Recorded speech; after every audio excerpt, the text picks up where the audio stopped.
We're playing Ben 10. Everybody. I just let Mason do it. I'm really glad that you like perfectly fucking like. No, I need to do this. I need. Yeah. I have a vision. Which look, we have made Mason endure anime for now multiple weeks. This is Mason's stream. Yes, the same time that they have been on their anime kick, this has been my kick. Yeah, for the past. Since How old are you, Mason? 2006. I was gonna say since 2006. Since yeah, fair enough. I'm gonna attempt to just play through the entire game in this, which shouldn't take that long. Yeah. It's not a hard game. It's not a hard game. We've all played this game. There's a podcast episode on it that's pretty old. It's season 1. Oh yeah, Yeah. it's pretty old, and you said on the original of this channel, it was streamed when it was an entirely different thing. So like this has been a game that we have wanted to revisit, and so Mason's wanted to revisit. we wanted to revisit just in general for like an episode type of thing. Did we? Yeah, it was on the list of it. It was this. And I don't remember. In season 1 left was this one, Back in Action, and Prince of Persia. I think were the final 3 we had of wanting to maybe revisit. Mm-hmm. So I'm just gonna go there. I'm just gonna go with normal. I don't think I can change the difficulty after this, so I could probably. I'm pretty sure you can't, because I think I did that. I could probably beat it on Hero, but there's my old save file that I played the game with. I remember playing this and being like, That was your entire thought? Yep. It's just,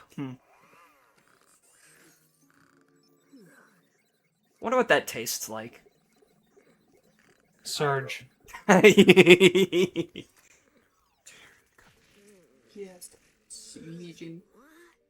Ben's a heavy sleeper. One thing about going over some of the recent stuff, I realized that Mason's mic is a lot more overpowering than Thomas and I's.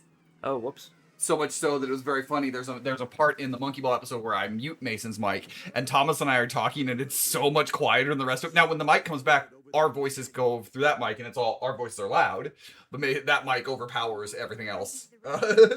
Maybe we can get a closer look. Don't bother. Leave this to a professional. I'll just accelerate over there. You know, the bigger screen doesn't do this game any favors visually, I will say. So it's a older game. It's a PS2 game. Yeah. Even though I still think it looks It looks decent. It looks fine. So, Gwen, what do you have from those ranger station cameras? So, explain Ben 10, Mason. Well, it started when an alien device did what it did. Okay. It strapped itself upon his wrist, a secret that it hid. Now he's got superpowers. I'm kidding. Yeah, it's a Cartoon Network show, 2005. It was my jam. This is Ben. He's supposed to have 10 aliens. Right now he only has... Well, I didn't mean to turn into him, but he has 2. This is one of them. Fuck. This is the band that they travel around in. You can beat it up. It's very funny, if I can find the hitbox. That was, if I remember right, a thing that was annoying in this game. Really? You'll upset my cooking. Was this the game I complained a lot about Lock On? Yes. Okay. Yes. Okay. Yes. I was pretty sure this is the game that... That's right, Texas. it's where it started the Sean complains about Lock On in a game Right. thing. Was this the start of it? It was the start. And for this game specifically, have you ever played a God of War? You've basically played this game. Yeah. It is a God of War clone, albeit the not as dynamic with the camera. Yeah. It's a God of War clone. It's not the worst I've played. What is the worst you've played? I can't remember the name of it. It was just this. Oh, shit, what was the name of it? I can't remember, honestly. Maybe I just like God of War clones because I don't think I've played one I consider like truly awful. Mm-hmm. I swore there was one. I just can't remember its name. God of War, the OG God of War is very much your jam. Yeah. What about the new God of War? It exists. I tried playing Sons of Sparta. It was fine for like a little bit, but I lost interest. Mm-hmm. Get back here. Dun, dun, dun, dun.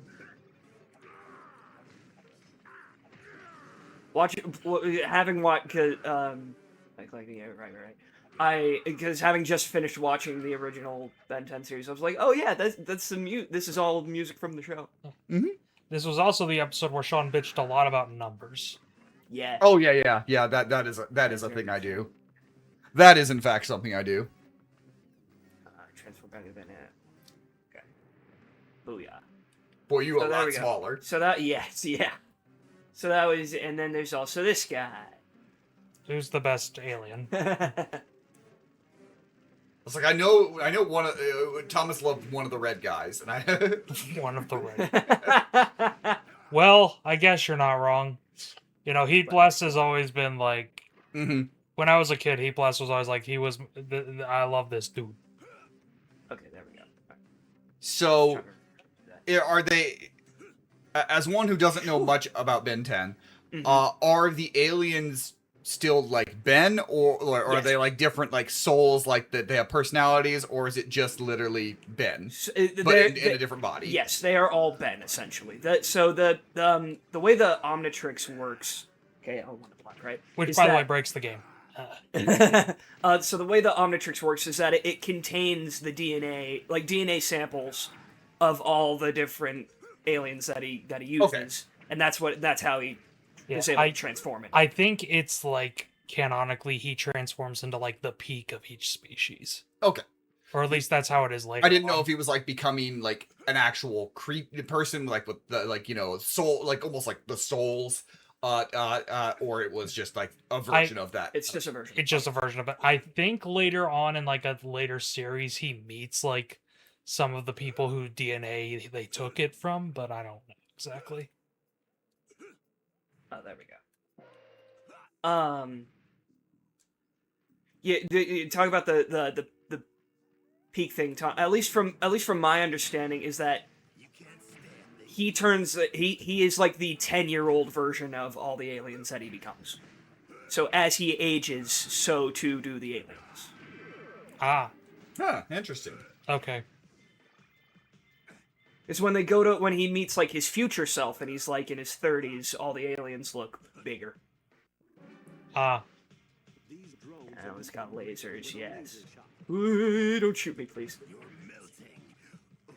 I'm yeah, looking by at the- Steve Bloom. I was gonna say, by the way, Yeah. that's like 80% Steve Bloom. It's fucking gas.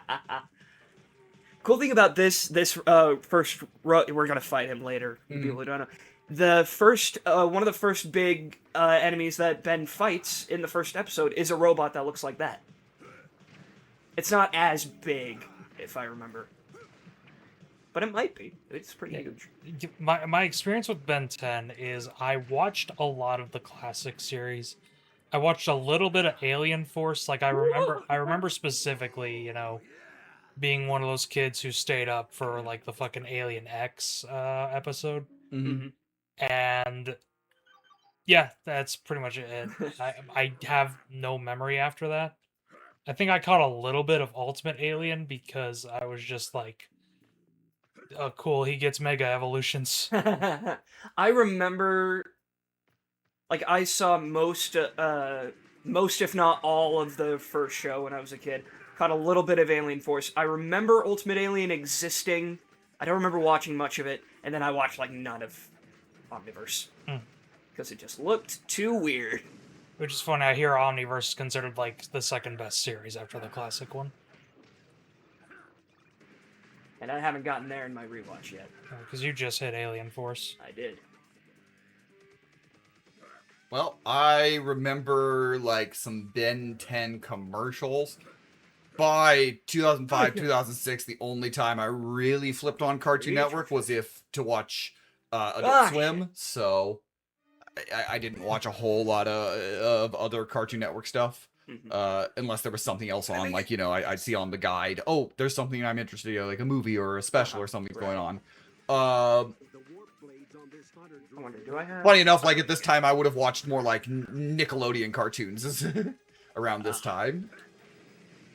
Got it. There we go.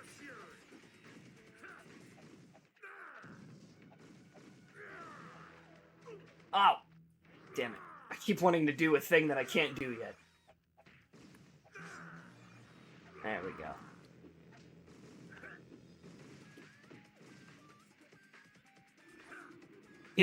Going back to, like, you said I just started... Oh, crap. That I just started Alien Force. There's something, like... It's weird. There are things that I prefer... That I prefer with that I do over the original. And there are things that I don't. Like, I don't think there's a single alien... Like, of the new aliens they introduced in Alien Force, I don't think there's a single one of them that I prefer over any of the classic ones. But I also push. But I also think I like the writing more in Alien Force. Well, the writing gets a bit more mature. Exactly. Because Ben grows up. Exactly, yes. That's why when I was a kid, if you would ask me, I probably would have said I preferred Alien Force. Even if, like you, the only one I remember kind of thinking was cool was Swampfire. Swampfire's alright. And, even then I was like, but I like Heat Blast. When did they move past 10 aliens? How long? Like episode 15. I want to say like maybe halfway through the second season. Well, when does he get Cannonball? Halfway through the third season, I think. No way, he gets it way earlier. It might be earlier than that, actually. You're right. Hey, I got this thing. It's one of those that's like, okay, so like, how much like were they thinking, and how much was it like later? They're like, oh shit, we have an actually something we can sell a lot of shit to. We need more aliens. Yeah.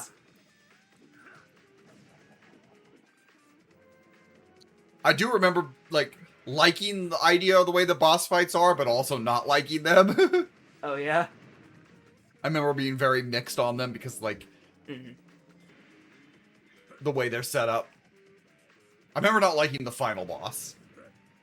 You didn't like the Vilgax fight? Okay, so Mason was right. It is season 2 That when makes he sense. gets Cannonbolt and Wildvine. So that makes sense. That by like season 1 they would have stuck with the 10 and things like that. And as they're probably going in the writing in season 2, they're like, oh, and probably from executives like, hey, we need more toys. We need more toys. So like, if you could maybe give us more toys, that'd be really cool. Like things we can make toys out of. You know, speaking of when they introduced aliens, this is something I realized going through the whole original show again. So like when the show was like first starting out, they didn't really take the time to like introduce the aliens or anything. They just kind of showed up and you just kind of saw Ben using them, which is how I think it should have been done. But then later on, as more aliens got introduced, they would basically get whole episodes to themselves, introducing them, showing what they could do and everything. Toys.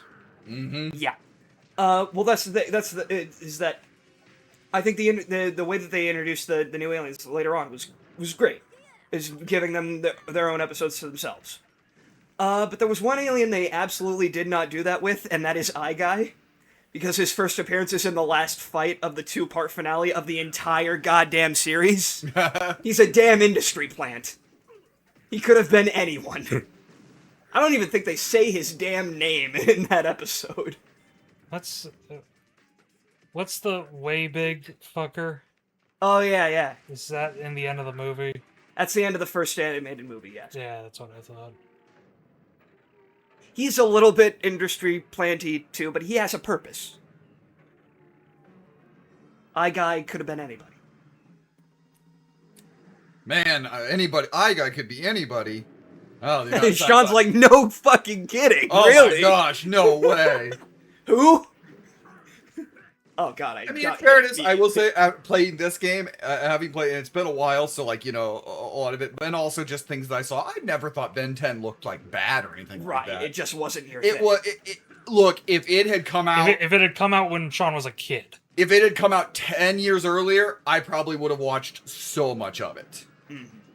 Like, that's just the truth. If it had come out in like late 90s, early 2000s, I guarantee I would have watched a ton of it. But, like, I had watched, you know, a lot of, like, different network, a lot of it, but, like, Danny Phantom was very much my thing. You know, and that had come out, you know, that came out, what, 2003? I think it was 2000 something. It's either 2000, I want to say it's been 2002 and 2004. Okay. But I'm not sure which of those is the correct one. Because if I remember correctly, they give you a lot of grace with the. There's a lot of grace with these. Fuck, I shouldn't have done that yet. Whee! God damn, the blocking really does block. 2004 is Danny Phantom. It was alright. Yeah, the blocking breaks the game. It just does. The blocking breaks the game. Because you can just fucking block anything. It's not like God of War, like, for example, where you still take a little bit of damage. It negates all damage and you don't go back at all. Yep. It breaks the game.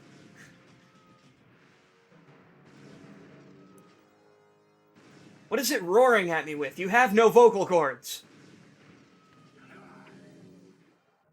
Boy. It really does, yeah. Shit! Oof. Good timing there, but now I'm Ben again. Dodge roll, dodge roll, dodge roll. You know, you could just switch to forearms.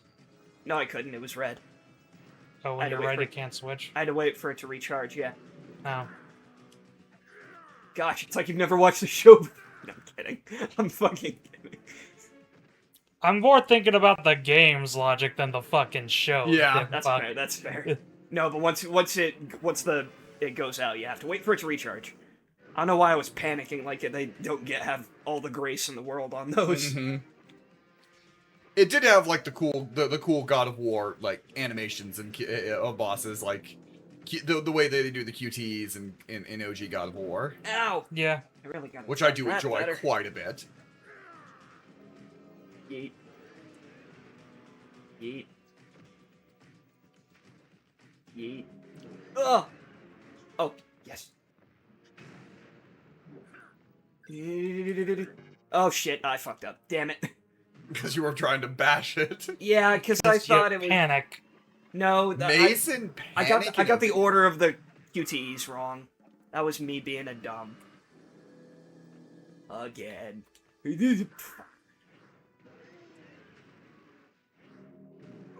Ow. That was mean, mister. Okay. It's gotta be square next. Okay, now I mash circle. That's right. I was gonna say you have plenty of grace periods. Yeah. I forgot that there were the two other things before. Lyrical on best views. What the fuck did you just say? Lyrical. Don't actually. Don't. I was gonna say don't actually answer. Okay. And then it goes like Gadurg. It's a keyboard smash. I think it's a piece of the Omnitrix.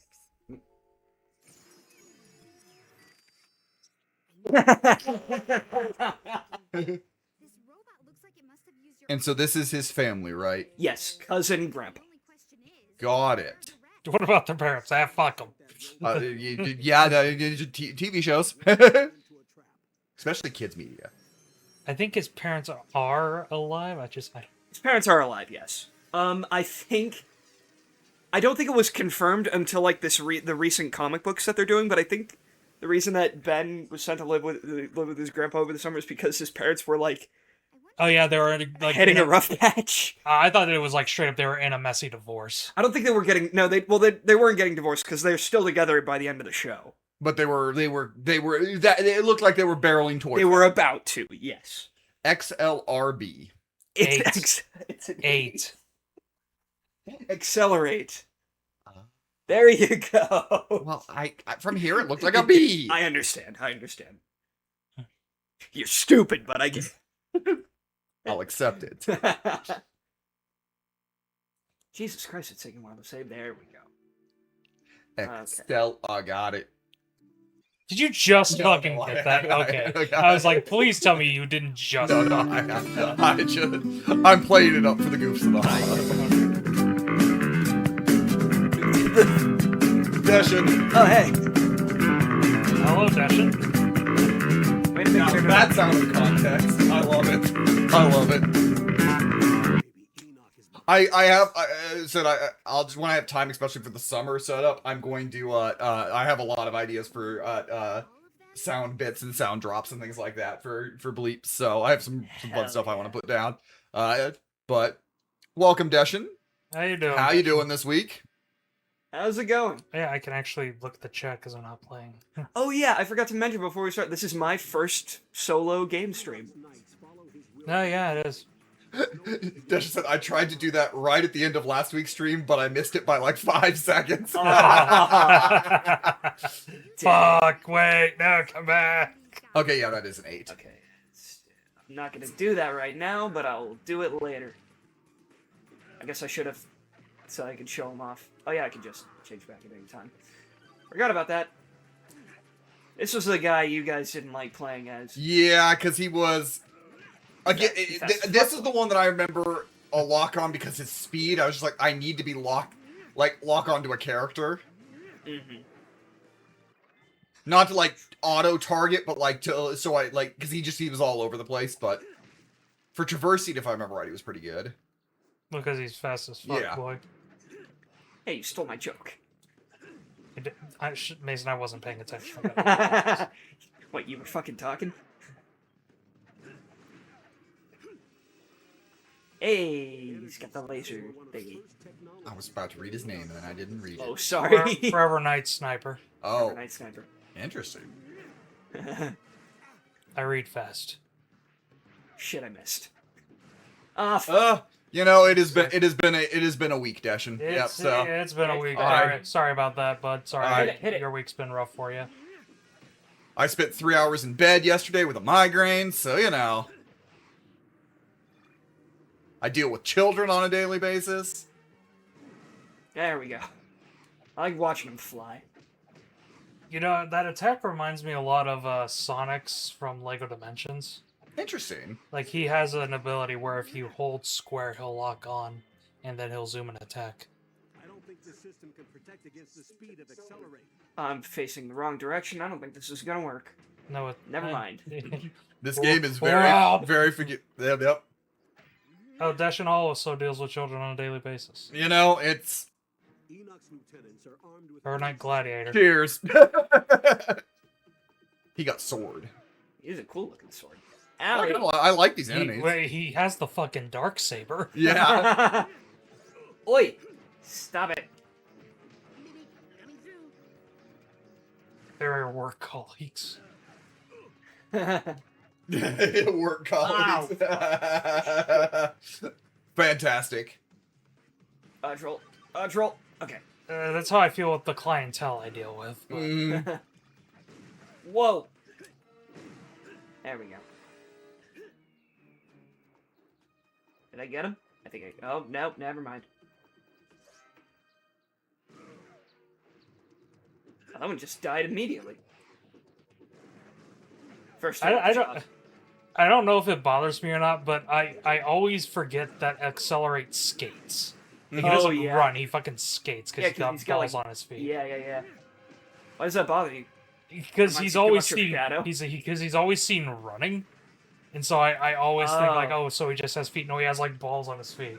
And Yeah. like, well, now wait a minute, you can't run on skates, bitch. That's not how it works. I mean, you could try.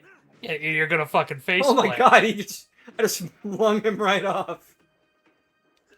Mason's having fun. I'm Yeah, having that's what the, That's that- good. having a That's good that's what the time. stream's about. No, that was not a complaining. Mason's having fun. That was a good. Mason's having fun. You might want to revert. Oh no, never mind. There's health. Or I... fine.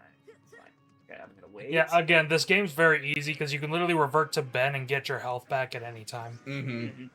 And even when you get knocked, you can lose all your health in alien form and still... Didn't we call it Baby's First God of War? We did. Yeah, that's what it is. Yeah. It's incredibly simplistic God of War, Bye. which means it's very funny that Sean is now a special education para, so not a grade teacher. Thomas works over at the prison, and Mason works at Walmart. so all very similar. I was gonna say similar clientele. Yep. Okay. I think somewhere around here. Yeah. So a lot of ways, the Friday streams is a sitting The, down. the Friday streams are equivalent of a smoke break. For the week. How do I get in there? Probably speed. I probably can't yet. No, you probably use your speed. I don't. No, it's too late now. No, the gap was too small. I couldn't fit through it even if I used the speed.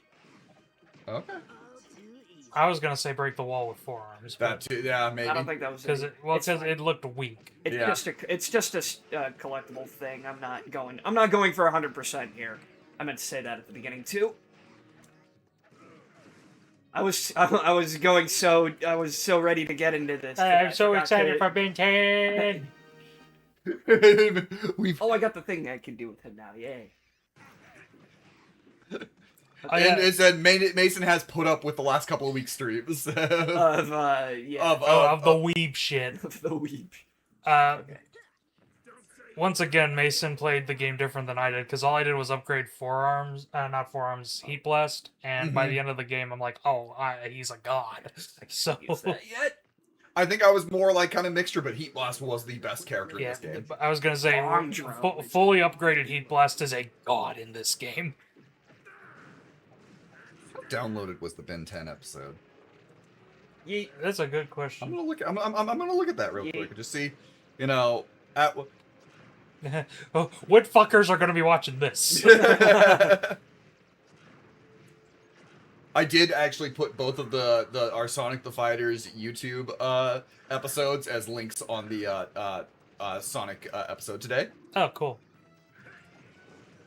You can enjoy me getting my ass beat by Metal Sonic, because goddamn. Started my week on Monday with a manager calling me to report in person ASAP, and end my week with the same manager chewing us out for an hour because my colleague did something absolutely stupid. Yeah, that sounds about right. Yep. One person does something stupid, the rest take the fall. It's like I'm back in school again. Let me see. Count, because it doesn't have the numbers on. 1, 2, Yeah, were you the person doing something stupid? 4, 5, 6, 7, No, 8, not always. 9, 10. It is our 11th most downloaded episode. Really? Wait, sensitive triggers. You don't say. I already did it. Gwen, you're a little late. Oh, this is okay. It was over here. Is where the thing And was. then I'm pretty sure I'm sure this is riveting. Of Sean looks up how many people have looked at our Ben 10 stuff. From years ago. Damn it! I wasn't close enough. Okay. Oh, balls. Run away! Run away! The aliens also regenerate super fucking Really fast. Haven't been him in a while. Yeah, you're right about that. Sort of.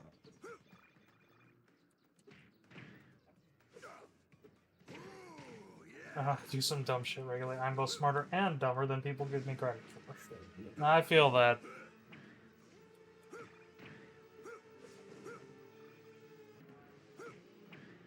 Hui.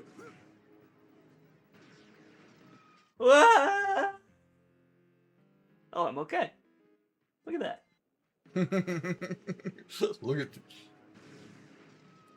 Hey, look at us. I'll get it. Oh, Oh no. Let's see. forever champion. No, And every other enemy. the Ben 10 episode on the Ben 10 podcast episode on YouTube, which I uploaded 2 years ago, currently has 4 views. Ouch. Yeah, that's about right. You know, every other enemy so far in this level has been in the show in some capacity, except for that guy. And some of the drone variants. One of the things is that I like the shows the enemy and shows like the numbers and everything there. I just wish there were more health bars and show more numbers that were done. You like numbers. I do like numbers because it makes me feel like I know what I'm doing. Run away. Shit, wrong button. There we go.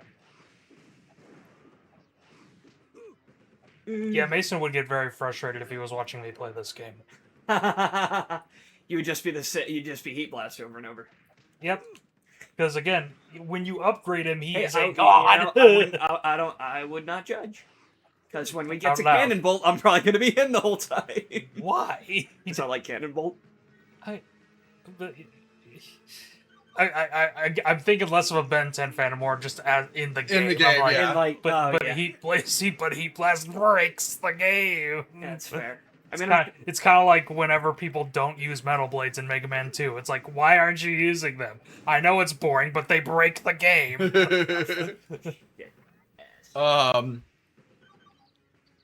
What are your favorite aliens, That's one Mason? goofy- I remember Thomas asked me my top 10, and God. It's at my own phone.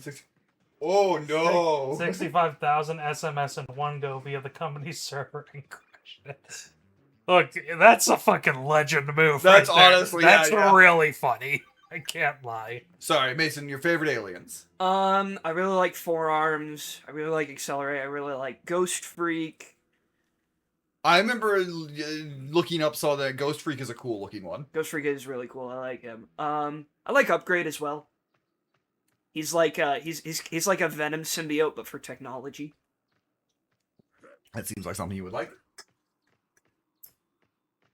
Honestly, there are some that I prefer over others.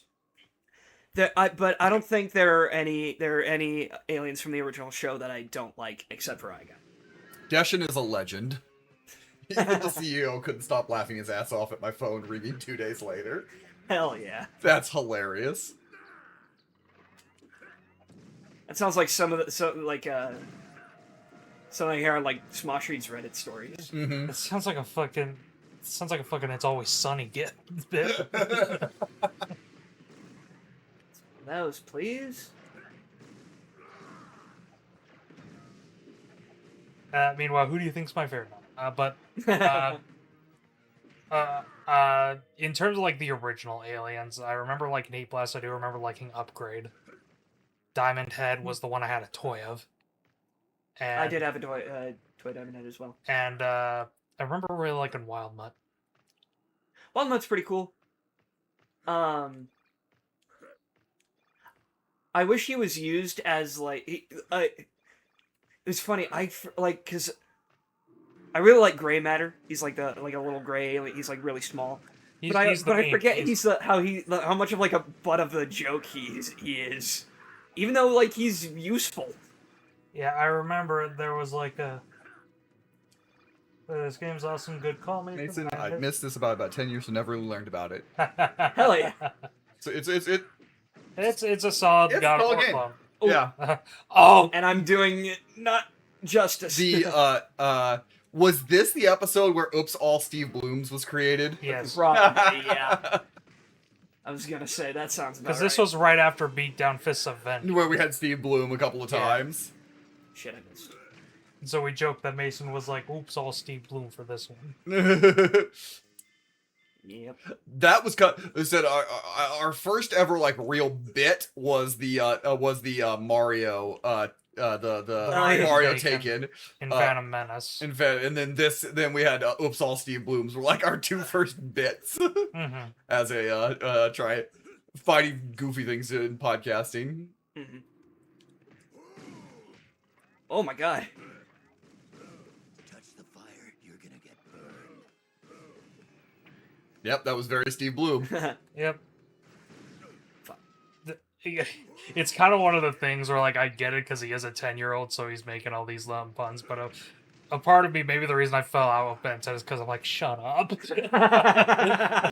Like, just shut up. Let the cool alien just be cool. Maybe that's why I didn't like Wild, but he can't talk. No. Speed is of the essence. You brought a turtle to a rabbit fight.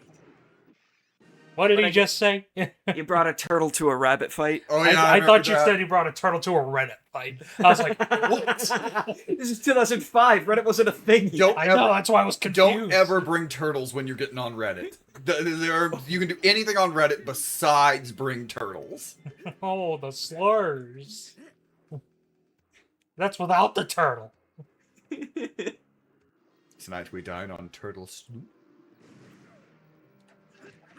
Yeah, I need to read that He-Man Turtles crossover I have. Still haven't. Because I have a backlog that's like 3 bookshelves deep. Let's run away. Ooh. Like, I need to read the second volume of Absolute Batman. I do too. I need to read the rest of the fucking Absolute Universe because I don't know I bought all the volume ones, and then I just read Batman. I don't know if either of you caught it, but one of those big guys almost took out Oh, all I my watched health it, and yep. Ben in Yeah, one I- fell swoop. I don't. Again, I mean no offense, Mason. I'm not concerned because if you die in combat in this game, I will be astonished. It might happen later on. That's fair. Later on, I can see it. The game is very generous. Mm. Oh, fuck. By the way, this is Get up. Mason's number 12 favorite game of all time. It is, Yep. yes.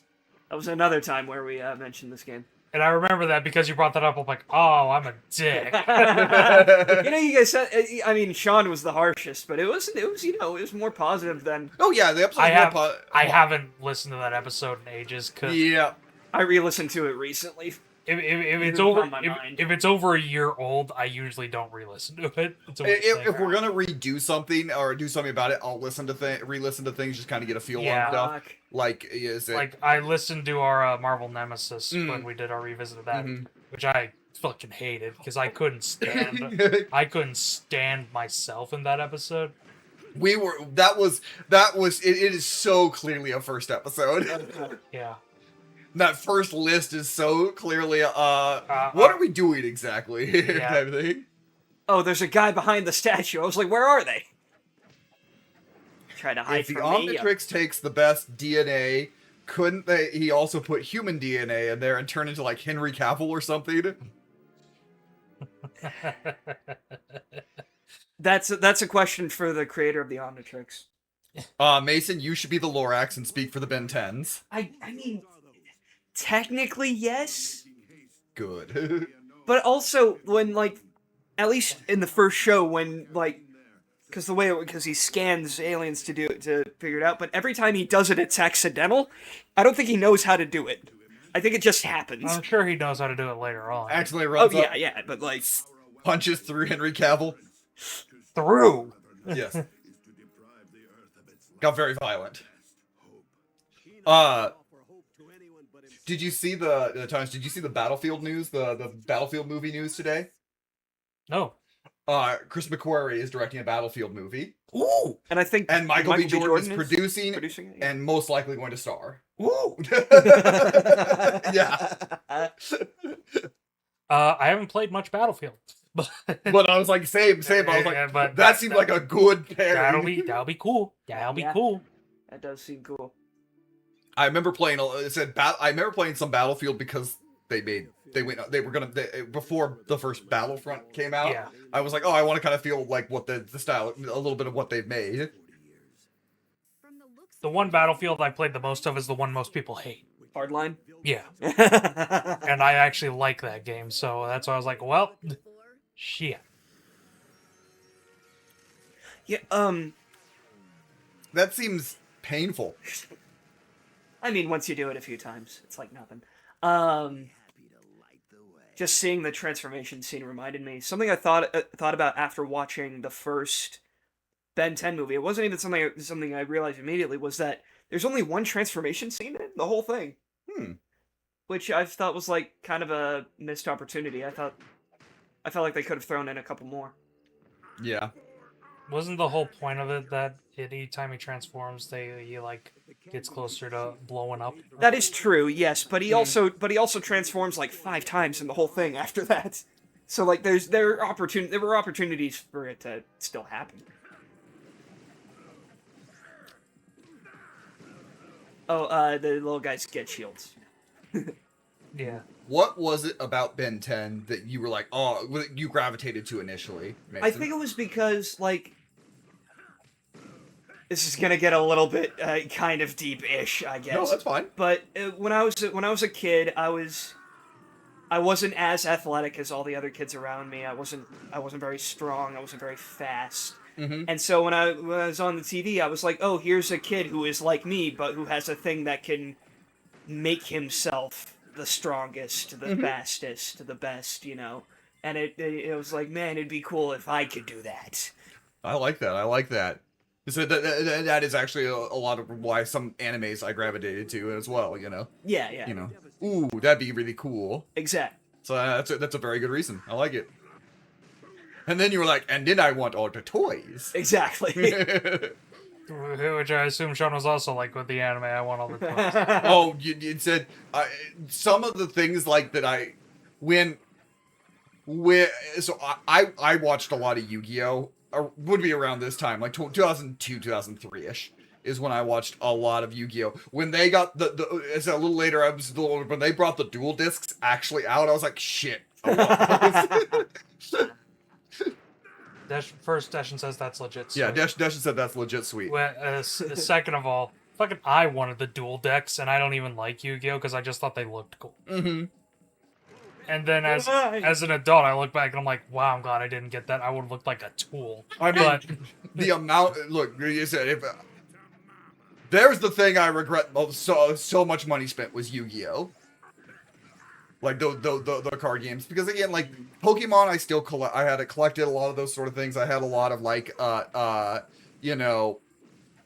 The other card games. Yu-Gi-Oh! I did it to like compete with my cousin, and my cousin got out of it, and I had so many cards, and I was like, I didn't do anything with them. It was such a waste of money in a lot of ways, because I wasn't gonna ever do it like competitively.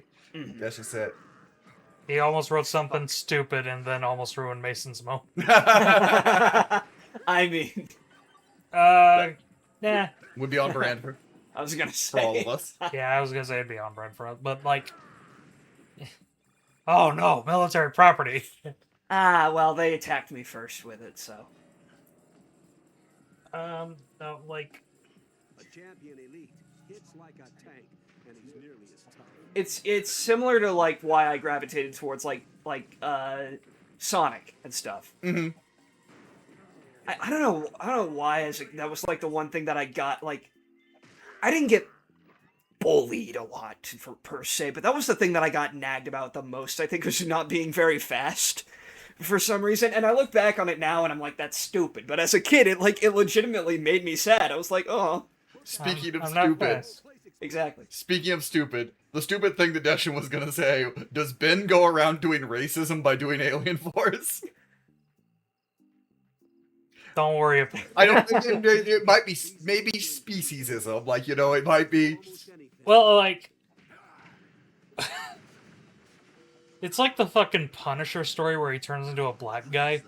It's like, is that technically racism if he literally transforms into one?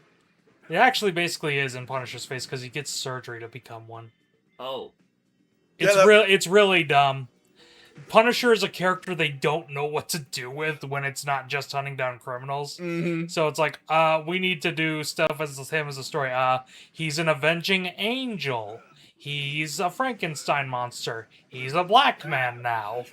That's a good. Wait, is Mystique doing racism? I think that depends on like what she transforms into. And Wait, is she? Because she's blue. Like, Yeah. she's fucking blue. Like, and was born that way. and so like, I guess technically, because even by that logic, even turning white would technically be like whiteface. That's not actually serious, but like, you know, But God it- forbid you're doing blackface. You know, you turn Yeah, black. yeah. Yeah, but it's a deep. Fuck, isn't her main form in evolution like a brown woman? Oh, I don't. Yeah, maybe. I thought it was. She is at least. That is. I don't These like. robots. She's 250 years old, so you know she was around the big school show times. Whoa! All right, well, this episode just took a turn. I was gonna say. I didn't think we would be That's contemplating the unpleasant. racial, Implication unpleasant. the racial implications of Ben and Mystique. You know, Magneto looked at that. And You know, like, because what of the fuck? because of the implications. I mean, It's to always be fair, Yep. to be fair, Ben has met like aliens that are the race that he turns into, and none of them have had a problem with it. So, you know. That sounds like I have one black friend. That's what It does too. It does. it sounds so much. Yeah, I have an alien friend. My daily friends are totally cool with it. They let you drop the word all the time. Oh no! I didn't even think about that until you said it. That feels like that's something that the Dynamite comics are going to be more mature, more adult. That sounds like something they'll bring up. It's like, he'll turn into Heat Blast, it'll be a super cool moment in the actual anime and be like, bro, that's racist. But what? It could be, but you could actually do an interesting storyline, where like maybe if you have the actual aliens in some capacity, like they're like you are not actually us, like you are not, you can't speak for us, type of thing like that. There's interesting ways to actually do a storyline where like, Yeah, I mean, I think you earn the respect, you earn things like that. Yeah. That you a good writer, and doesn't just fall into silly poor writing things. Yeah, I think in Ben's case, it's actually for like self-defense. So like, I don't think it counts as like. And there is a bit of like the quote-unquote. chosen one element in it as well Yes. that exists. It's an interesting idea, and again, like one of the things that while I don't know that much about Ben 10 in general, and things like there is definitely interesting ideas that can be done seemingly done in different stories. That like I at least look at them like that. That's very interesting. I don't know if any of the shows covers anything that I've ever been interested in, but it's definitely something not necessarily that directly. But I know in one series he becomes King Arthur. can you imagine an that alien an turning up thing? and then morphing into Mason, and everyone being, oh, okay, that's better. It's just weird before, but now it's less weird. Just being like, That's just a thing they can do. I'm like, wait a minute, no! That's me! That's But me. not me! That's me, motherfucker. Wait, does that mean it can't be Mason because that's supposed to be like the peak of the species? You're right. You're right. You're right. So that'd be the one who turns like Henry Cavill. there's two of them now. Which one's gonna star in the Highlander remake? That's the one we gotta keep. Every time like there's a conversation or an interview about that Highlander remake, I legitimately get more excited. I was my excitement's been kind of peaked since I was told, yeah, the director of John Wick is doing a Highlander remake starring Henry Cavill. Cool. I'm immediately all levels of hype I could be. That'll be one that I like. If it drops a good trailer, like it's gonna the hype maybe. Yeah, the hype will be real. I didn't bring it up when we started, but this is one of my favorite levels. Area 51. Yes. Oh, that guy's a bad guy in the show. He I looked completely like missed one, that. So His name's Volcanus. okay. Canis? Okay, listen. I was just Highlander. Had an animated series. Watch it, it's shit.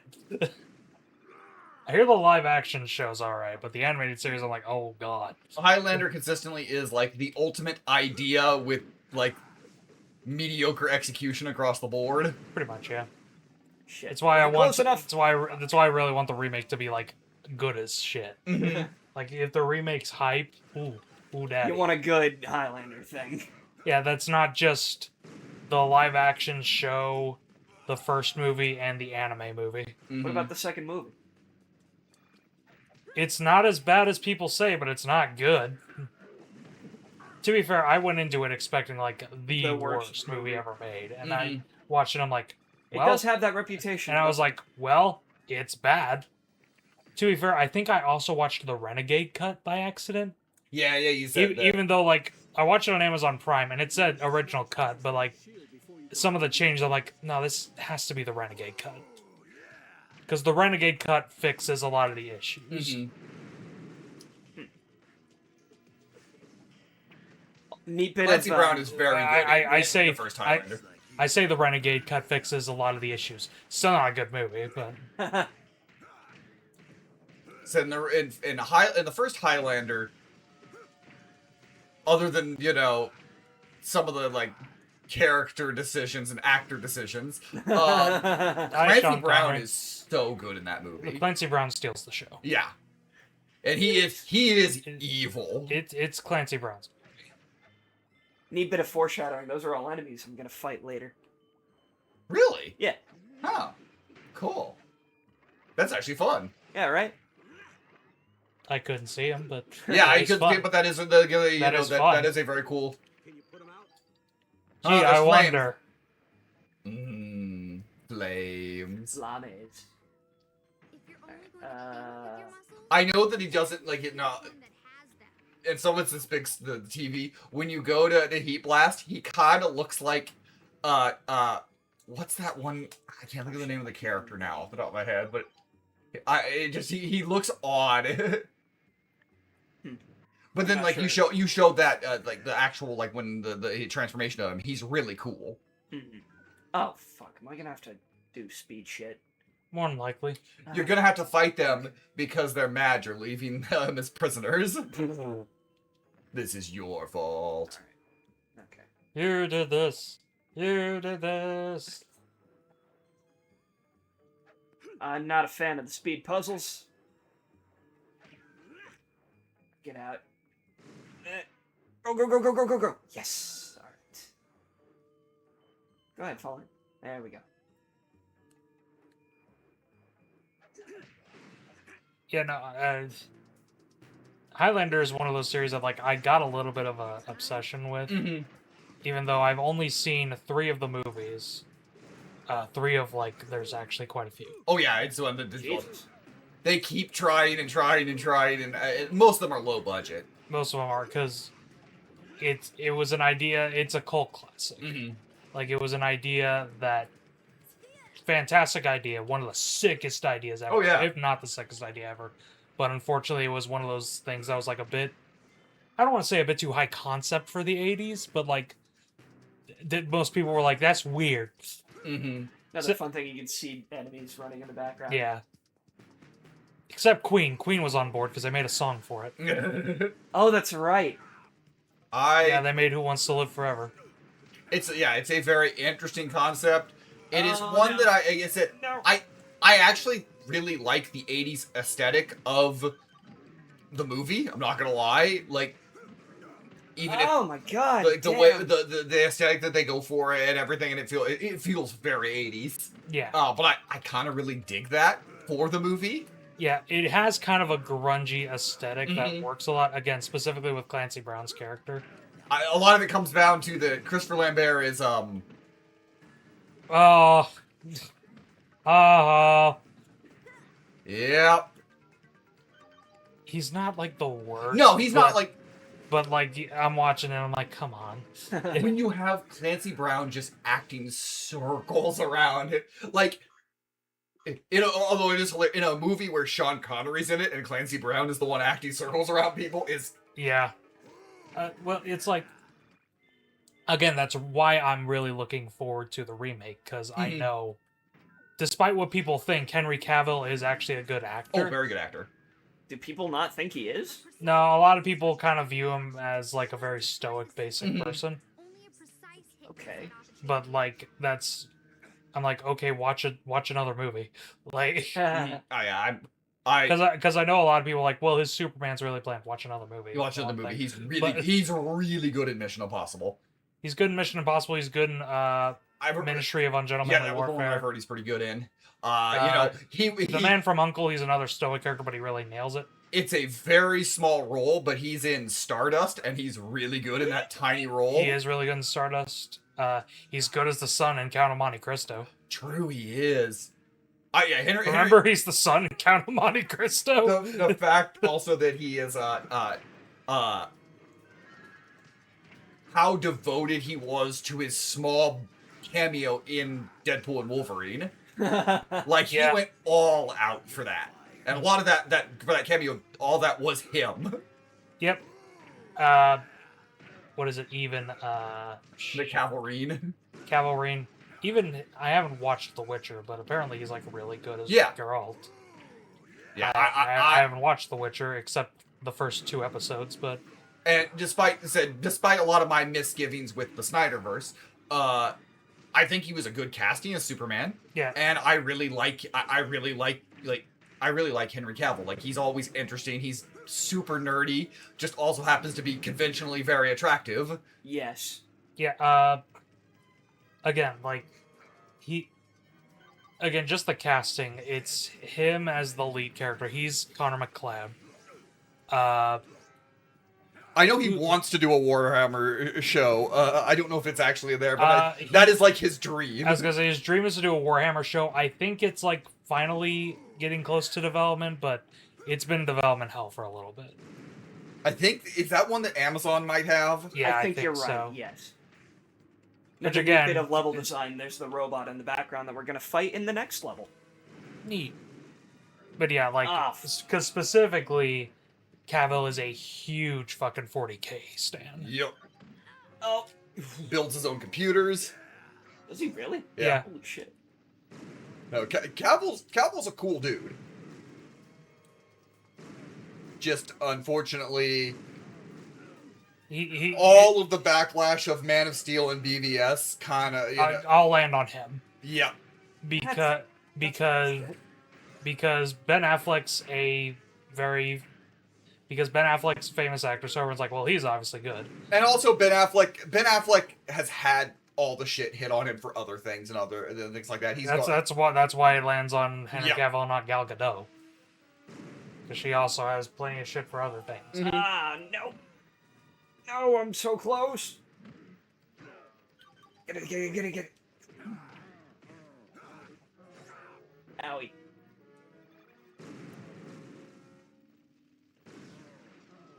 Imagine the show is just Cavill playing the Warhammer 40K game, narrating the whole thing for 2 hours and making pew pew noises. Would watch. I was gonna say. I think that'd be really funny as like an April Fool's Day thing.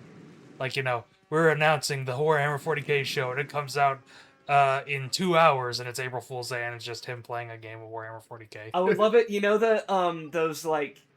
That'd be a great way you watch it, and if you get to the end of it, you get the trailer. You for get the trailer for You it. know those like 10-hour nature streams? It's like that, but it's just Henry Cavill painting Warhammer mini.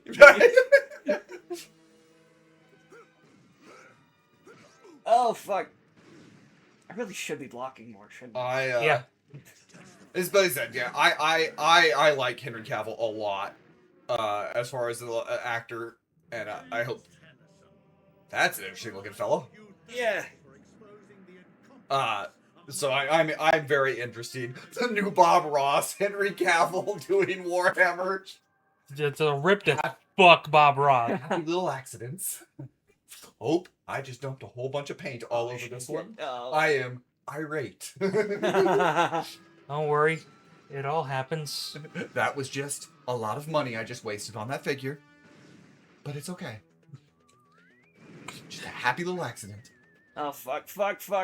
No, seriously, do you know how fucking expensive Warhammer minis are? If he's calm about that, I'd be losing my fucking shit. I don't even paint Warhammer minis. For God's sake, I made those models up there, those Transformers models. Those were enough. Like, specifically Optimus. Holy shit. What a pain in the ass.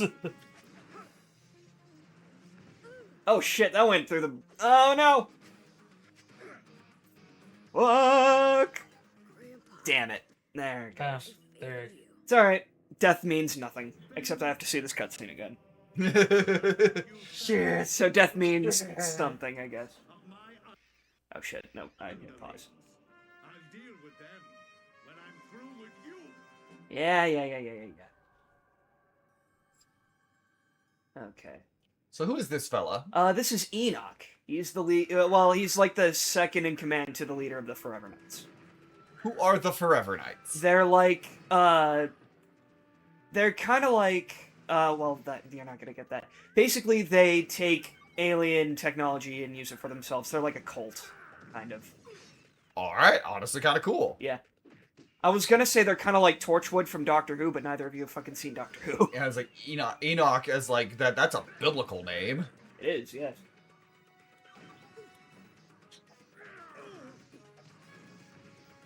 Enoch was the trying to see if I know my biblical theology here. It's one of the books of the Bible, right? It's Yeah, like the Book an of old- Enoch. old Well, it's not it's Book of Enoch is is part of the Dead Sea Scrolls. Oh yeah, that's right.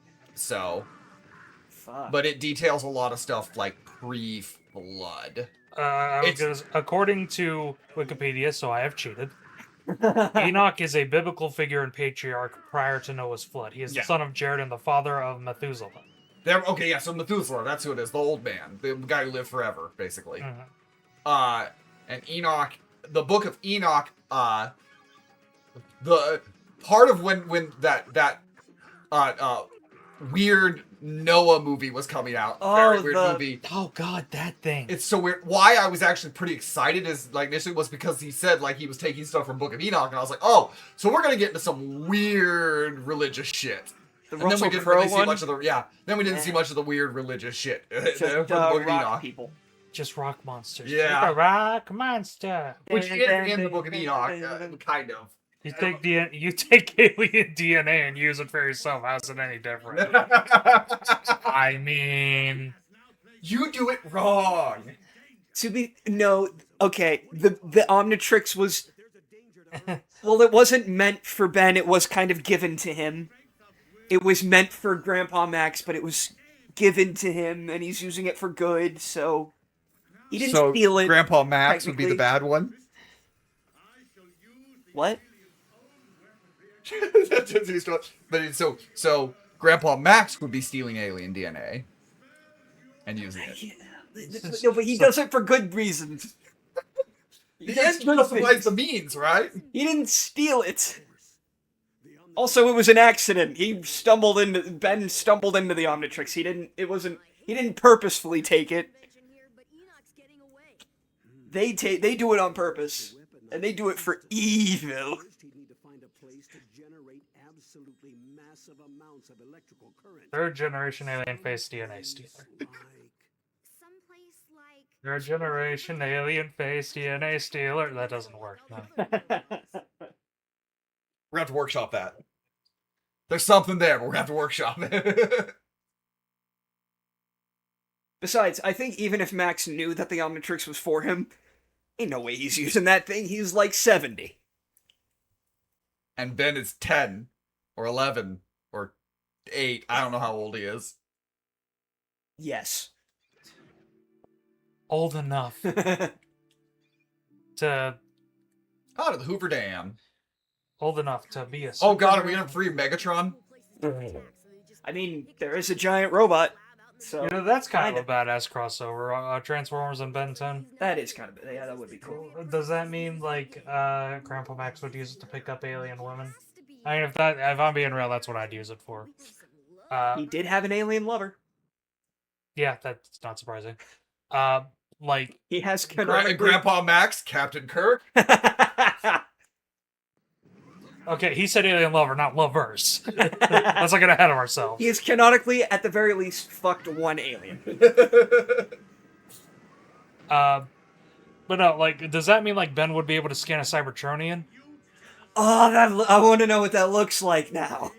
Like, if Ben scans a Cybertronian, then what does he turn into? Does he turn into the Omnitrix? Like, I imagine- oh fuck, what do I do from here? I imagine he'd turn into the Rust Bucket in some way. That's the name of the RV. Maybe. Look at this fucking narcissist. He made a giant robot that looks like himself. If you could make a giant robot, would you make it look like yourself? No, make it look like Jennifer Lawrence, obviously. That's of all of them. Shit, blocking Okay. does nothing. This is the one. Ah. This is the one boss where blocking doesn't do anything. Like Mega Man. How did that not instantly kill me? Because this game is for babies. Just gotta. Oh god. Deshin said new Mason lore I wasn't expecting. Babe, wake up, new Mason lore dropped. Fuck. I can't figure out how to avoid the big one. Oh, stop laughing at me, you prick. Shit, I knew that wasn't gonna work, and yet I did it anyways. Shit. It's gonna be. Most fan art of Ben 10 as a Cybertronian sees him turning into a hot rod of some kind. Well, that makes sense. I thought you were just gonna stop it hot. No. Oh, yeah, because this is the same thing as the final boss where you have to do the electric stuff. Right? It's electric. I feel like this is done multiple times. I don't think. No, not from my memory. Okay. Okay. So, Ben 10 kind of has an official Cybertronian form. Oh. Decimus Prime.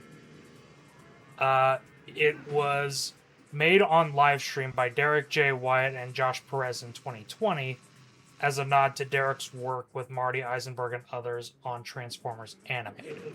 Interesting. Derek J. Wyatt is the art runner and one of the lead creative showrunners of Ben 10 Omniverse. Okay. So technically, yes, he does have a canon, quote-unquote, Cybertronian form called Decimus Prime. It's a good name. I like it. He has a cybersona. Yeah, I mean, he kind of looks sick, I can't lie. And yeah, he does turn into just a green, like, muscle car? I don't know what it is. I don't know Pretty much the car from Alien Force. Not, maybe. I don't know. I don't remember what the car from Alien Force looks like. So Like in a this generic universe, there muscle really car. there isn't just another universe with just like human-ass like humans. Another planet with just like similar. Oh. Yeah, like, what if he Probably ran into not. the fucking Romulans? You're just like, Like, he just turns to a dude. Fights are sick when I'm moving quick. I hate it when he does that.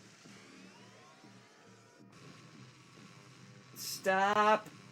I will find you. No, you won't. I'm fast as fuck, boy. Fuck the giant fist.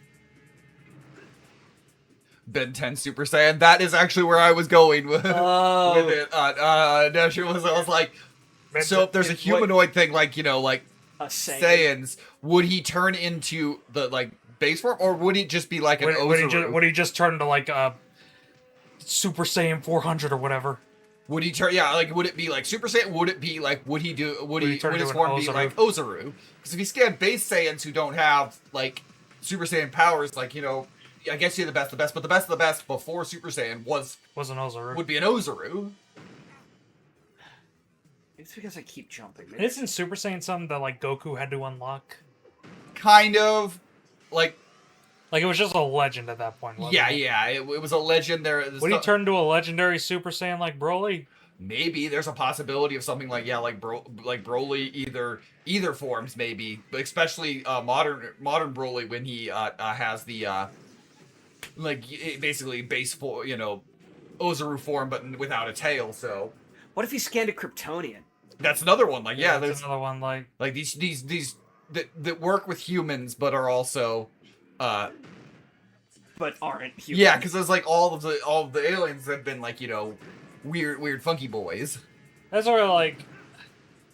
Let's imagine he meets Sonic the Hedgehog. Sonic isn't technically an alien in most timelines. He's just a dude. So would he be able to scan him? Yeah, they did kind of retcon that, but we're not going to worry. The amount of Super Saiyan retconning that has happened, And you could just say that for fucking anything. the amount of Super Saiyan retconning that exists is just... Too much. Akira Toriyama, love Directcon. Oh, yeah. And again, I think that's partially why I don't mind retcons and stuff. Retcon Kryptonians appearing human? Did they? Oh, no, retconning Kyrian's appearing human. I don't know about that one.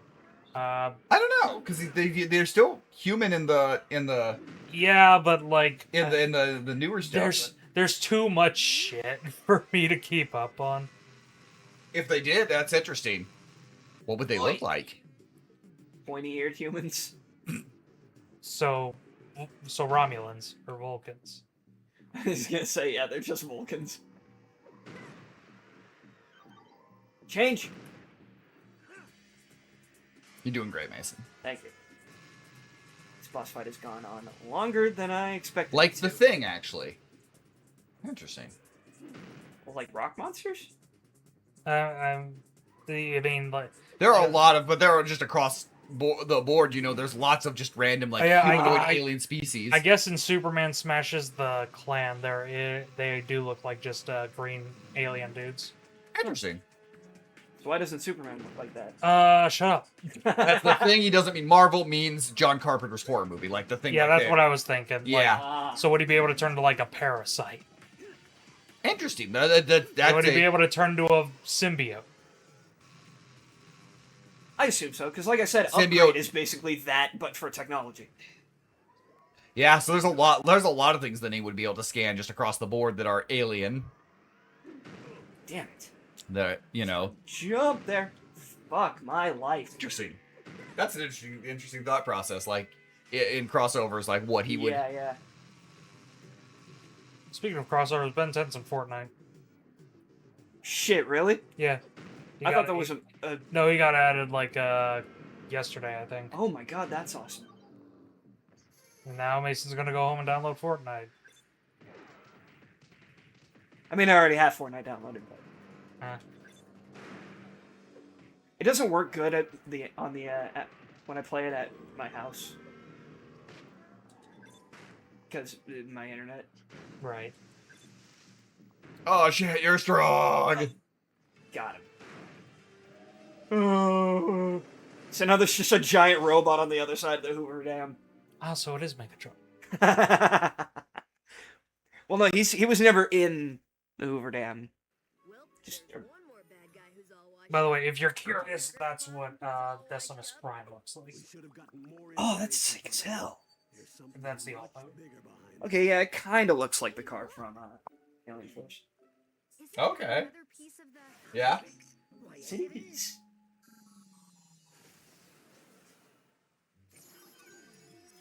Whoa, let's see who I got now. Cannonball! Oh fuck, allergies! A bee stung me. If that's what happens when bees sting you, I don't want to. Well, maybe I do want to get stung by bees. Okay, so this is where there. Let's say you have an extreme shellfish allergy, and you scan an alien, you don't realize that they're all like That they're all shellfish. So you transform, you're like, or you have extreme peanut allergy that you can't even like be near it, and the species of aliens is actually where the peanuts came from. Ben 10 xenomorph. Mm. Well, what would a Ben 10 Yautja look like? Yeah, like Oh. Because the Well, a xenomorph, I think, would be like more because a Yautja, like that's the training Mhm. that makes a Yautja dangerous. Like, Mhm. just the Yautja, just him scanning a Yautja, he'd be like a big dude. Mhm. The training is what makes the Yautja dangerous. Well, I mean, Xeno- Forearms is a big dude. The xenomorph is interesting because Much stronger. xenomorph Still. takes on the of whatever they were, so it depends kind of on what Fucking, I hate Ben 10 fans because every fucking time we talk about power scaling, it's like, well, yeah, actually, make it do this. I'm kidding, I know. obviously. Actually, Ben 10 it breaks all power scaling. Worst part is he kind of does because Alien X is so fucking bum ass. And now you know why I only like the original show. Even then, way big apparently is fucking super powerful as well. I don't care. I mean, he's just from what I've seen so far, he's just a big dude. That's fair. I don't care actually. Ben 10 is just one of those things where every time it is brought up in power scaling, I'm like, oh god, shut the fuck up. But like technically, Because it also makes Ben a more boring character in power scaling. Because like it's always like, oh well, what if he just goes alien? That's boring. Shut up. Just Yeah. actually have a discussion about his other fucking forms. Right, exactly. Let's pretend Alien X isn't a thing. Which is funny because in Fortnite he does have two forms. One of them is Alien X. So Oh, what's the other one? Heat Blast. Ah, shit. So Uh, is the Ben? What? it's Teen Ben. It's Team Ben. Okay, that's sick as hell. Yeah, and you also get Gwen with her ability to turn to her magic form, whatever it is. Mm-hmm. interesting. Anyway, that was an interesting Ben 10 conversation about aliens. There, I Yeah. kind of enjoyed that. Not knowing a whole lot about Ben 10. But if you put the Speaking of Omnitrix in an Transformers, elevator, isn't Grandpa Max voiced by Perceptor? I think so. the only other thing that I know him as is Colonel, What? the from Metal Gear Solid. Careful, Snake. That guy. I don't remember his name. I just know him as Colonel.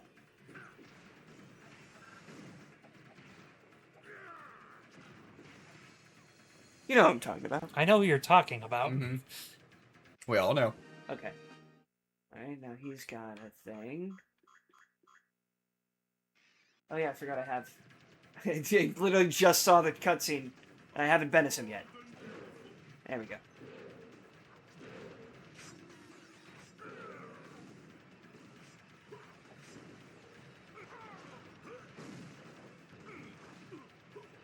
Roy Campbell, that's his name. Yeah.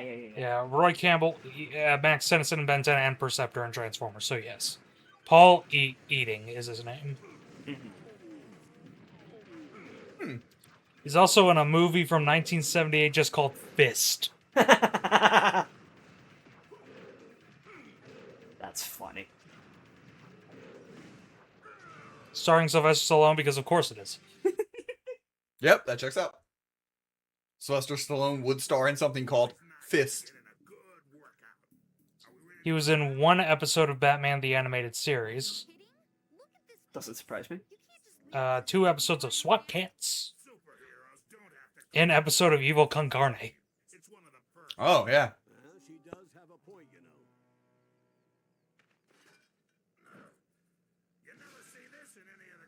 He also voices a couple aliens. Really? Yeah, in Ben 10 Omniverse, he voices Eye Guy and Ultimate Spider Monkey. Ultimate Spider Monkey is a good name. Did they keep the ultimate shtick in the Omniverse? I'm pretty sure, yeah. That's kind of neat, actually. Because I heard it doesn't get used very much in Ultimate Alien. It doesn't, no. Because one of my favorite things is on Twitter. I think I brought it up one time, but I'm watching a couple people I follow on Twitter are doing their own watch through of Ben 10. Not even follow, they just show up on my page. Uh-huh. One of them was on Ultimate Alien, and it's like, use the fucking gimmick! See, the thing that I did that I appreciate about Ultimate Alien, even though I didn't really watch a whole lot of it, is that they brought back aliens from the first show, and even gave some of them ultimate forms. So, Yay. This is so funny to me. Oh, hi, Kevin. hey, how did you get out of there? All right. This is incredibly funny to me. Grandpa Max's voice actor was in Tarzan, the Disney movie, as Larry. Probably one of the guys he fights on the boat. Probably. Oh God, it's that thing.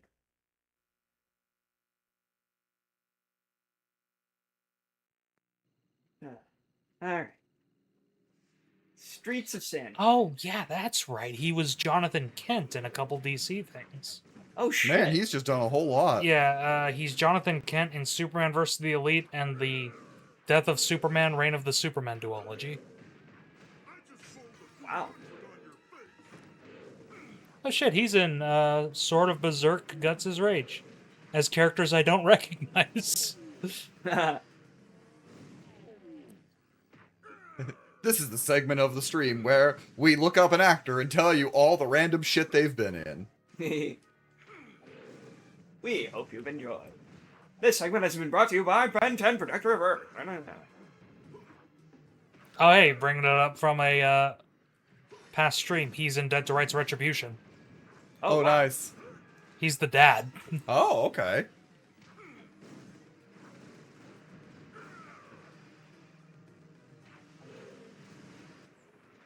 Got him.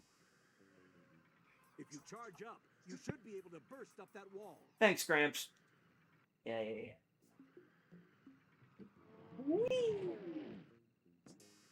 Oh boy, platforming. Well, it's a platform game without platforms. Apparently Bubsy 40 is actually good. Would That's astonishing to me. Like that be a first for They finally got it right. I was gonna say, like, it took them God knows how many games, but he finally fucking hit a bullseye. We finally got it right. Congratulations, that'll never happen The again. government found someone they were looking for!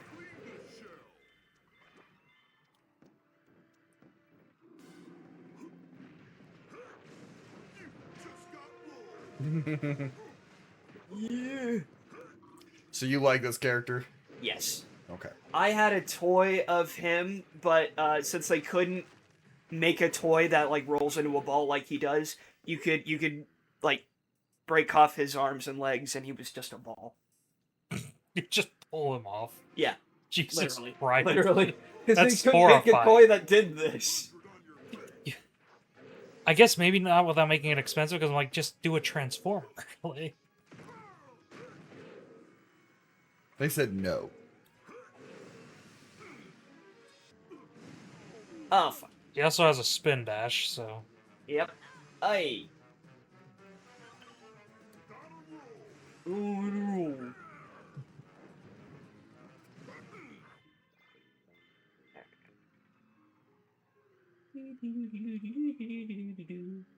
Think more people are gonna show up now? Possibly. Oh wait, I need to be. Maybe you.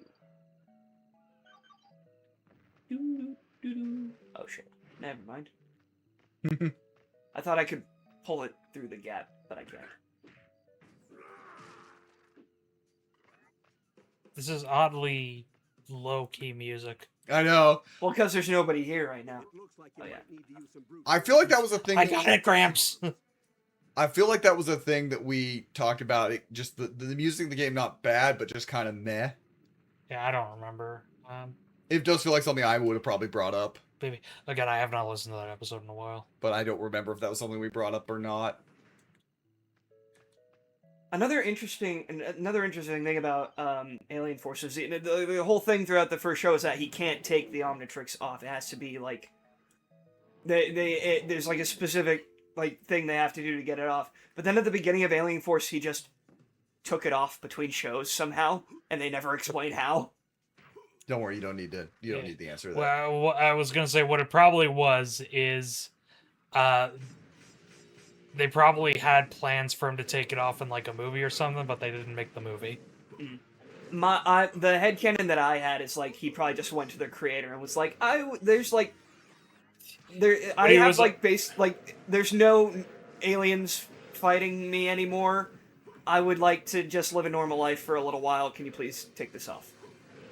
I'd like to keep it just to have it so that if I need it I can use it, but I want to take it off, please. Yeah, Probably. I can see that. Oh, you. Ben turns into a hydrogen-based life form, sneezes, and ignites the atmosphere. I mean, yeah.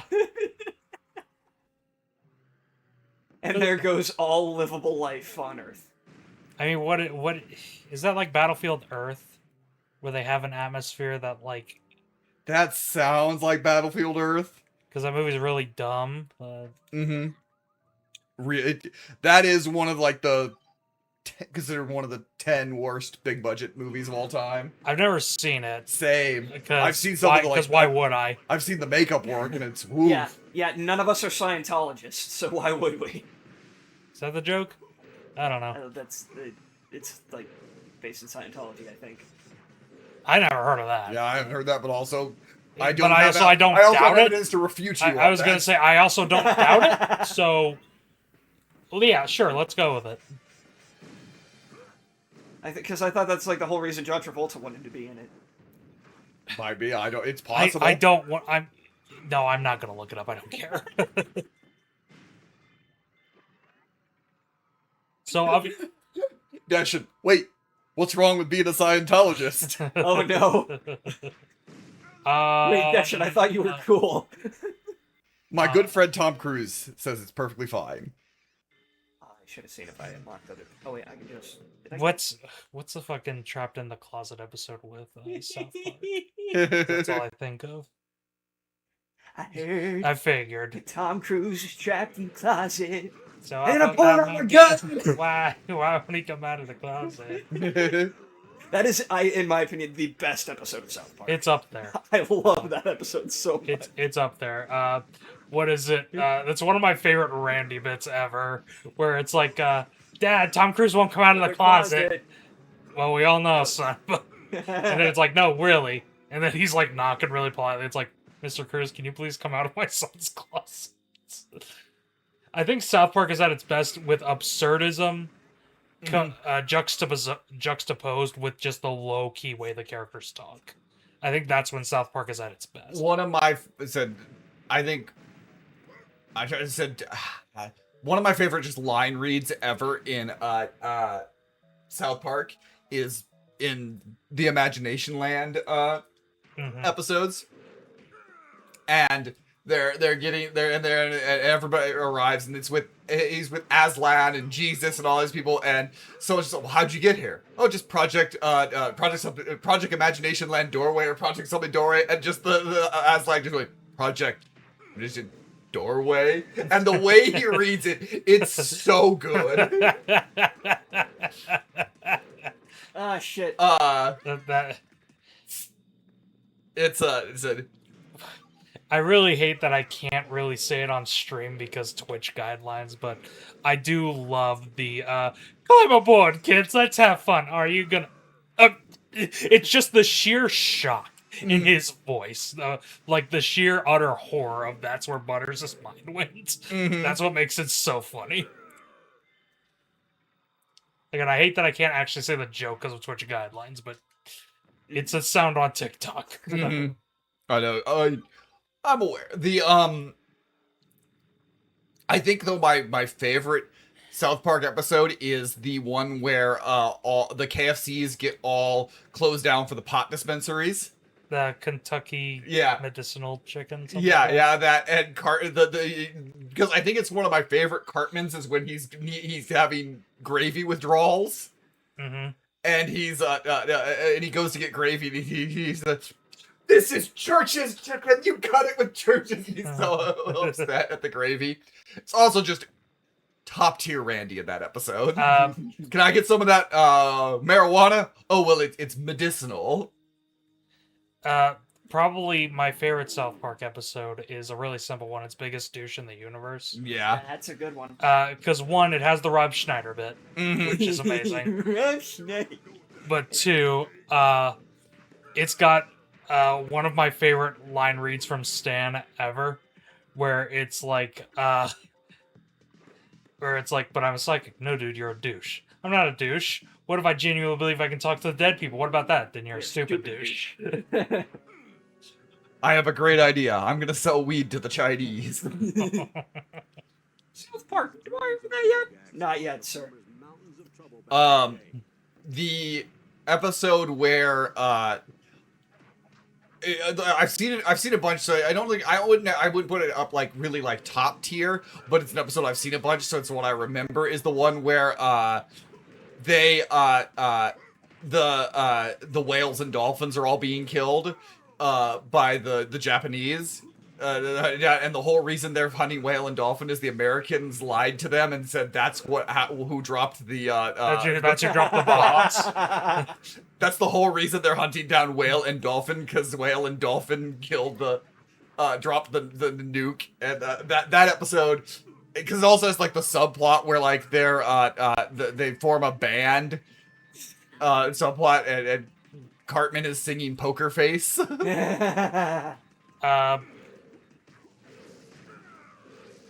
I haven't watched South Park in quite a while at all. I haven't either. Like it's probably been a decade since like I watched it consistently, maybe more than that, more like 15 years. But I can still get to it. I can't. Oh shit! I can't remember if I've brought it up like here before, but I feel like I would enjoy South Park more if they didn't rely so much on gross out humor. Yeah, you don't have the stomach. I don't have the stomach for it. Yeah. Mm-hmm. It's not that I don't have the stomach for it. It's that the gross out humor just kind of usually makes me roll my eyes. Mm-hmm. Yeah. But that's just a me thing. Again, like I've seen it a couple times. I love the I Never Should Have Gone Ziplining episode. Mm-hmm. Yes. Which does have its fair amount of gross out humor, but the funniest part is just how bored they are at ziplining. That is so funny to me. And how it's spoken like about it like it's an actual tragic event. Mm-hmm. One of my favorite Kenny deaths as well. It's like Kenny McCormick has died of boredom. Butter's special episode is great. The one where we learn that Kenny's alter identity, he's dying and coming back to life. That's Mysterion. The Mysterion. That episode's actually pretty good because that also has Cartman summoning Cthulhu because they kick him out of they kick him out of the superhero team. It's very funny. I'm gonna go summon Cthulhu. Yep, that's a whole trilogy of episodes. Yeah, it's either a 2 or a 3 part episode. It's a 3-parter. it's got Ace's line. It's got just such a funny ending that's so morbid. When Kenny's like, "Yeah, I'm tired, guys. I'm gonna go to bed," and he just fucking shoots himself. One of my favorite, like, really quick. Did you guys play the games? I have played. South Park games. I've played Stick of Truth and Fractured Butthole. I haven't played I them re- personally, I- but I've seen them. I really like Stick of Truth. Like, Yeah, I Stick of love Truth- Stick of Truth. I unfortunately I played a bit of Fractured Butthole, and like I just wasn't digging the combat as much on that. I just the way Stick of Truth blended the South Park humor with just a turn-based RPG, loved it. Yeah, Fractured Butthole, I liked the combat a bit more, but everything else Stick of Truth did better. So overall, I still think Stick of Truth is a better game.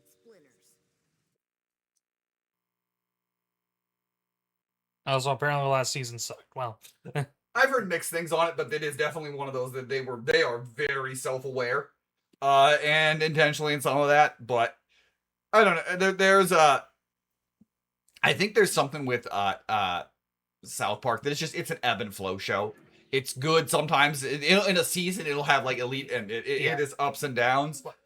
yeah, I still stand by that South Park is consistent quality-wise the best adult show, the best adult animation show in like the in the West, I guess, because like, you know, we have The Simpsons, which has you know just the peakest of peaks, but then everybody confuses as to when it gets not good and when it gets good again, kind of thing. Then meanwhile, like I would say Bob's Burgers is the best. I guess maybe, but like Bob's Burger just hasn't had the impact South Park has. That's fair. It didn't have the cultural impact. But I guess consistent quality wise, Yeah. it's if I'm going personal, I mean BoJack. That's true. You really liked BoJack. What, me? Was it not you? I don't know. Did you like BoJack?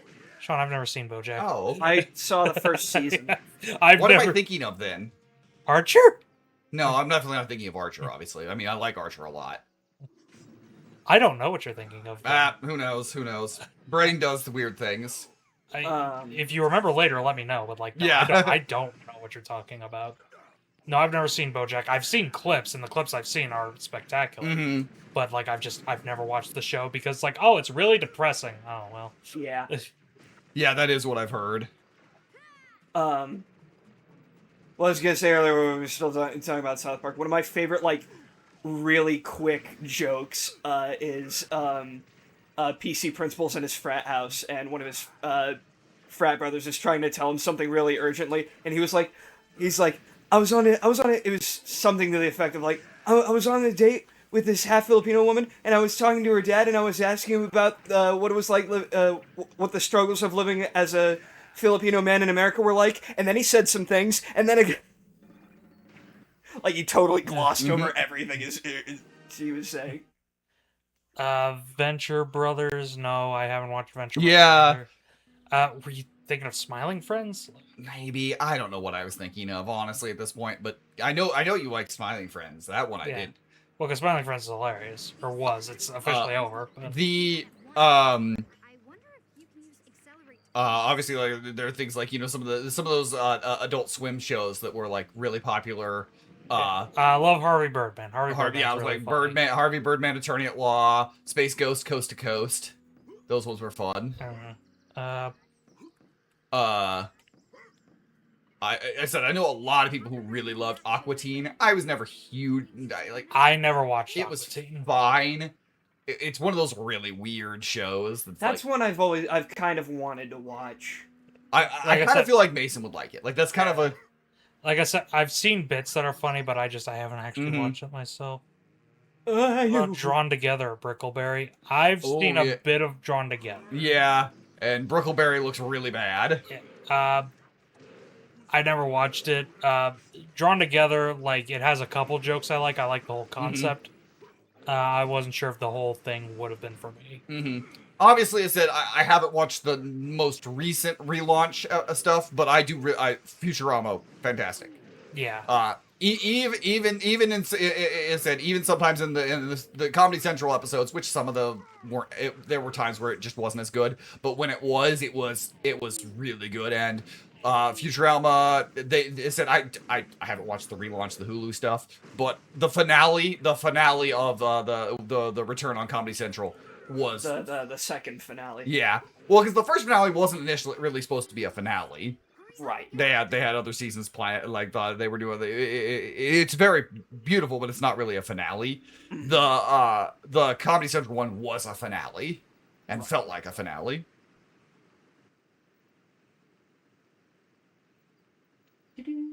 Yes, I know. I've done the ramp thing already. You don't have to show me.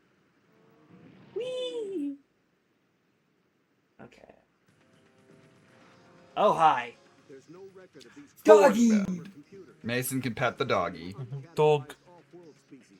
I don't know, it looks like it might hurt if I try to do that. I also am just like, I don't dislike adult animation, and we've talked about it a lot here. I like a lot of adult animation stuff, like, you know, Western adult animation. But I think at times it falls into a lot of traps that I just don't care about, type of thing.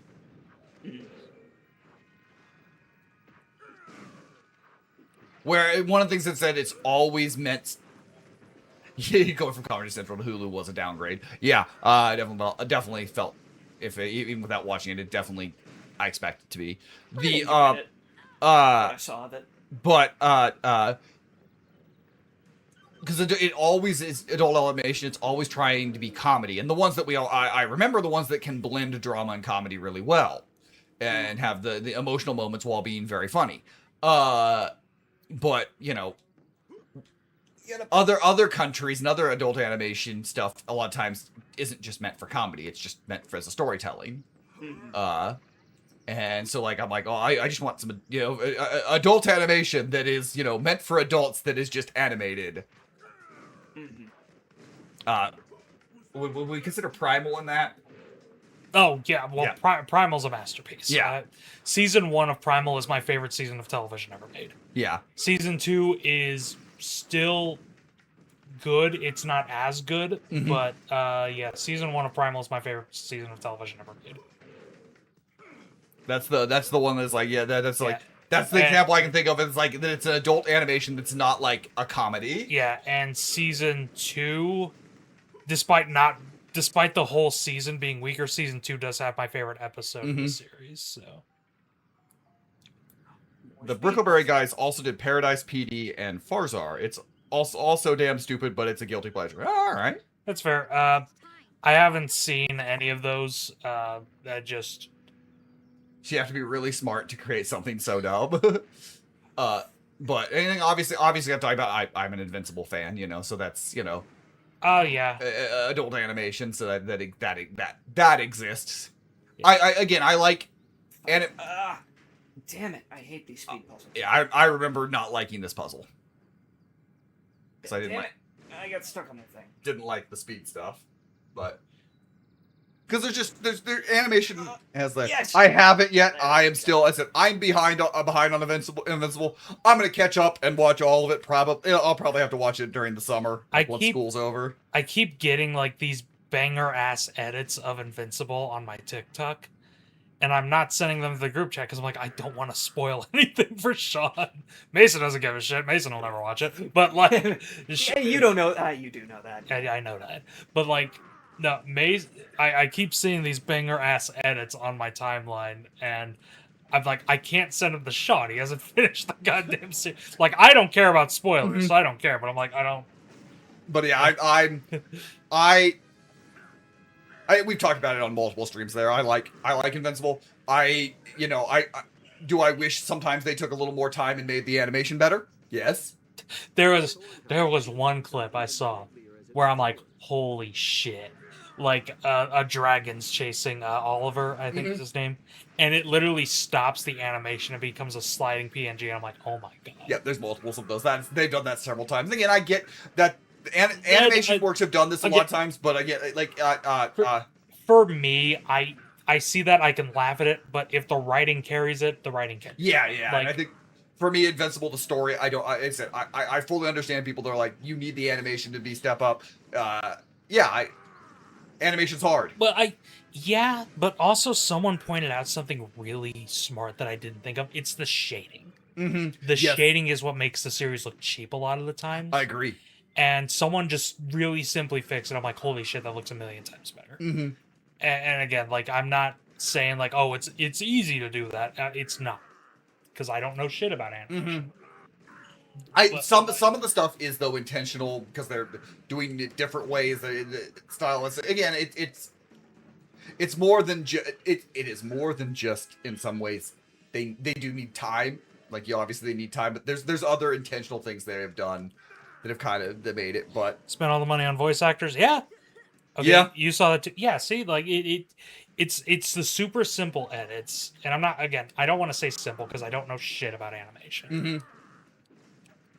Despite the fact that I have multiple pitches for animated series, and I'm like, well, I'm never making these because I can't draw for shit. Again, but like, the thing is, like, for the voice actors, there's only been one voice acting performance in the show that I've been like, man, you should have just gotten someone cheap and not worried about that. And that was, I hated that Aaron Paul's voice acting performance was not good. And then he didn't come back because he didn't enjoy it. because he was like, fuck it. Nobody liked me, so but I like Dispatch. Yeah, I like Dispatch a lot, and just Aaron Paul is you should have just gotten a professional voice actor for that one. And I like Aaron Paul a lot. Bitch. It's just one of those that's definitely. It's definitely one of those that's like, I get a lot of the nitpicks of the and things that why people are upset at certain things when it comes to Invincible. Yeah. But also, I'm like, I really like the story, so I kind of overlook some of the stuff. It's the thing. If the story carries it, then solar flare. That's another break the game move.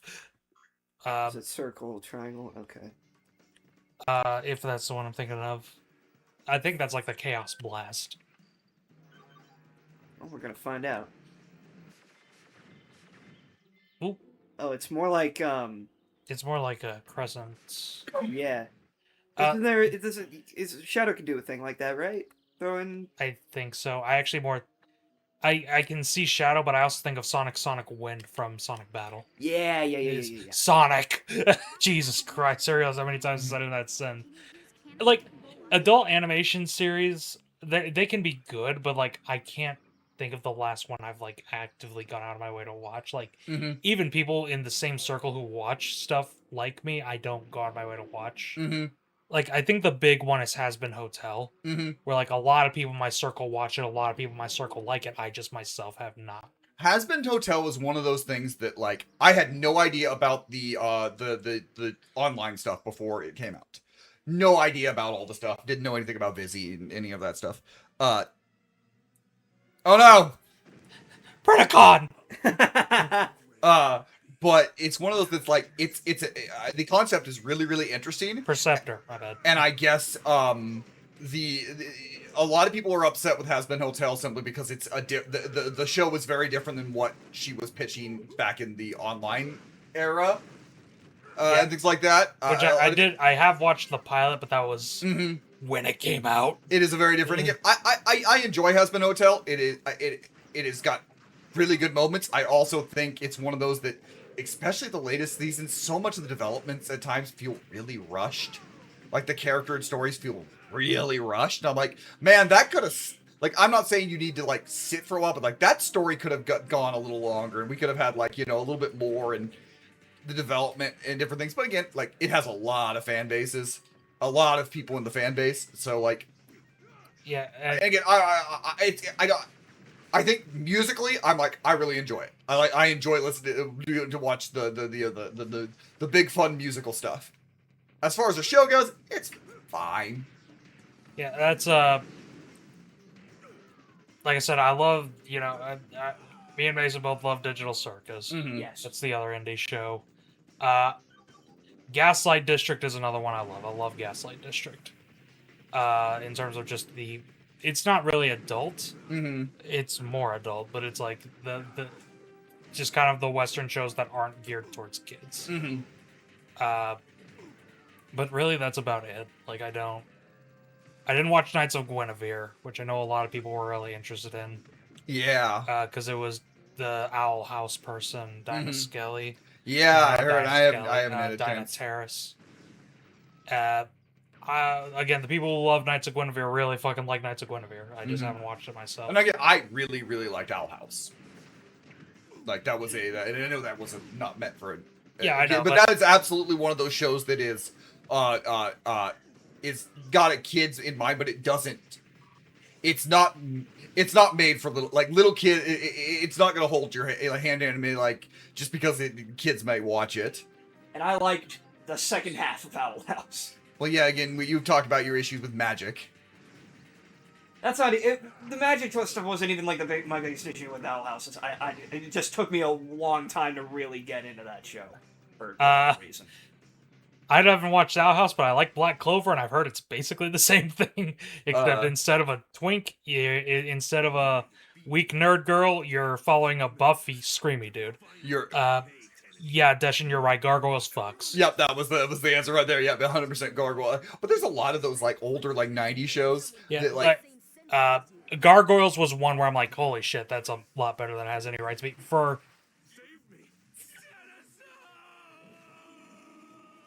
Bye. But like, for Disney doing their version of Batman the animated series, Gargoyles better than it has any right to be. Yep. Gargoyles is fucking fantastic. Keith I'm David. still mad that I didn't think of Goliath on the draft until that's. We need to be ready to face the proof. No. This problem is bigger than any threat we faced. And we're I think short Grandpa Max was my favorite character when I was a kid. Really? I think so. Like, I liked Heat Blast, but it's still like, well, I can't call Heat Blast my favorite character because it's just Ben. I mean, Do you people can. just not give a shit about good animation or CGI anymore? Yes and no. Yes and no. I mean, a lot of people do. The big thing about a lot of stuff. So here's my thing. Nobody's fucking pleased anymore. Let's take Invincible. Let's take two polar opposites where, like, on one hand, the animation's spectacular, but the story's kind of mid. Let's say Demon Slayer. And let's say Invincible, where the story's fantastic, but the animation's kind of mid. Nobody's fucking satisfied either way. Because with Demon Slayer, you're going to get a lot of people bitching that the story's mid. And just kind of bitch and moan. And with Invincible, you're going to get a lot of people saying that the animation's mid, so bitch and moan. I think it's just that the internet likes to bitch. So I think there's a couple things on this. I say yes, good animation. The thing is, good animation takes tons and tons of time, and a lot of the like shows that we look at and think about, and all the time, all those old ones, you go back and watch them, and you're like, oh, they cut corners left and right. It's not as good as you remember. Oh, man, no, it's not as good. It's just that like at the height moments, they're great, and we'll remember it because of the way that it was made and the way it was brought out and the way it was week to week. You just kind of. Except, you got through it. Like we watched Spider-Man, the Venom saga last year, and that like again, you were like, oh, there's some fun animation tricks in it. The animation was never amazing in that. Sorry, but it's definitely one that like it has a lot of like those animation tricks, you know, that you have to get through things, you know. Yeah. Again, a very common thing anime uses is that like the dialogue scenes will be really stilted, but that's so they can lock the fuck in for the action sequences. Mm-hmm. Yes, I actually was watching the Spawn animated series with my brother-in-law a little bit a couple weeks back. I never watched that, but I heard it was great. Yeah. Off topic, Mason, what the fuck were the slugs? So that's a thing in the show is that Grandpa often cooks Ben and Gwen just the worst looking food. Is it like alien food or is it just like he's that bad of a cook? Well, I think specifically the slugs is something that him and some of the other people in his line of work, where they genetically engineered slugs and mixed them with Brussels sprouts. That sounds like hell, but yeah, no. So, how much would you get paid to eat one of those? But it's, I mean, if I'm getting paid to eat one, I'd down it. But like. Weird. To go back on it, the CGI thing though, that's the CGI, especially specifically, partly the CGI is they've realized CGI has gotten so much better that we've kind of reached a point, and because we're not giving them the time, and it's not that CGI has gotten worse or that it's being done worse. a lot of time is the filmmakers are not utilizing it the way they used to. Yeah, look at Avatar, which took like 10 years to come And some out. of it isn't even just the timing. Some of it is also one of the best pointed out things I've seen that kind of direct a lot of the CGI I saw there is watch the trailer. Don't watch the movie for this, but watch the trailer of the live action Moana.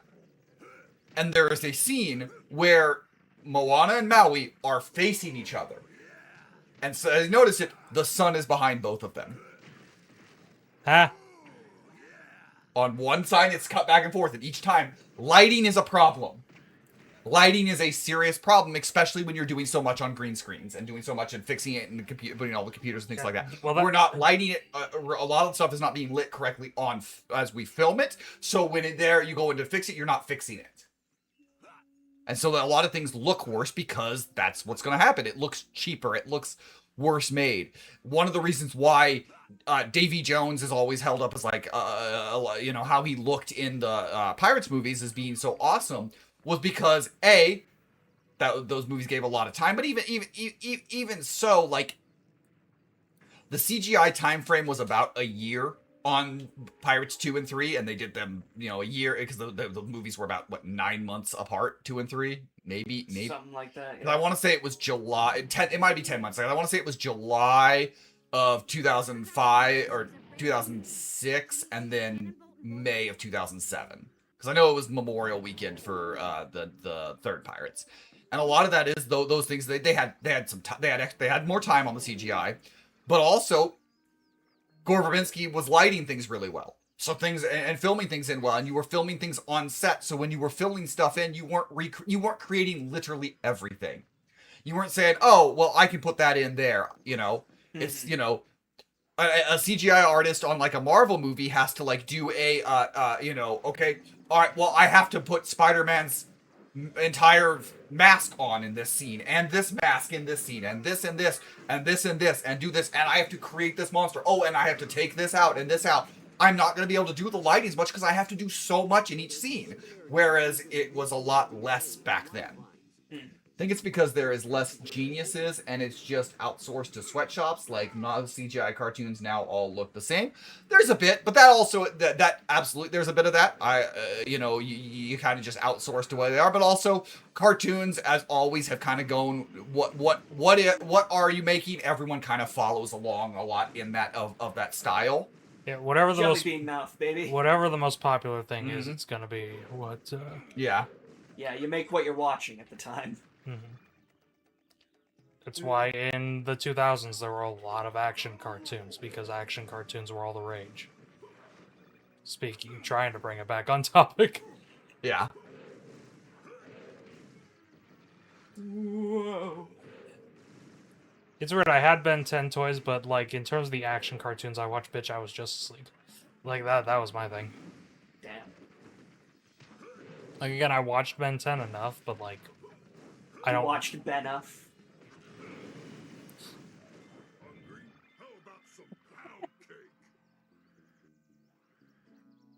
No, like in terms of like the ones that I ran to my TV to watch, it was Justice League. That's what I always ran to my TV to watch. It was Justice League. All the DC shows. I watched Justice League, the Batman, Teen Titans. And again, some of those shows hooked with the way they looked. Yeah. Again, specifically, I think Teen Titans. Teen Titans is the one where it consistently goes. There are still moments where you look through, you're like, oh, weird. But they had such a consistent schedule. Yeah, it's also just that like they knew how to cut corner. I don't want to say they did it better in my day, but they knew how to cut corners better. I do think there is a bit of that because like again, Teen Titans cooked with the animation, but if you notice, there's a lot of other stilted scenes. Deshaun, I always remember Johnny Quest. I love me some Johnny Quest. Speaking of bad CGI, well, which Johnny Quest? Is that like the 90s one? Or? That'd be I'm pretty sure that's the 90s one. It's a Johnny Quest show in the 90s? Yeah. It didn't last long and it wasn't good. I heard it was good, but... Of what the hell? I have to watch it. I watched it as a kid and I didn't like it that much, but also it was very different. But my man. I love Johnny Quest is one. If you tell me there's a Hanna-Barbera property that needs to have a renaissance and be made into something, whether it's a new animated something or a live action something, Johnny Quest is the one I would circle every time. Space Ghost, yeah. No, but like, Wait, who said that? like Johnny Quest is. I watched a little bit of it, but I don't remember a lot of it because when I was growing up with Boomerang, like they always showed like Yogi Bear and a lot of the other Hanna-Barbera shows. Like they didn't show a lot of the Hanna-Barbera Adventure series. Again, because when I was growing up on Boomerang, the Adventure series was like the DC stuff. So. Growing up on Boomer, were you born in your 50s? No, I'm kidding. I'm kidding. Mason, blow it out your ass. All right, damn. So I like the classics. Shove it. They're classics for a reason, you whippersnapper. What was on Boomerang when you were a kid, Mason? Like Yogi Bear. Okay, so yeah, okay. It's not like when, you know, God. when TV Land started playing like 90s shows and I was like, oh no. It's like, no. They were starting to do that in like the early 2000s. I'm going, that show ended in the early 2000s, guys. Where'd all this gray hair come from? But nah, of like the Hanna-Barbera shows that like I think need to. I mean, I will always take Scoobert Doobert. Well, Scooby-Doo's kind of the cheat because it's always going to get new shit. Yeah. Like, it's so popular, it's never not going to get new shit. Yeah. But, like, you should think we should stream a Scooby-Doo. Because we did a little bit in the, a couple of times, because we played the Scooby-Doo monster, a little bit of the Scooby-Doo Unmasked and the bum-ass movie game. Yeah. But, like, no, that'd be maybe a Scooby-Doo variety stream. Maybe. Ooh, we haven't done a variety stream in a hot sec. It has been Fuck my life. Love me some Flintstones. Flintstones is weird because again, we've talked a lot off camera. Love me some Flintstones. On Flintstones. It's a move. It's something that randomly comes up a lot in our conversation. It does. I think it's because I love John Goodman and he happened to star in the movie. Fuck. And the Flintstones are absolutely one that I sit and I'm like, I liked the Flintstones. I liked it I liked Flintstones as a kid. Should have gone. Flintstones is weird. Flintstones is so weird. What the I mistimed it. Don't worry about it. I mistimed it. It was going down. You're like, what if I jump There's now? a difference I between jumped, mistiming. and then it went down. All right. There we go.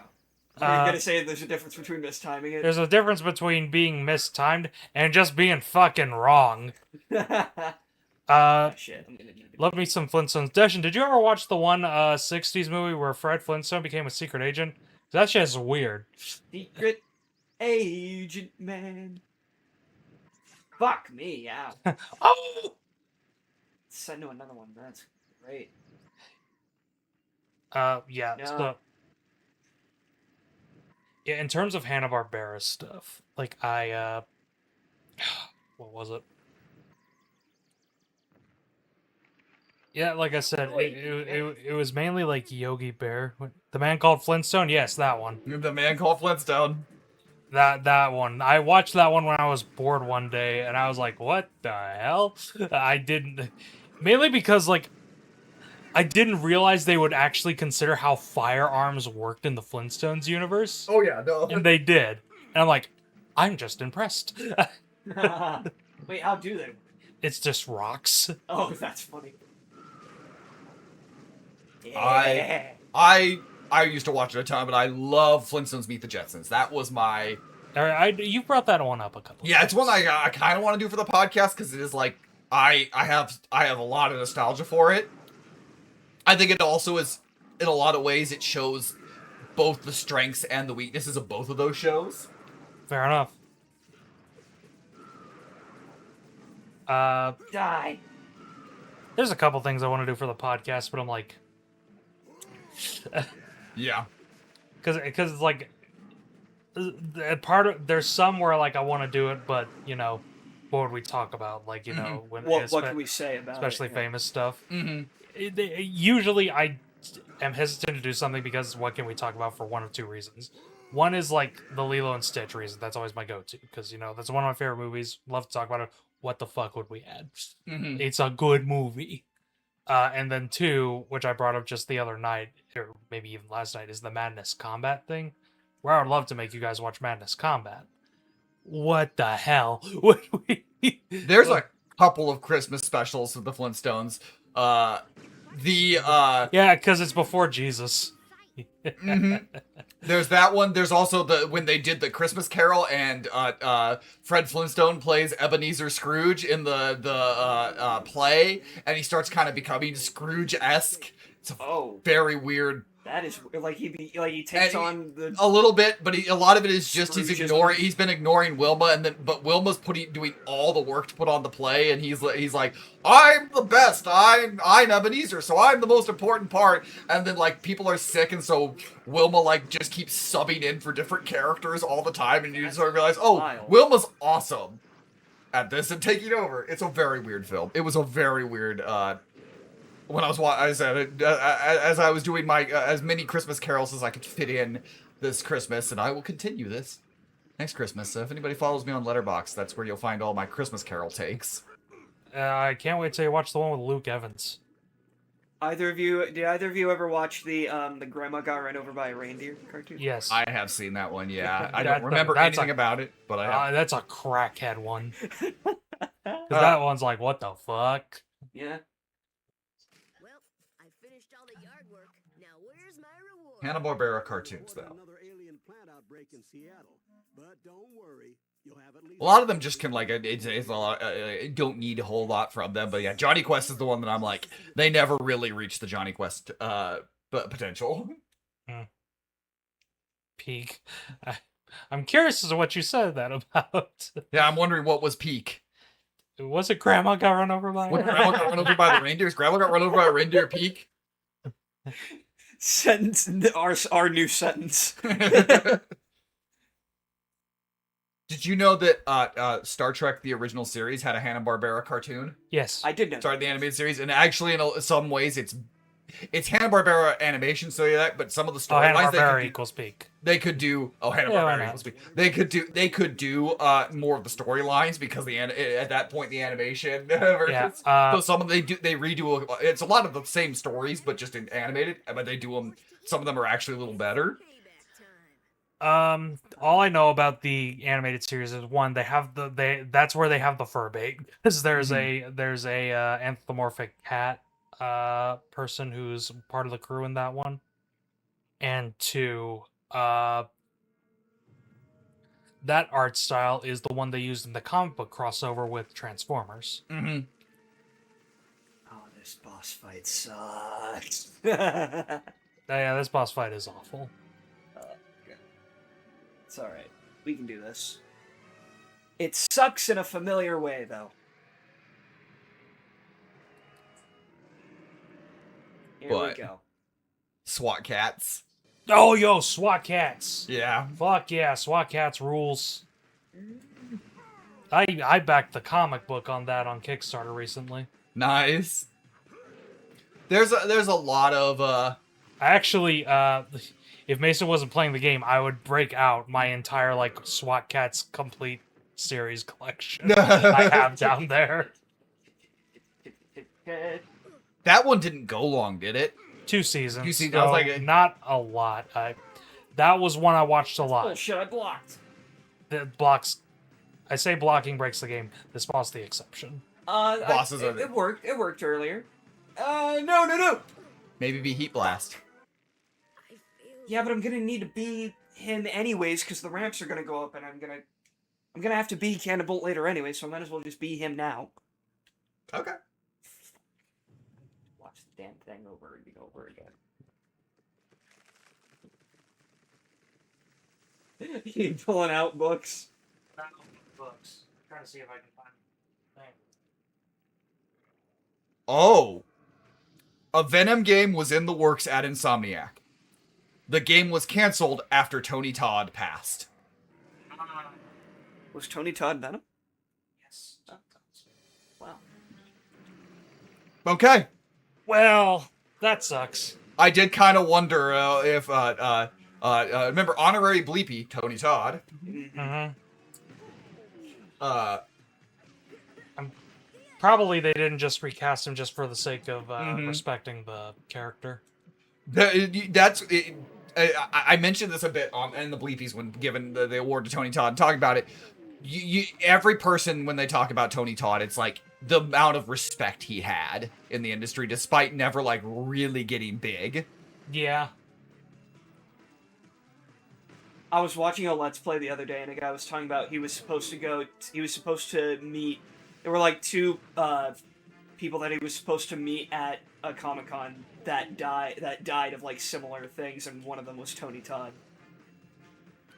I almost met Stan Lee at a Comic-Con once. Oh shit. Yeah, but then he had to cancel due to getting sick.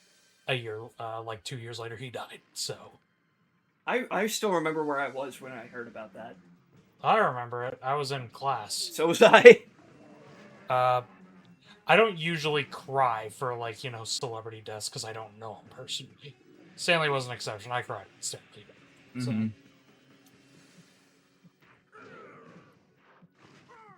Fuck me, dude. Oh my god. I hate this boss so much.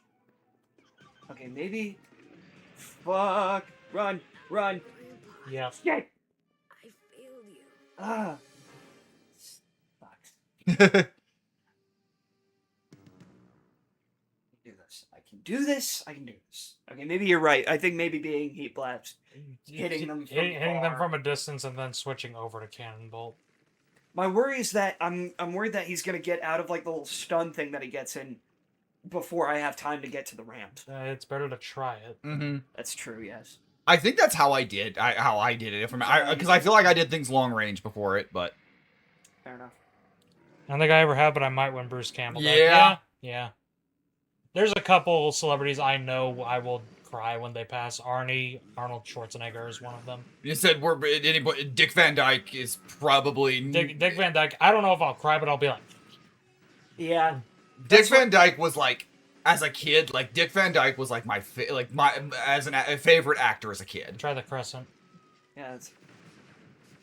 Oh, do I really have to get Well, right up to it? Okay, there we go. There we go. Like, because part of this, you had Mary Poppins, you had Chitty Chitty Bang Bang, those things I watched as a kid, but also as a kid, a show I was attached to as like a 10 to like maybe I might have been 9-year-old was Diagnosis Murder. Oh. what? Dick Van Dyke and his son Barry Van Dyke's murder show where he's a doctor. His son Barry is a cop, and he solves murders and crimes. Patrick Stewart is on the maybe list too. Yeah. Yeah, and that's probably not too far. Sadly. Sadly, that one's probably not too far. Emily and McKellen are up there. As I said, a lot of times the other things, one of my friends who I talk about a lot with about movies and things like that, and Des is like we are kind of we're in this age where we are losing the greats. Yeah. There's no one to really replace him. No, because movie stars have just kind of changed. Yeah. Change. There we go. Okay. Yeah. It's a bit annoying, but that might be the way to do it. I don't feel upset about it because it's pragmatic to agree, but when someone dies young, it does pull heartstring. Yeah. That's like Anton Yelchin. Yeah. When he passed, I was like, oh, yeah. Or Chadwick. Or Chadwick, Oh. yeah. Shit, wrong button. Well, obviously, another one, Heath Ledger. Yeah. Oh, yeah. That one was weird because I actually didn't know about him. Mm-hmm. So. Yeah, that was, and it said the circumstances and everything around it, and it was like it's not that he didn't have a break because he had done stuff, but that was like he was about to like legitimately probably take off in Hollywood, like he was about to be a star because he was going to get. I don't know if he would have won the Oscar. The post-mortem Oscar might be he was going to be nominated for the Joker. Yeah. I don't know if he actually would have won. I think that, but I don't think so. But... Oh, fuck off! Cold. Sorry. I don't mean it's especially when it's like when they're young and it's like Mhm. under tragic circumstances. Like I didn't know about the before watching the Star Trek things. I didn't know about how like Anton Yelchin and how he died until I looked it up. Like I was like, fuck, that is Mhm. insane. Matthew Perry was sad. Yeah, that was sad. That one was sad for me. Yeah. Yeah, Anton Yelchin was another one that you're like, man, I think he was just fine. He's one that would have found a lot in it, like a zone, like that. He just found good roles in a lot of stuff. He was definitely one that's like, oh, Yeah, like he was so close. he was in the like making more of the blockbusters, making that money. He was probably going to be doing a lot of like bigger like Oscar bait, like bigger films, like things like that. Over the next few years, dude was going to be a star eventually. Yeah. And again, not to say that like, he was going to be a star, therefore it's sad. It's just like, No, but it's one of those that I'm just like, It's one of those things where it's like, you wish you could see more of them. yeah, But yeah. Yeah. As greedy, as selfish as it sounds, it's like, you wish you could see more of them. Mm-hmm. Yes. Like, again, I'll cry when Arnold dies because, that dude's just, like, kind of an icon. Mm-hmm. But, like, in terms of, like, oh, I wish I could see more of him, not really. Like, Yeah, He's in his 80s now, isn't he? yeah, so I'm kind of like, he's not exactly retired, but might as well be. Like, You've seen him at his best. Mhm. yeah. Meanwhile, again, someone like Anton, like, Mm-hmm. no, come on, man. Tim Curry and Bruce Willis are going to be really, really sad. Yeah. Bruce Willis especially. Bruce Willis is one where it's like it's Mhm. I don't know, it's gonna sound bad right now, but I'm also like when he goes I'll kind of be like at least he's not suffering. Mm-hmm. Like cuz he is. Yeah. Kind of the same thing a bit with Tim Curry as well. Some of the stuff. Yeah. It's different with, but yeah, those two for me, we're probably there when Masako Nozawa dies. Oh yeah, Goku. Yeah, the Japanese voice actor for Goku, and like she is. I was gonna say you say that, but she's like 90 or whatever. Out there doing stuff And like she- crazy. and she still looks great. Yeah, she's still there, but it's like when that happens, that's gonna be real. Change. That was good. That was good. That was all the timing. Clutch. I think I figured it out. I gotta be right on the edge of the green, Yeah. and then just block that. The thing that sucks though is that attack, the long range attack, it uses so much of the. Maybe try a Shucks. different long range attack. I think that's the only one that works. Or I might just be missing. That might be I it. was gonna say because it might help if you hit it. Yeah, that does help. No, see, it doesn't. Okay, yeah. So the crescents are really The only one. I think so. accelerate might also be good if you want to do quick combat, but Yeah, I mean, obviously Akira Toriyama's passing was it very, very, and I don't know if it's going to be different, Okay. a lot of it, but Toriyama might be because it's like, how much longer, what was he going to still write, what was he going to do with that? I don't know. It's going to be very interesting. I don't know how my emotional state will be when it happens. I don't know where I'll be or what emotional state I'll be in it going into that. Time, yeah.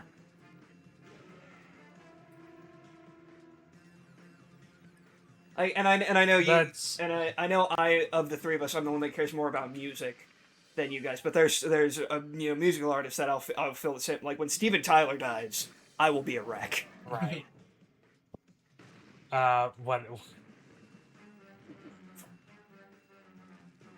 As sad as it is, as sad as it is, part of me has kind of accepted that Oda will probably just keel over as soon as One Piece is finished. Like, because he has just put himself on the line, his body on the line so much for that series. And his body's such a wreck at this point, where I'm like, I feel like he's He will put down the pen and then. and it's gonna be like the Monty Python thing. I'm like, that's mean. But it is kind of that feeling though, like that's the end. Yeah. either he's gonna die right after he finishes One Piece, or he's gonna literally go off into like the sunset Mm-hmm. and just never do anything again. But hey, I mean, I think at this point he kind of deserves that, doesn't he? Yeah, well, One Piece is also like, I don't know when the fuck One Piece is gonna end, because One Piece was like, it was 5 years till its end. That was like, 5 years ago. that was like 7 years ago. And we're just now getting to like the big final arcs. So, because we're now all on. the way over there. Damn it! No, there should be more. It's just no. It's I He, thought he destroys each one. Oh yeah, that's right. Might want to transform. Yeah, fucker mother. He's gonna get out of that soon, I think. Come on. Change. Or not. This game is Okay. very forgiving, Yeah, Mason.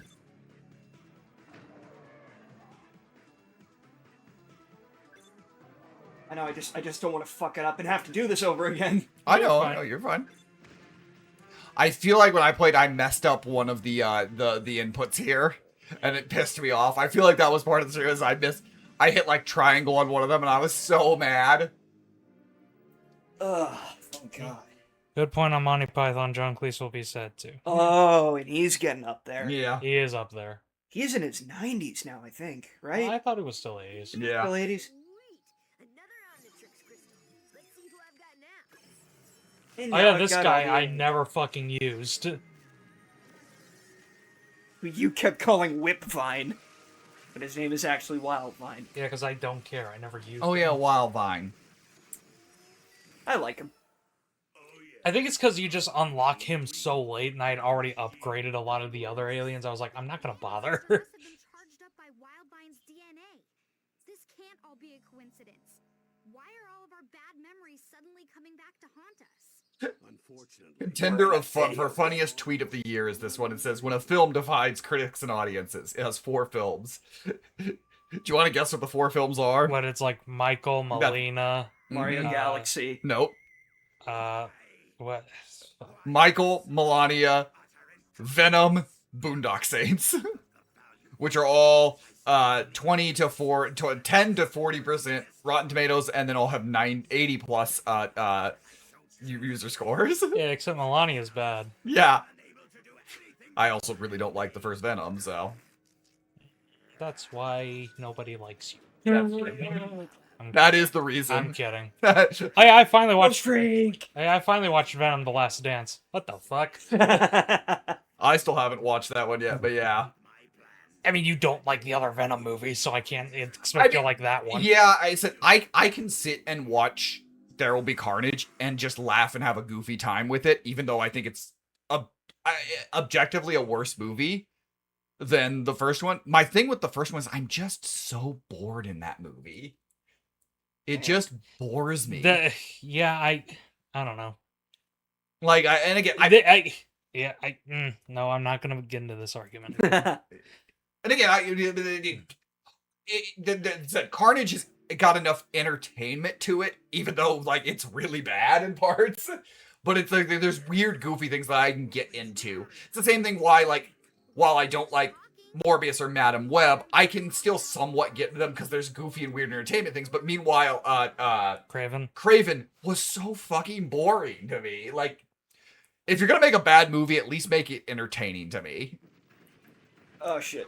Basically, the Sonyverse, I'm like, it's a bunch of 2-star and 1.5 movies, so. I was gonna say, fucking. I mean, I think I would probably watch all 3 Venom movies before I'd watch Morbius. I mean, yeah, I'd watch all 3 Venom movies before watching the other Sonyverse movies. But Yeah. I probably would as well, even without haven't seen the last one. And I said that the first one I really did not like the one time I saw it, but I told you guys I walked out of Madam Web, right? yeah, oh yeah, he's a the only reason I didn't was because I was bored as fuck. That's the only reason I did. Well, you were also at a screening. Yeah, late screening, so yeah. Meanwhile, like, I paid for that shit, so I'm like, no, I'm gonna sit here and suffer. I've made my bed, I'll lay in it.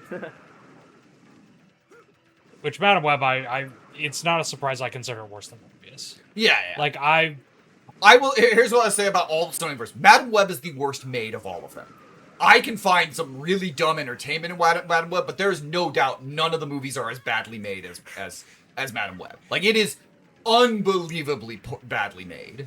Speaking of speaking of Madam Web, I saw a review today for Michael that was like, if I had a nickel for every movie where someone's life got fucked up by Pepsi, I'd have 2 nickels. No, like, I still haven't seen Craven because I have enough self-respect to not click on it when it's on Netflix. I said again, I expected to be entertained by Craven. That was the thing that I really. It's one of those that I'm just kind of like. I think that was the disappointing part of it. Was like I was just so bored by it. Like, and again, all said the 3 Venom movies. Well, 2 I haven't watched. The last one, and I will also say the second one also has a lot of. Really, the only like okay in terms of just like pure filmmaking is probably the first Venom is the only like good film made. Like the second one has weird sound things. It's filmed weird. It's cut weird. It's goofy, and I kind of enjoyed a lot of it. But there's those sort of things. Madam Web has the ADR things and a lot of other things. Yeah, So does Craven. Madam Web is like, I haven't seen Craven, but Madam Web is like genuinely in theaters. I've seen one of the worst made movies. Yeah. Oh, Craven. So Madam Web has the weird ADR stuff. Craven has the legitimately CGIing mouths onto people because there weren't lines there, and they brought them back in to say, "Oh, Jesus." Like trying to change it. The lips don't match so many times on different things because it's like what? Because they had the. Yeah, Craven's a weird movie. Like, yeah, So I said the first Venom is probably the best made of the group. The one Yeah. I've only watched it once, and that was when it came out in theaters. So, yeah, maybe on rewatch I'll be like, okay, it's not. I don't feel like this or anything, but it just I was so bored by that movie. I want to bring up the point I always do, but again, I always bring up the point. So, But again, but boredom and that's a subjective thing. All part of a movie is whether it bores you or interests you. Yeah. For me, I can find enjoyment in all 3 Venom movies, even The Last Dance. Even though I watched The Last Dance, I was like, huh, okay. Werewolves. I think one of the things for like the other Venom movies is 2 and 3, and again I haven't seen 3, but 2 is they were at least made PG-13 and not cut down. Like the first movie is very. It's blatantly cut. And it's not like they didn't go and reshoot things to make it PG-13. They just cut it to make it PG-13. Yeah. Oh yeah, I remember not liking this guy. There are slight Ah, traces of werewolf. fluoride in these fang faces. But again, like it's the whole Sonyverse is not good. If No. whichever Sonyverse movie you like, I'm not going to be like, oh my gosh, you're terrible for liking that Sonyverse movie. Whatever. I was gonna say whatever. If I'm ranking the Sonyverse movies, it's all 3 Venoms and the rest. It's fair. It's a lot of okay. But there, we've tangented off into the Sonyverse. As we tend to do. I think kind of one of my main things is that Venom 3 has the gall to have 2 post-credit scenes. And I'm like, are you fucking real? So it's Green Lantern didn't have 2. Green Lantern only had 1. I was gonna say Green Lantern only had 1. Trying to think of something that had 2 post credits. Wow, I think that is yeah. One of them especially, I'm like, who gives a shit? Like the final one, I'm like, who gives a fuck? Yeah. The second one, I'm like, well, that would be cool if this series was continuing. It's not, so I don't care. And also, like I said, I have a soft spot for the Venom movies. I do. But also, I don't trust them to do... I wouldn't trust them to do Null. That's, to tie conversation together, that's a franchise that I would love to see get some adult animation. Is Venom? Venom. Well, they said they're working on an animated Venom movie. They are, that's right. Which, like, I said it in my letterboxd for Venom 3. I'm like, you know, I hope that's like my real Venom movie. Mm-hmm. But like again, I like the Tom Hardy Venom movies. I think there's a lot of enjoyment to be found in them, specifically 1 and 2.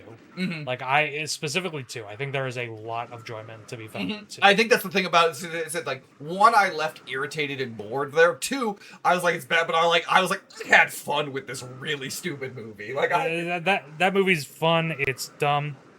I'll have to pass out. Night, guys. Catch you next time. Bye, Dashin. Thanks Tom by Dash, and we always appreciate you carrying the chat. Yeah, like Venom, Let There Be Carnage. I just find so fun. Yeah, like Woody Harrelson not giving a fuck. Venom, gay icon.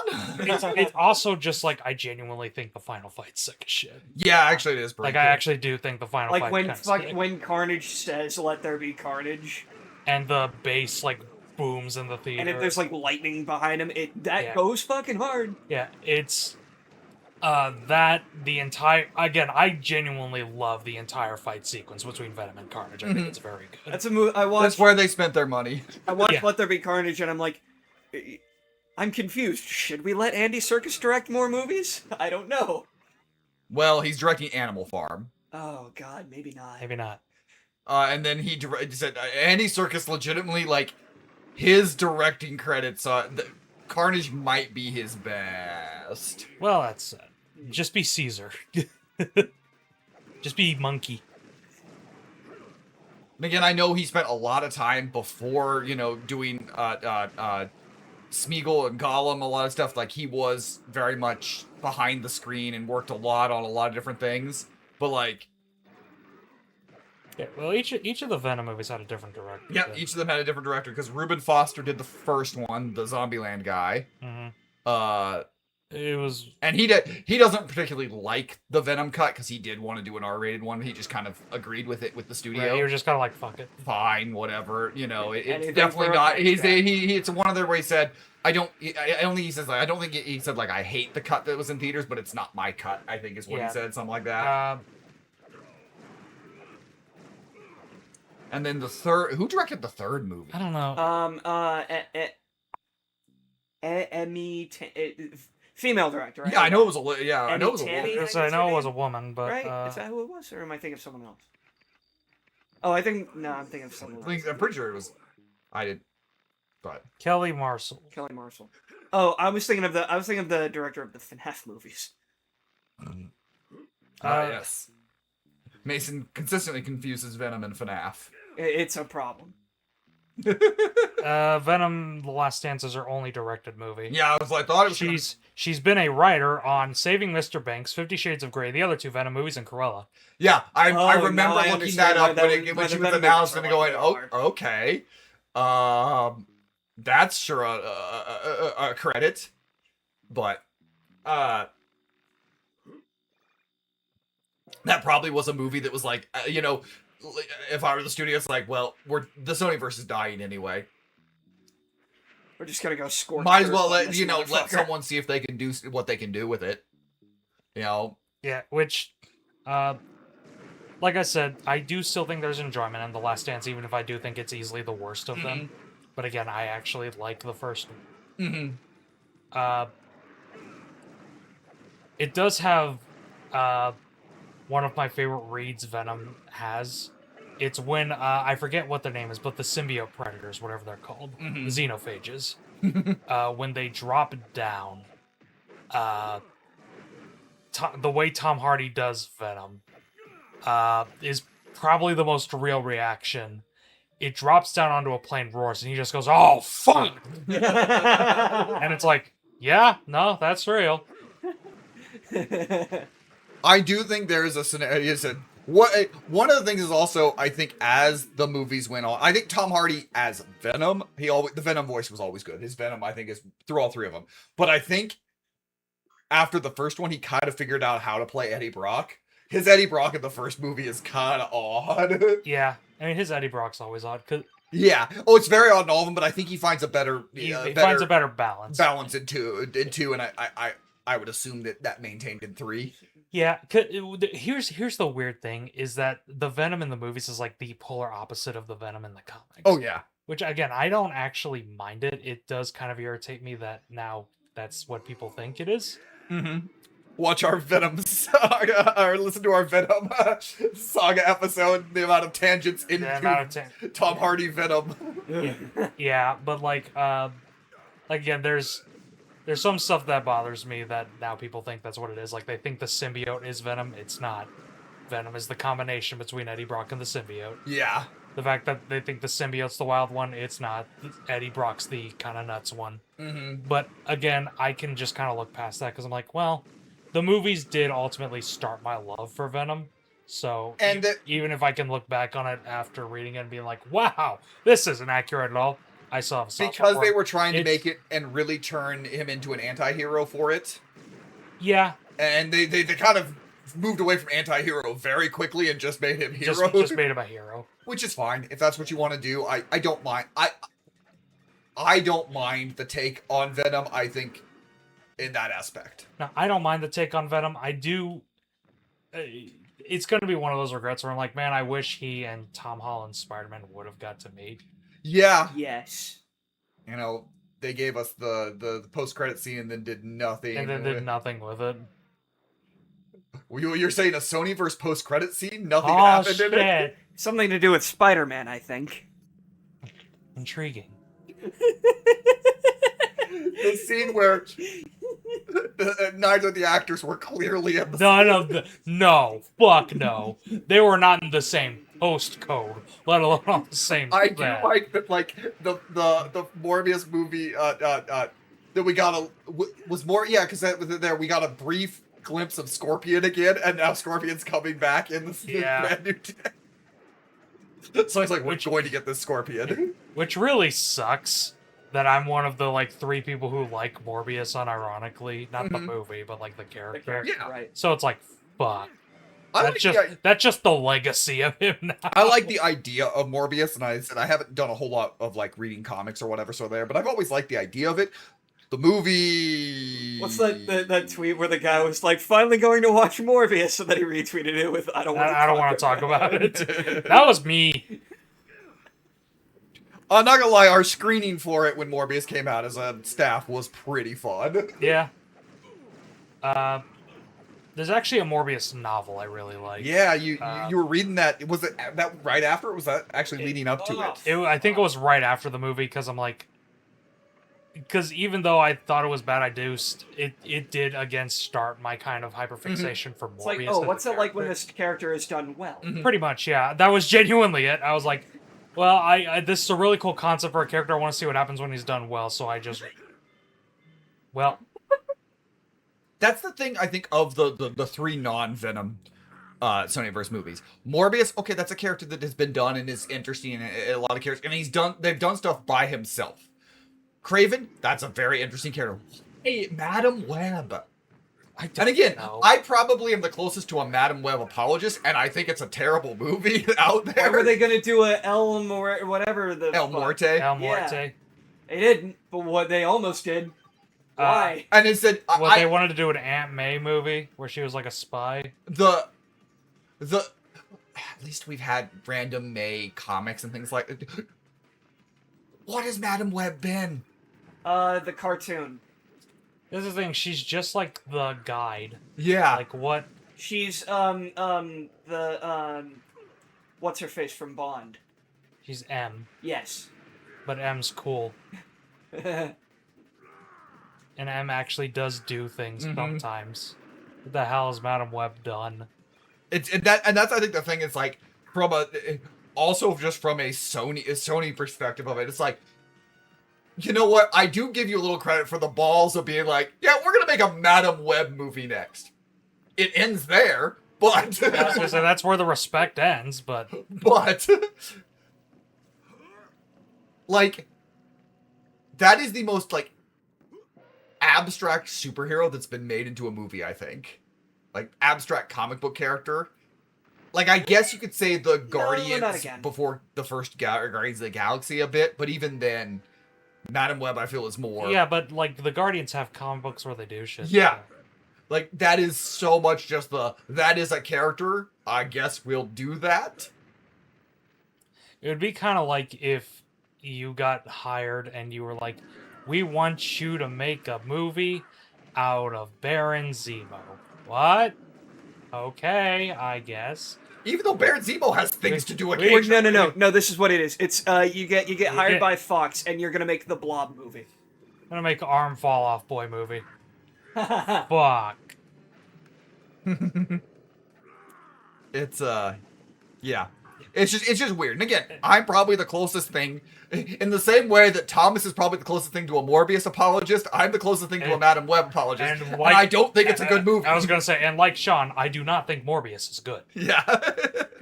Now we just need Mason to be an apologist to Craven, and we just all be an apologist to And we can all be an apologist to the bad Sony. The version. unholy trinity. So the it's like- fun. This movie sucks, but I'm going to apologize for it because I laughed a lot at just how absurd it was. Morbius, I do unironically defend some aspects of it. Like, I do actually think some aspects of it are well done. I can count them on one hand. But I do think some aspects of it are well done. I think a Morbius movie should have worked. Like, of them all, Morbius and Craven, a movie should have worked. And I think that's why maybe I'm a little harsher on those two movies than, say, Madam Web, because I'm like, a Madam Web movie's never going to work. What the fuck are you going to do with a Madam Web movie? Yeah, And I think the other two, it's like, a Morbius gonna and say, I like that- especially a Craven should have You worked. I was gonna say, I like that werewolf just... Just fell right off. I didn't have to do it. Yeah. Anyways. Oh, that's an edge. And I just remembered. I can't Edges are fly! death. No, like, Oh, that's something. like I said, I genuinely do like the scenes where he's experimenting on himself. I actually do like that. Mhm. What else can I defend? Like, Kamehameha? no, that's stupid as fuck. That's stupid as fuck. I guess the scene where he flies is kind of cool because, like, he jumps in front of the train and Yeah. that's kind of cool. What the fuck? I like the trailer that just had the same shot over and Oh, over Matt Smith. of Matt Smith, and it wasn't even that shot in the movie because he's a vampire in that scene in the movie, and I'm like, the shot wasn't even the same shot. I am so upset. I mean, that's just standard practice for. I'm aware it's standard practice, but that shot had been in every trailer, and so I was like, that was the shot everyone was waiting for, and it wasn't even the right shot. Fair enough. I'm more joking on this one. Yeah, It's not I figured. I Yeah, didn't I think it was bet, an but it- actual. Morbius is a bad movie because it didn't have this shot. Like, yeah, no, I'm 100% done, but it's very, but it's like, come on. I mean, Mason wants to fuck Matt Smith, so he can defend that aspect of it. But Yes. Matt Smith is one that I'm like, man, he needs more. He's a good actor. He just doesn't always take the best roles. He needs a better agent. Also, though, that is a lot of times a TV actor who's been famous trying to make it big, just taking the roles that, hey, I'm gonna be in a superhero movie. Okay, I'm feeling that might be my break. fuck that one. This guy's kind of a bitch. by You the know, way. talking like about, we talked about earlier, Anton Yelchin. Anton Yelchin took a lot of bad roles early on trying to get his break, and luckily, Star Trek was before a lot of it, also, Fright Night I was was a gonna bomb. say, remember Fright Night? Fright Night was a bomb. I love Fright Night. Also has some great David Tennant in that. I've seen both Fright Nights. I like both Fright Nights. I do. I like the original as well. The original's goofy. I said I like the modern one a little bit more, but I think that's because I really like it's an obvious name and I can't. Why am I blanking on Was it Colin? Colin Farrell? There we go. Colin Farrell as the vampire. I really dig Colin Farrell's vampire. I think the modern one is a more legit scary movie. Mhm. Like, I think the modern one is a more legit kind of terror. Mhm. Like it's My- actually, it's actually kind of freaky. My gosh, David Tennant and the actor who played the character in the original Fright Night do a very different role on that character. But I like that. Like, Mhm. I think that's very funny. But I do like the '80s Fright Night, and I understand the flaws of the modern one, but I really do enjoy it. Yeah. Like I said, I like both. But that was a bomb. That Yelchin took that. Obviously, he took Terminator Salvation. So That's right. I yep, forgot. he's Kyle Reese. Yeah, you know what? That's again, that shows how good of an actor he is. Because even in that movie, I'm like, No, yeah, I actually buy him as a young He's- Kyle. Oh, he's great. The casting is not the problem with Terminator Salvation. Well, one casting might be the problem, but also... Yeah, but the main casting. But that is guy, probably the if that, problem. a lot of that's fixed if that wasn't the main character of the movie. Christian Bale. Anyway, No, Christian Bale's not the main character. It's Sam Worthington. Sam Worthington. Oh. Yeah. You know, Christian Bale, despite being John fucking Connor, is not the main No, character it's of Sam Terminator Worthington's Salvation. whatever his name is. I think it's like... What the fuck is his name? Like, And then random hell. I am not gonna look up Sam Worthington's character's name not in Terminator worth it. Not worth Fuck. it. I really think, but Anton Yelchin as Kyle Reese is great casting, fantastic casting. Legitimately, Yeah, like even- the like- moment I was like, oh, I could buy him as being very similar to Michael Biehn, as you know, Yeah. there. Christian Bale as John Connor, especially as a more like As a more withered John Connor, like yeah, a as more a John kind Connor that lived through T2. as a more kind of burned out John Connor. Because the thing is, we the John Connor and the glimpses we've seen of John Connor didn't know much about the John Connor that lived through T2. Yeah. And like I said, I think Christian Bale does fine with what he's given. Mhm. He's just not given. He's not given anything. That script is really bad. And isn't Bryce Dallas Howard also in that one? Yeah, I think she's Yeah. his wife. I think she is. I think she's. And again, good casting. What does she do? I think she's supposed to be. She's pregnant. That's her. Yeah, she's that's her supposed to be job. the character from Terminator 3, Claire Danes' character in Terminator. Yeah, I know. Yeah. But it's like, what does she do? She's pregnant. That's her job. The writer has a cool, bright view of gender roles. But like, Yeah, it is. That's. And I can tell Christian Bale is a good John Connor because he can deliver the name. What? Yeah. John Connor.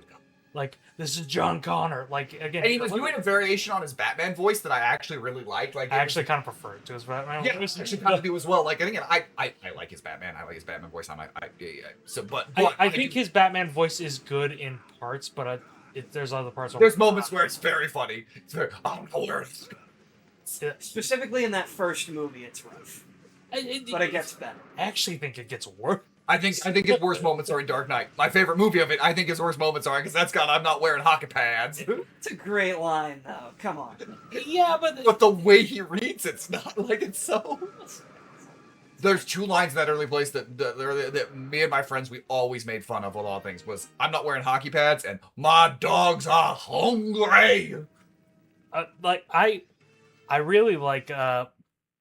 Again, I think his best voice is actually in the first movie, but it's not when he's it's not when he's like interrogating him. It's just like it's one scene. I forget what scene it is, but he talks in like a little bit of a mix of his regular voice and his Batman voice. Like that's perfect. No wonder I was creeped out. Yeah, Ghost Freak was possessing him. Yes. God, I need to get a new big bag, but I can't find any that are good. But if Ghost Freak is on his You want to trade? I can sit on the floor. Not. we better get to Mount Rushmore. As the numerous times we bring up Terminator Salvation, they're definitely Anton That's a- Yelchin's Kyle Reese is not the problem. No.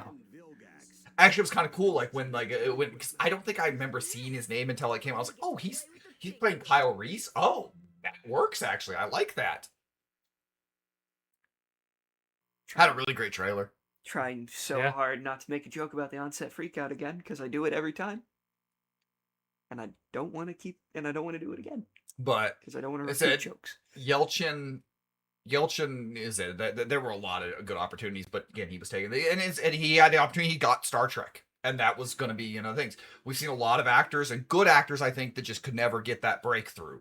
So it's confirmed. Main actor John Carter, Stolen an old void Taylor Kitsch. Taylor Kitsch. There we go.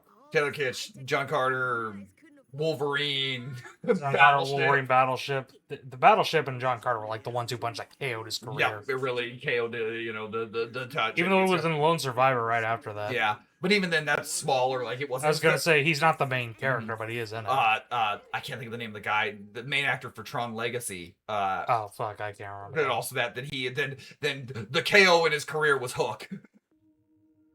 Not Hook, sorry, Pan.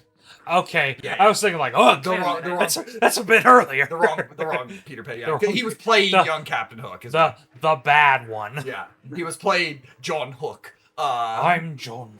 Yeah, that KO'd his career. Apparently a really cool dude. Like everyone talks really nice about him, but unfortunately, Because I like him in Tron Legacy a lot. Again, but I really like Tron Legacy a lot. I was gonna say, do you like him in that movie, or just do you? No, but I like also that do really movie? like him. I really think he plays the character really well. I need to watch John Carter again. Like I watched Mason, shut up. I Try know. not to be mean. You We like get it. Laser Team. Yeah, I get it. God damn, I lost a lot of credibility with that We- episode, didn't I? You had And it. all the credibility you gained back after picking Pinocchio. You. But like, no, I really need to watch it again because like I watched Battle LA Mm-hmm. and Warcraft, and I kind of Warcraft specifically I put alongside like the 2010s Damn You Should Have Been Good movies, Yeah. or Damn You Should Have Been Popular movies. Like I've said it a million times. I really like Warcraft. Actually. Yeah, yeah, same. We watched that. Our episode is I was up gonna over say. on Patreon. I know. Was that one where where you were really tired as well? Because I know Final Fantasy was. We did the Final Fantasy. I was exhausted. Yeah. I can't remember if I was tired for Warcraft. I was definitely tired. For Yeah, Warcraft. when I said it, Warcraft, but You were also bored by Warcraft. yeah, you were really bored by Warcraft. And I get it. Warcraft was one of those movies that it was trying to find what to talk about necessarily on it. When none of us were Warcraft fans. But I thought the movie itself. Yeah. I liked the movie Warcraft. Same. I don't know what to tell you. I think it's fun fantasy either. Uh, But also I'm not a You mean the Warcraft movie fan. directed by David Bowie's son? Yeah, Duncan. That always. Yeah, Duncan Jones. Every time I remember that, I'm like. Because I bring it up every time. But no, I saw your rewatch of Battle LA. What was your thought on that one? Yeah. Is that the one that's like a found footage movie, or am I No, thinking of that's District 9. District 9? That's right. And yeah. Oh, Oh! Jesus, that sounded so violent. The Battle LA was one that man, that trailer was awesome. Okay, a lot of it is Aaron Eckhart gives speeches the movie. Yeah. Because I watched it with my dad, and you want to know what we did the whole time? Yep. That's what we did the whole time. We just sat there and just like It was supposed To let the movie happen to you. because it was supposed to be like this big military movie that, what is it? I think someone put it best on Letterboxd. There was a great review that put it the best. PS3 the movie. Yeah. That's what it was. It's like this is the 6th gen FPS the movie. yeah, and it's definitely one of those that I like. It's not particularly a good movie. No, it's No. Not and it said it has some cool ideas in it, Yeah. but it goes from one scene, Aaron Eckhart motivational speech. Next scene, motivational Aaron Eckhart speech. Yeah. Next scene, motivational Aaron Eckhart speech. I think the most I remember about it is that one guy shit talks John Wayne, Mhm. and then my dad said as a joke, "Shame on him," and then we went into like a 20-minute conversation about John Wayne. Oh, and is that where the John Wayne thing came up in the group chat? Yeah. It's one of those movies that I feel like should have been really good, and it just Yeah. I don't think it's necessarily It was genuinely something where after I watched it, my only thought was, "Damn, I kind of want to watch a John Wayne movie," and then I didn't, and I didn't log it on Letterboxd until like 2 hours later because I'm just like, "Oh right, I should probably." It's just such a nothing movie. It at the really end is, of the and day. I think it's unfortunate because again, I think it's a really good idea Yeah, doing a war film, but from the perspective an actual war film, but but it's an alien invasion, really cool, but Yeah, because I was just on my 2.5 bender. Yep. Jesus. Yeah, you had a real. But okay, so you mentioned those two or specifically Warcraft was one of those, but watch that one was movies that Movies that should have been something. Yeah. Is kind of what I consider. Because that and King Arthur Legend of the Sword came out like this years after each other, and I'm like, fuck. Both of these should have been something. And even though it's a few years before, I consider John Carter in that thing where I'm like, it should have been something. movies that should have been something for the 2000s for me, like it said. Yeah. In Warcraft, I know it was a lot later. Was the 2010s. 20 Because it was 2016. 2016. Okay, I was like, Cause like, well, all right, you want it just got a re-release, Speed Racer. Speed Racer, John Carter are my two big ones, I think. And I know Mason's like, I don't Why like is- any of these fucking movies. What is it about movies that specifically like John Carter and Speed Racer? You guys are huge on. I'm just like, no. To be fair, In fairness, though, like you go listen to our Speed Racer episode. It's all over on it. By the end, Mason is like, okay, I kind of understand where you're coming from. I get where you. Yes, I'm He's not. still not something. I'm not I'm not there saying he's a good, but Mason came to an understanding of where we were coming from. Yeah, which means in the inevitable season 18 when we watch John Carter. I see. I don't It's think gonna take Mason's a gonna- lot I don't of think that's one that convincing, Mason's gonna. I think. John Carter is not a Mason film. Like that just Yeah, because it's slow and It's mature. slow. It's different. It's goofy. It is very goofy. But also we're basing it off a 1930s science fiction novel that almost everything science wise was disproved. Like 2 seconds later. Yeah. So like What that's yeah, that's right. I watched fucking Tarzan: The Epic Adventures because like yeah, because that's the, yeah, that's a TV show. but it had like a 3. It was a 2-parter. It was a 2-part premiere. That was the pilot on Letterboxd. A lot of those 2-parters, like those big 2-parters of shows, are on Letterboxd and things like that. Oh They- fuck! Whoops a doodle. But And like that was like again, I've never seen it. It feels like it was trying to be Xena or Hercules. I could see that. I said, okay, our list of the 2010s, the 2000, Yeah, like I said, I'm trying to think movies that should have been Speed Racer, Speed Racer, John Carter. King Arthur: Legend of the Sword, which Warcraft. Yeah, those are, which means Mason probably won't like King Arthur: Legend of the Sword if he watches it. I think of those. I think Mason of those 4. Of I those, think that's the one Mason would like the most.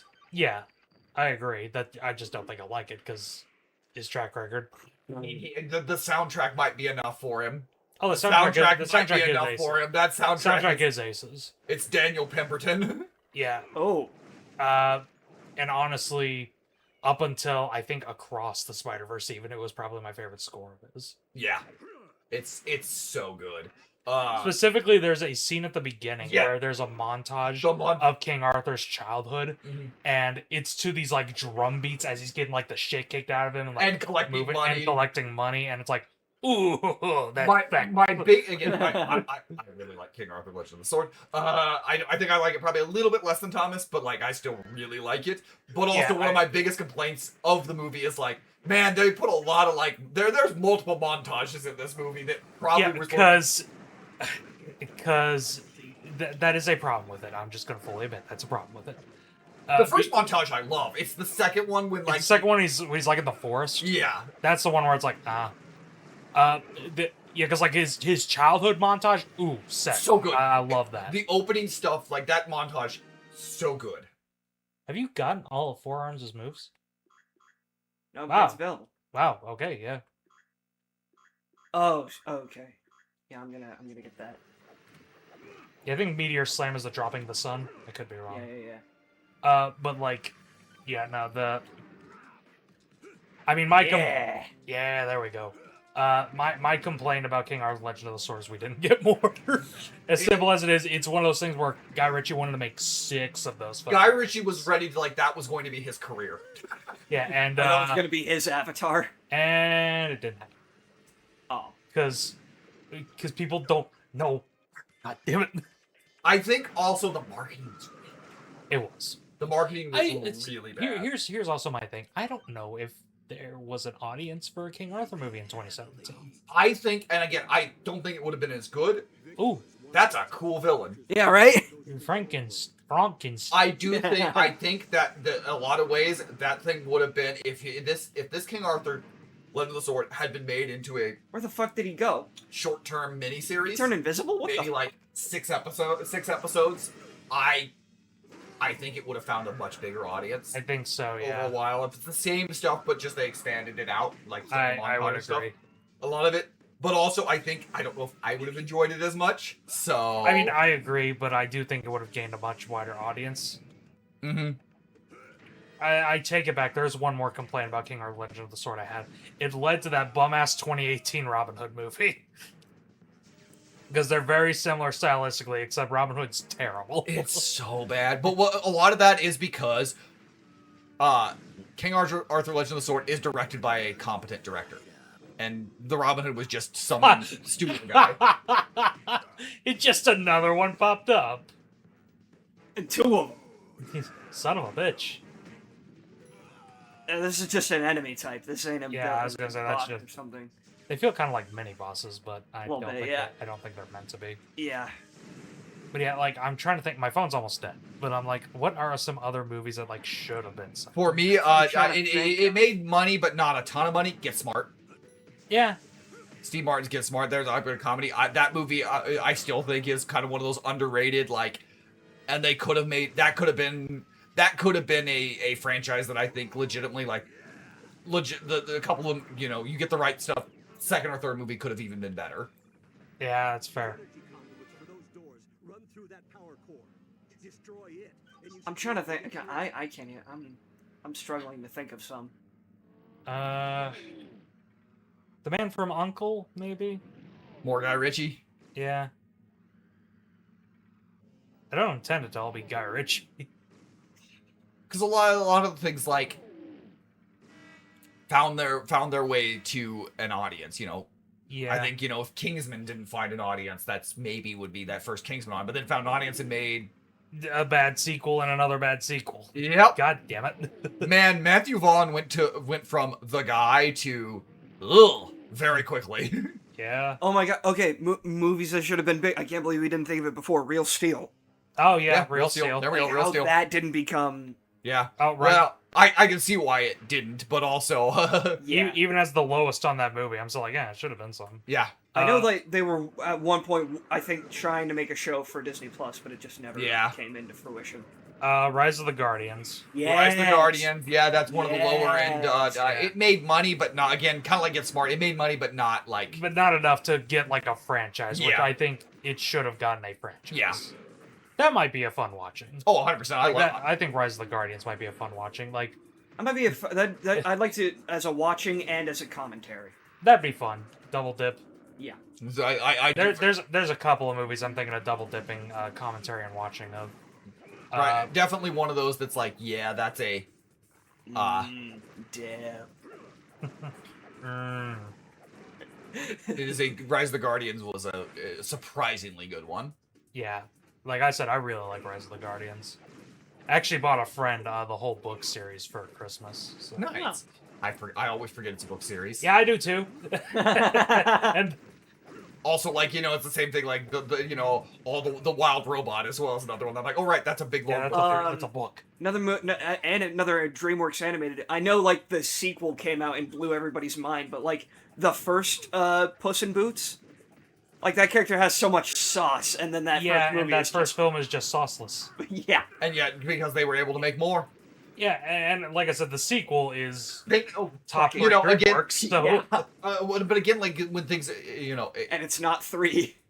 yeah, you're right. It's top 3 DreamWorks, and it ain't number 3. You're right. the first That- Kung Fu Panda made a lot of money. None of the sequels have made money. But the first one made money, so they Ooh, get to nice. keep making more. And that's all sometimes it takes is just one. Yeah. Yeah. Well. Yeah, because that's the thing. Like, I think Puss in Boots: Last Wish is genuinely tied for me for my number 1 DreamWorks. Is it that and Shrek 2? Kung Fu Panda 2. It's Or Kung Kung Fu Panda 2, rather? Yeah, it's Yeah, Kung Fu it's- Panda 2. it's- Kung Fu Panda 2 is... Kung Fu Panda 2 is so good. Kung Fu Panda 2 is straight up a masterpiece. Bring Yeah. I straight up like I mean no exaggeration when I say Kung Fu Panda 2 is a genuine masterpiece. And it's wild, because again, I think Kung Fu Panda 1 is good. Like, No, it's Kung Fu Panda 1's good. good. It's a very solid with some very good moments. And also is the same plot as Laser Team. That's right. That was a whole thing we did. But Well, one of them was good, Mason. Is it Laser Team? And one of them was good, and the other one was better. but again, I think and Kung Fu Panda 3 was fine, perfectly fine. But like it definitely Yeah, it peaks at 2. Kung Fu Panda 3 is the ultimate. You Exist movie. They made It's- another one. It's not Toy Story 4 You Exist, but it's like I'd put it pretty close to Toy Story 4 You Exist, but yeah. really. Yeah. You also think of Toy Story 4 a bit higher than I Yeah, do. I do. Yeah, I absolutely am higher on Toy Story 4, so that probably is why the closer to it. So many both of them are. There are a lot. Yeah. That might be a change the heat blast and drop the sun. I was thinking Wildvine because he can do Oh that. yeah, because he does have that. You're right. Thomas just doesn't use it. I don't. Because again, why not? Because like you unlock him so late into the game that by the time I had upgraded all my other characters, so I'm like, I'm not gonna bother trying with this guy. Final room, I believe.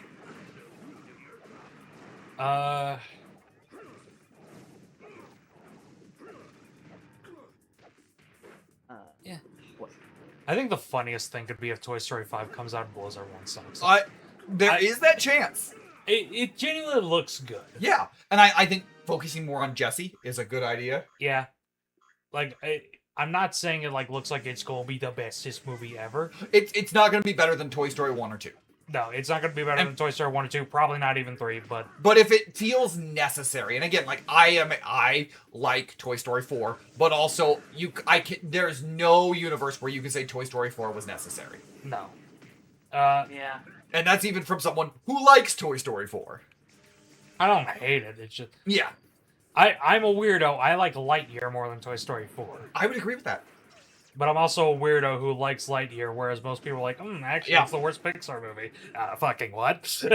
Cars 2 exists. Yeah. Beg your I fucking pardon. But I wasn't even the biggest fan of Lightyear, but I would watch that in a heartbeat over Brave. yeah, honestly, I agree. Sean likes Brave, doesn't I he? do like Brave. Fuck.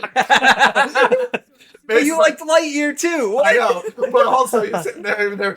Cars 2 is right there. Cars 1 is right there. I watched Lightyear over Cars. Okay, well, Mason likes cars, Sean. And I watched Lightyear over Brave. Huh? How about that? Fuck you! How does it feel? I like Lightyear over both of those, so I'm winning either way. Fuck both of you. I'm winning. Both sides have good points. The important thing is I'm having fun. The important thing is you're all worse than me. But no, I like Lightyear. I like Lightyear quite a bit, actually. Yeah, I like Lightyear. I get what people don't like about it, but people treat it like it's the worst Pixar movie. My biggest complaint is I wish Zurg had been his father, actually. My biggest complaint is the tone. Like, Yes, I kind of wish it had gone for a big balls out sci-fi blast 'em up tone, like the Mummy button space kind of. Yeah, thing. yeah. But for what they did, I thought it was fine. I like it. I like the movie. I think it does a lot of really cool things. I think it has some fun ideas with the idea of time of like trying to be perfect and perfection. I do also think that Zurg should have been his father, but for the story the movie wanted to tell, the moral they wanted to go with, I actually think Buzz being Zurg is... Again, because my whole thing is I think Lightyear should have been a big, dumb action movie, but they wanted to do something a bit more interesting. I wonder if Lightyear had done well. Lightyear did not do well. But I wonder if it had done well if they would have actually brought Zurg as something different again, like it not just the Berserk. Yeah. Berserk. No, that's Yeah, because that's what it is in the movie. Which is, and I think that's that again. Bersergo. Zurg I think was my biggest letdown of that movie in a lot of ways. As someone who just really likes Zurg and the design of Zurg. Yeah. Again, like I don't think he felt like it was like a classic, like he was a Vader-esque villain in a lot of ways. Like obviously Vader's who they were copying in a lot of it, but like that like serial pulp villain, like those sort of guys. Like they're badass, they're crazy, but also like there's something to them, and like that's making it the way they did in the message that they did. Which again, I actually really like the message. I think it's a really good message, but I feel that kind of betrayed what I liked about Zurg. Yeah. And the idea. Again, what I think is the problem with Lightyear is that it's a well-made movie, just not what should have been Lightyear. It should have been voiced by Wayne Knight again. Just in the Zurg outfit. like I said, I've actually wanted to do a little bit of a rewrite of Lightyear for a while, just like as a dumb action movie. But again, that's something where I'm not. I don't know. That's just something I kind of want to do, but Did we ever ask this question on camera, or is this, I think, out there? If Lightyear had done well, do you think they would have done other movies based on the Toy Story toys? Maybe Lightyear. At the very least, they would have done it for Woody. I was gonna say probably Woody, but Lightyear, Buzz is really the only one I can think of like working. Yeah. Like, what are you gonna do? A Rex movie that's just dinosaurs? I wonder what the line though of dinosaurs he comes from. Like, there's lots of different dinosaurs. Like, what is he? Is he just dinosaur, or is he dinosaur from something? Shawnee's a plastic toy from Mattel.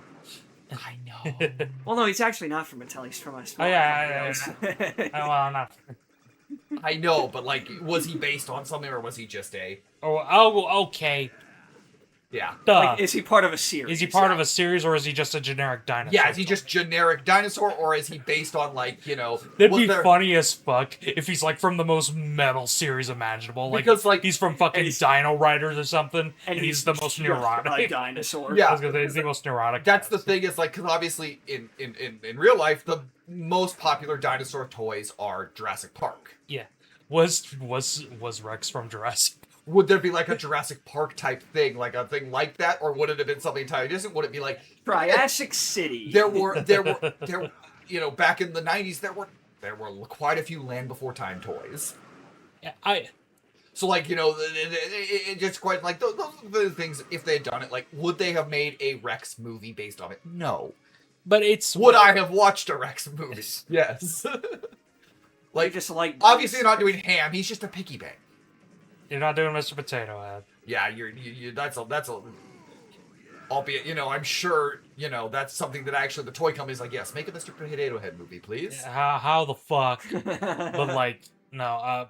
Again, it's really Lightyear and Woody because the characters, and I guess incorporating Jesse. Jesse would be with Woody, that'd be a great way. I say that it'd be funny as hell if the Lightyear sequel actually was him like crash landing and he's like in a western town and that's where Woody and Jesse come in. And, like, it's just a remake of Toy Story, but it's the gritty reboot of Toy Story. You didn't know that those actually crossed over. They brought back Woody's Roundup, and it's to cross over with. The same company makes the toys, and that's why they crossed it over eventually. It's like, what real world, all the crossovers if it's the same company. Yeah. But like, would Duke Kaboom, whatever he's been, would he get a movie? I always took it as he was based off a real guy. Oh my god, the biopic Duke Kaboom. Well, that was what I was thinking, but all right. No, it's a mockumentary. Duke Kaboom. Yeah, I always took it as that one was based on a real guy. Makes sense, honestly. It's like I always took Rex as just a generic dinosaur figure. I never even thought of him as being from a set. I'm not gonna lie. Because like you have that whole dinosaur set from the short, but that's entirely Rex is not a part of that. Rex, and honestly, that set. Look, I'm not gonna lie. That set's kind of badass. Oh, it is. I like because it's fucking Dino Warriors, and I'm like, that's kind of badass. I really liked that short. Shit. That special, the dinosaur special. I also really like dinosaurs, so I'm weak. I'm a weak man. But also, like, I get most of the Toy Story specials are good. Like, that's a weird thing to think about. I'm with Sean. I kind of wish that Toy Story was just that. Yeah. Like, if they were going to continue it, just do shorts and shit, like, for the rest of the time. Yeah. My favorite one of those is the one where Barbie and Ken are trying to go to Hawaii. Yeah, and they recreate Hawaii. I like they stay at the hotel that takes the toys that has the Toy Story Terror. Is that Toy Story Terror. That one. That's a Jessie one, and that's actually she legitimately is being packaged again, and like she's having PTSD. Meanwhile, I am a Small Fry apologist. Small Fry's great. Small Fry. Not like Small Fry. Do people not like Small Fry? No, not really. Well, like. I don't know. Nobody talks about it. I think Small Fry is the most, in a lot of ways, generic, but it is so funny in parts. It's just so fucking funny. It's so funny. They've done better story-wise than some of the other ones than Small Fry, but Small Fry is funny. Small Fry's just so fucking funny. Like, just like he gets there, he's like, yeah, I'm Buzz. Yeah. And it's like, guys, I'm telling you, this is the real bus. Rex, he's 3 inches tall. I always wanted Tiny Buzz to show back up, like in a... He's in the underground like forgotten toys area where they meet Duke Kaboom. Like, so he should show back up in because he doesn't go back. He's in. He's in toy therapy. Yeah. They should bring him. Yeah, just bring it. Oh look, it's Tiny Buzz. Maybe he has like a background cameo or something. Yeah, that'd be pretty funny. I don't know. Like I said, I love Small Fry. I don't know if it's my favorite Toy Story Terror. Probably is. But Toy Story Terror is really it's just been a while since I've watched it. Toy Story is really good. The dinosaur one is really good. Like Toy Story that time forgot. Yeah, it's just the one that doesn't focus on your main characters. So like it's a Rex and whatever the Trixie. Yeah, that, and it was legitimately was a good. I liked them. Part why I liked that is I like the idea of the specials, them doing Toy Story specials and just focusing on some of the other characters and letting them shine. Uh-huh. And I think that's a really cool thing that you're not gonna make Toy Story 5 and then make Mr. Potato Head the main character. Right. But you could make a 20 especially not now. Yeah, but like. But yeah, you could make a 20-minute special and make Sarge the character. Oh Jesus! When's the last time Sarge that was 3? That'd have been 3. My God. Pretty easy. You just make it a really gritty war documentary, but it just happens to be about the plastic toys, and it occasionally breaks. And Woody's like, "Guys, what the hell are you doing?" Bonnie is going through an angsty time. It's Saving Private Ryan, but it's these green guys. And that is also fun. Is like you could be played by, and when at the end you learn it's entirely is just what the kid was playing. Yeah, like what if Bonnie was just going through a fucked up phase? So like she's having like these army men just get their intestines blown out and strewn everywhere. He walks in on her parents watching Saving Private Ryan, and it traumatizes her. I don't know if they're ending the other one, but like it said, obviously in the Forky Has a Question.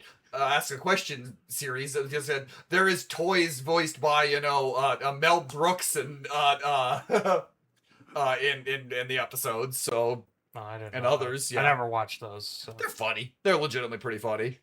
Maybe that's just because I kind of nothinged Forky. That's fair. I liked Forky, but also a lot of that was just again I like Toy Story 4, so. Is this the guy from Community? Yeah, it's Tony Hale. It's Tony Hale. Yeah. No, not Tony.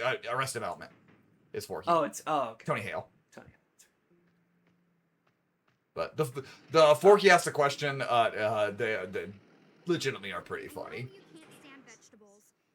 But again, like Toy Story has a lot of potential across in these sort of things, and it feels sometimes it's just deadened because they had to make more movies.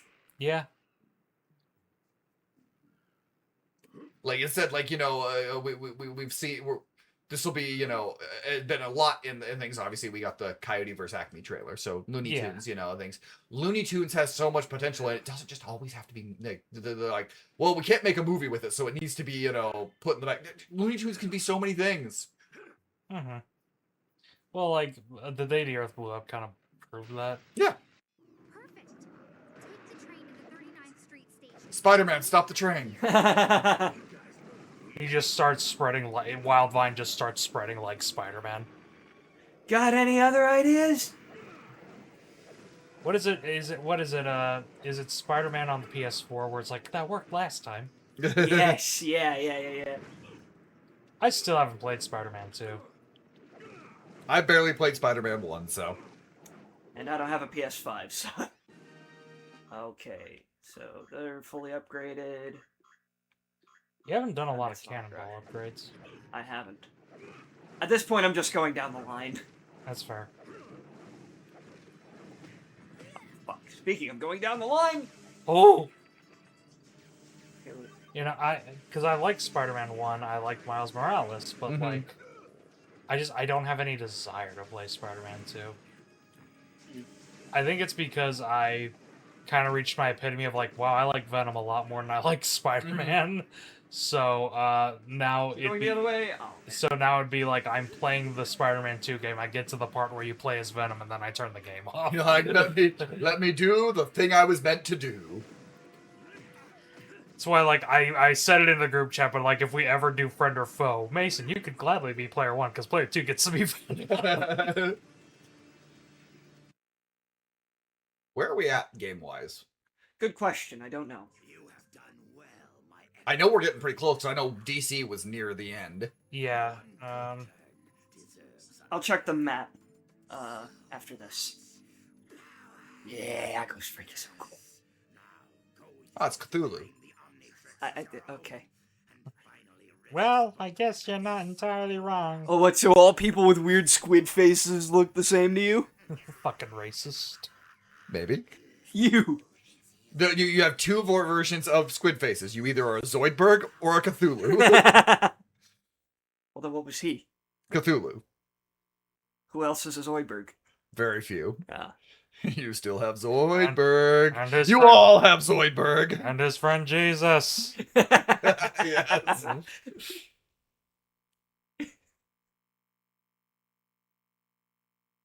I've said I don't know if I said one of my absolute favorite Zoidberg jokes is in one there is they have it's when Fry is doing the music. It's near the end. It's Devil Hands or Playthings, and he goes a 2-record set, a 2-record. Think of all the songs I can get on that, and no, there. Takes the phone. I'll take 8. Oh yes, Zoidberg, you're becoming a crafty consumer. We're at Gold Coast Theater. There's 1, 2, 3, 4, 5, 6, 7 levels left. And we are at 327. Damn. So's your breath, but that's the least of your problems. your little what? I guess I don't like. The goal is to get to the end. If at any point we call it, we'll call it. But I don't have a life, but I assume maybe Sean would be like, Yeah. nah, fuck it. 8. I mean, it's perfectly fine. We can go for a little bit longer, but oh, thanks, Tips. I finally pre-ordered Lego Batman. oh, nice. Are we still planning to do a blind stream with that? If we want to. Okay. I would like to. That legitimately is the one. It's that and 007 are the ones where I'm like, I wish we could do a Mm-hmm. Ow.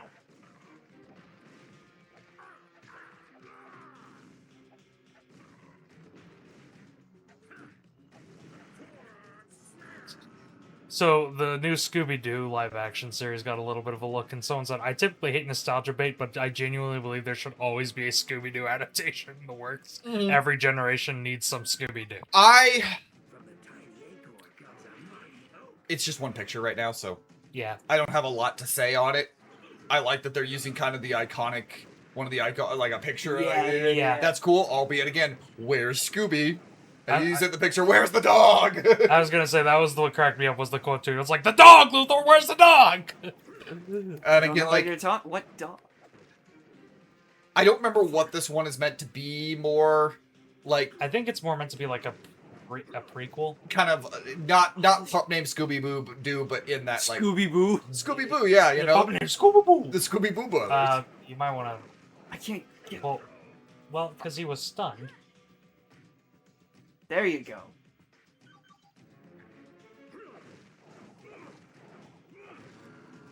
But I Oh, never mind. I'm dumb. Happens. he said I'm all again. Scooby Doo is one of those that like yes, I think we've had some mediocre adaptations recently. Again, we still haven't watched Scoob. I think every bring that still haven't watched Scoob. I still haven't. I just heard it was mid. Yep. So I didn't care But to like, watch it. I'm always down for more Scooby Doo. I love Scooby Doo. And Scooby-Doo is just one of those things I like. Like, it's as simple as that. I like Scooby-Doo. Mm-hmm. I like that it can cross over with basically anything. I think that's very funny. I mean, yeah, the new Scooby Doo movies basically prove that. I just want that to be a comic series. Like, I know they kind of did it, but I think it'd be very funny if there was like a comic book series where Scooby-Doo just crossed over with everything. Or he's just random like, hey, this is a real person. He's hanging out with him. Also, here's Batman. Here's the Three Stooges. Oh, Yeah, I'm thinking like, what would modern crossovers be like? Like, what if like, Scooby-Doo meets Sonic the Hedgehog? It would be something like it'd be whatever. what? It'd be whatever was different random popular things if they did that. Scooby Doo meets K-pop Demon Hunters. Yeah, God. honestly, probably. Probably would be. Or it'd be like honestly, if they did the real life, it'd be like one of the BTS groups. Yeah. Like that actually would. I don't know what that is. No, I know what it is. What is Korea? What the? That's one of my letterbox lists. Just what the hell is K-pop? Scooby Doo meets Straw Hats. Yayo, indeed. Obviously, he said he met both Batman and did he meet the Super Friends? I think so. I think there was a one where it was the Super Friends. Oh no, light puzzles. We saw how that happened in our Resident Evil 5. Yeah, but, this these lights don't kill us. Oh, good. A, these lights don't kill us. B, this light puzzle is much easier. Yeah, because you literally just... I don't even, well, I might have to.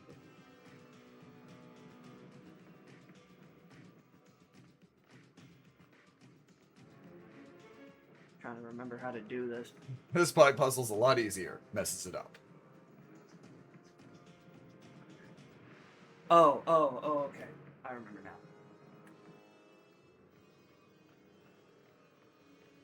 Yeah, you gotta redirect it that way, and then that... Bada bing, bada boom.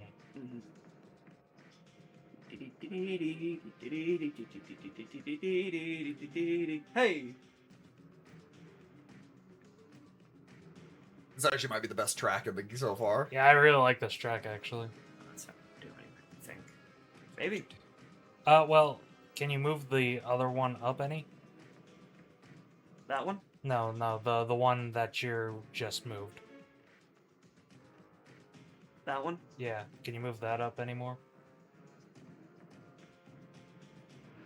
That's as far up as it goes. Okay, but like, Okay.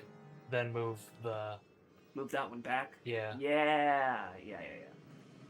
But I don't think it's gonna reach him, though. Never mind. Shows how much I know. I've played enough God of War.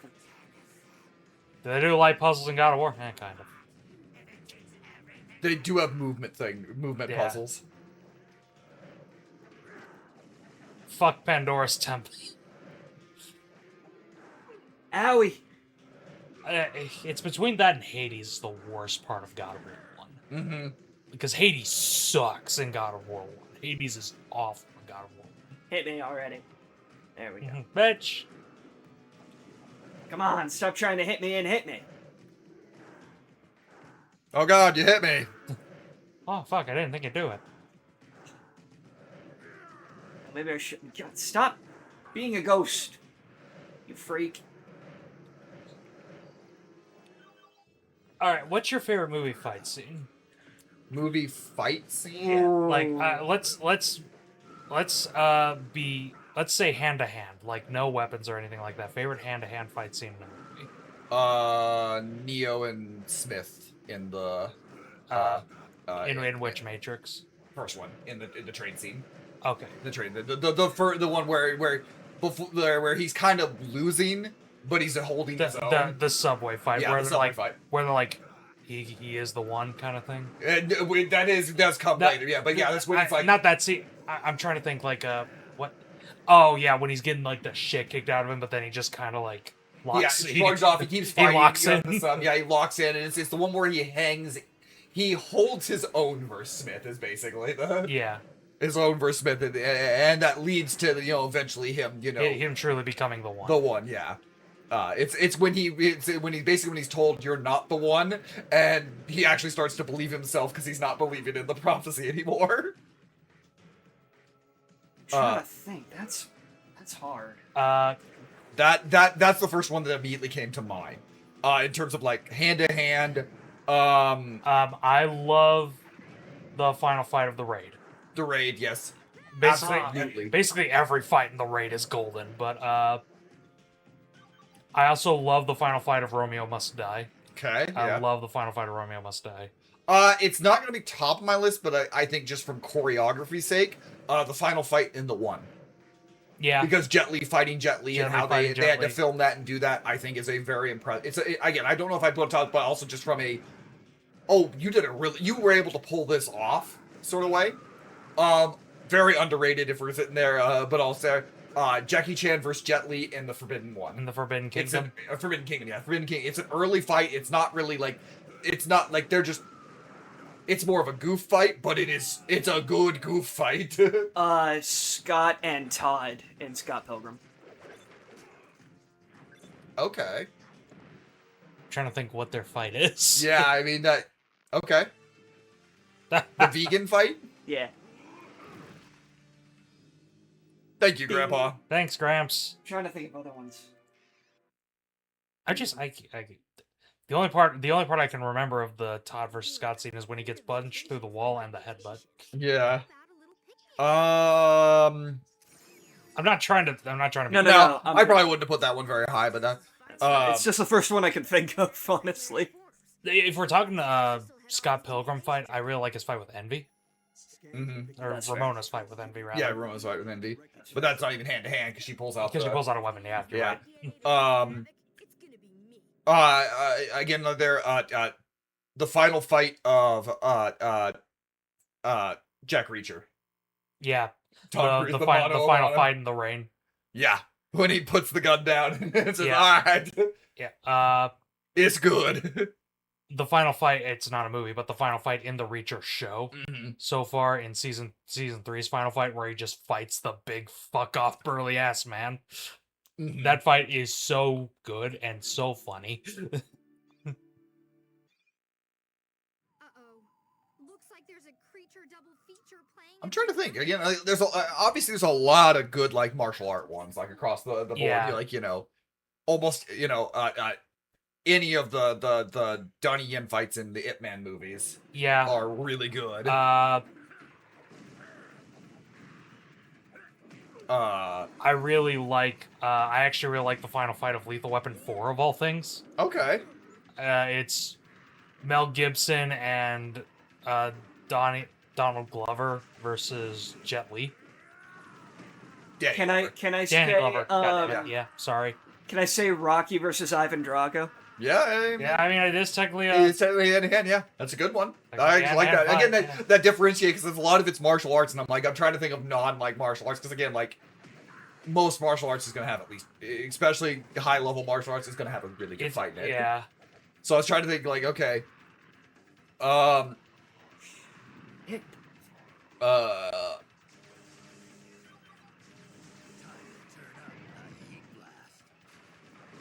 In One Piece Film Z, that I normally am not including like superpowers or whatever, but in the final fight of One Piece Film Z, they're literally so tired that they're not throwing special moves or anything, they're just battering each other.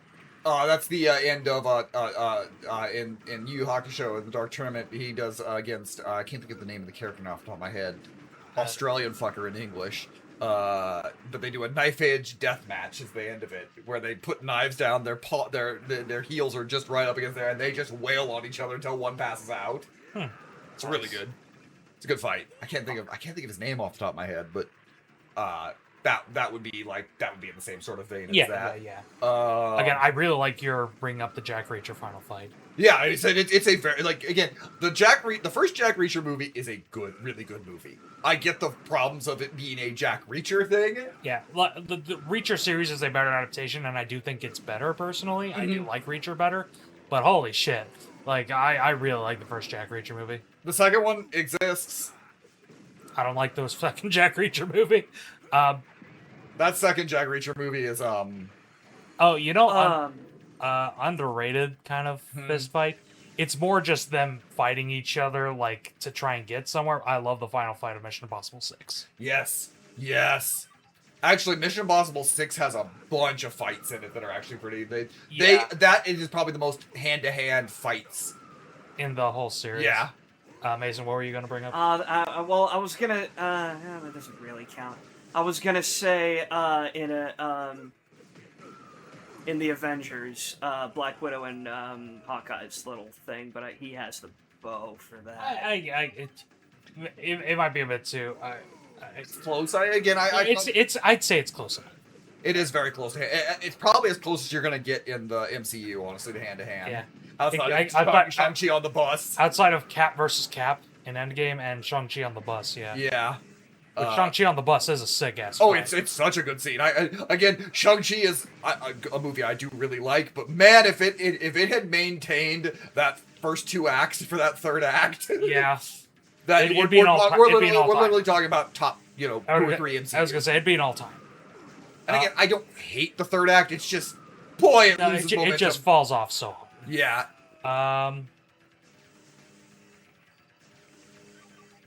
But Shang-Chi on the bus is one of the best action scenes the MCU has done. Yeah. It's actually why, like, I'm pretty excited for the Brand New Day action scenes because that is the same Because director. same director, yeah.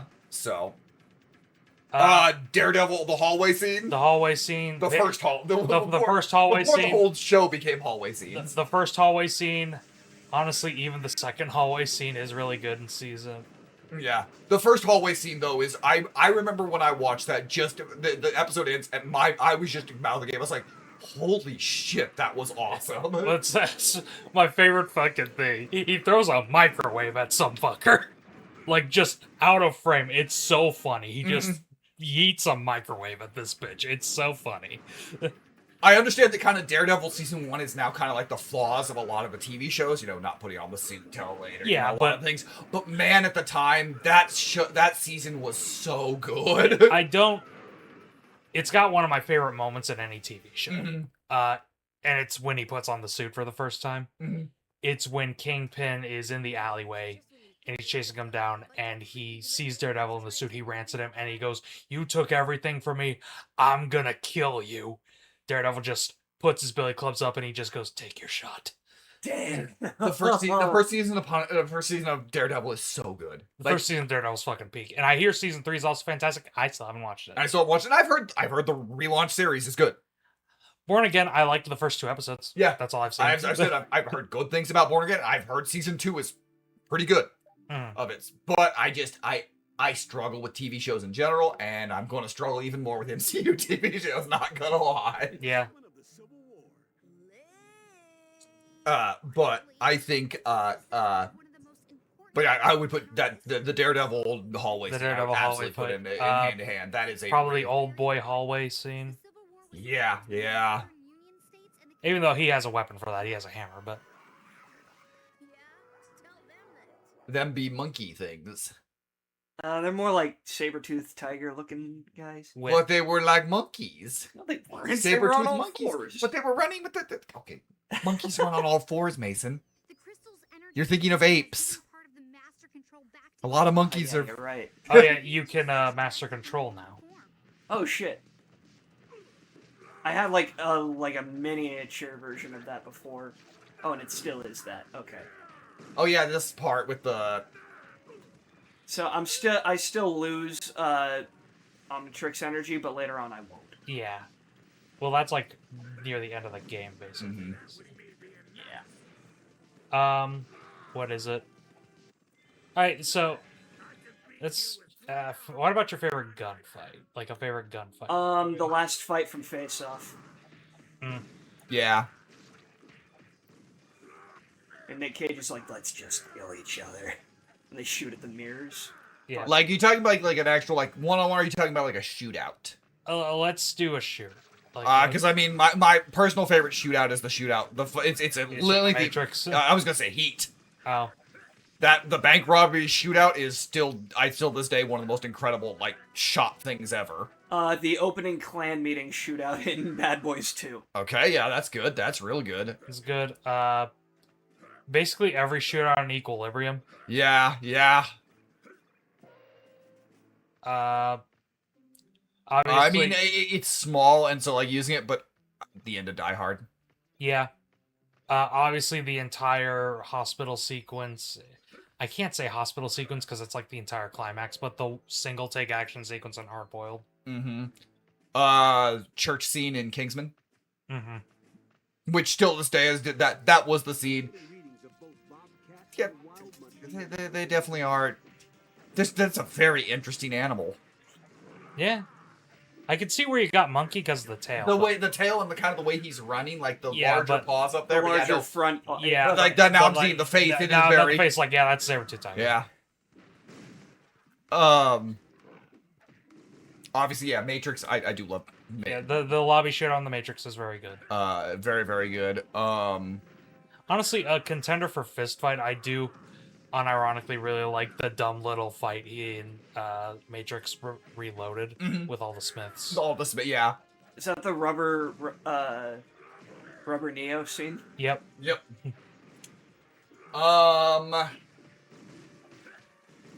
Like, I've never seen that movie, but I can point out that scene. I can think of any other really good shootout, and I think obviously there's a ton, like a good, like, you know. The final shootout, the OKKO Corral in Tombstone. Yes. The final shootout in Open Range. Mm-hmm. It's not really much of a shootout, but the one scene in Road to Perdition, Yeah. where he's got the Tommy gun and he just shoots down everybody. Great movie. Very good movie. I'm glad you watched it. That is a very good movie. You can say it's your favorite comic book movie. It isn't, but I can say that. It is, and I'd be lying, but it'd be funny. It's such one of the funniest things he said. Wait, what?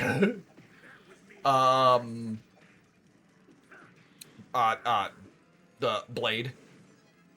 Blade. I still haven't seen Isn't there the one where the, like, I guess that's more weapons. Yeah. I'm thinking there, but I was like, there were some with the guns, but I guess that is more weapons. That's more. Yeah, it's Swordsman. fair, but I get what you're saying. Yeah. The rave scene? Yeah. Fuck. But yeah, the rave scene. But yeah, it's a lot. It probably I wouldn't count it more as much guns. The Hit the thing. the stairway, the baby. It's gonna sound fucked up to say the baby shootout in the Untouchables. Yeah. Mason, have you ever seen the Untouchables? I'm not. So I've seen the scene. I'm going to assume your context like, what the fuck? Fucking speed shit. Got it. It looks like Animo has made this species a Yeah. little more Oh yeah, it's Animo now. Yes. Was that a Confederate flag? We're in a civil war. Okay. Yes. I was Yeah. like- Did you miss the whole Civil War thing? Well, we were talking. we were about talking. I heard it. I just wasn't thinking. Like it was. I was not expecting the Confederate flag. It's fair. in a Civil War reenactment. No. I just wasn't expecting that accuracy. Fair enough. Well, Mason destroyed it. In now. the Ben 10, Fuck- yeah, in the Ben Mason 10 destroyed it. Now. game. Fuck racism. I'm also State threats to thinking. do I'm what? also thinking of gunplay. Like I said, that's why I said all of Equilibrium. Basically. Yeah, I love the shootouts in Equilibrium. Fuck. that should we should cover Equilibrium Oh, I agree. I've wanted to cover Equilibrium because it's for a one of those where it's like of the movies that came post Matrix. I think it's probably the best, quote unquote Matrix clone. Yeah. I've actually wanted to cover Equilibrium for a while. Oh, yeah, you said- it's just a matter of finding the time. Sadly, his second movie was not as good as Equilibrium. But then, Ultraviolet. oh yeah. He did one other. It's a random movie. He did another movie after not long. I think I know what it is, but I'm gonna look it up here. I think I know what it is, and it's gonna be the random one. Children of the Corn. That's the random one. The 2020 Children of the Corn. What the fuck? Yeah. He also directed in '96 One Tough Bastard. Or One Man's Justice, as the poster says. Yeah. Okay. What a fucking filmography. He also produced and wrote Law Abiding Citizen. That adds up. He produced The Beekeeper? Yeah. He basically has been a producer and a writer, he said, yeah, it's the 2020 Children of the Corn. Yeah, that was the one random one. That was, What the hell? yeah. Oh, he wrote Street Kings. Yeah. And the Total Recall remake? Yep. And Expend 4... Oh. Yeah, it's a lot of random. Oh no. Oh, fuck, he wrote Double Trouble. You guys ever seen that? No, I don't It's think not. It's not good, but it's one of those shitty early '90s action movies I like. That's not gonna work. It's got one bit that I absolutely love. Double Trouble has one bit that cracked me the fuck up when I first watched it. Was it stars these two. Oh. It's a pattern, yeah. It stars these two beefcake brothers, and Two Beefcake Brothers. yeah, one's a cop, one's a thief, and they basically they have to team up to stop something. I forget what exactly it is, but they get to a point where one guy is like I'm done. I'm done dealing with these guys. And he calls up the main villain and he goes, damn it, I want out. And the main bad guy's like, mm-hmm. Okay, I understand. He goes to the guy who was supposed to convince him to stay. And he goes, hey, Todd, yeah, you're fired. Off screen, there's a gunshot. That's Damn. funny. I think this one is a speed thing now. Yeah, it is. I'm trying to think of another shootout or like another. Again, I agree. We talked about Carnahan. I do like the Smoking Aces shootout. I really do like that. Yeah. The big shootout.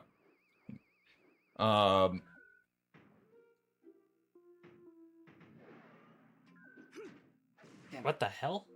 You definitely hit that. There we go.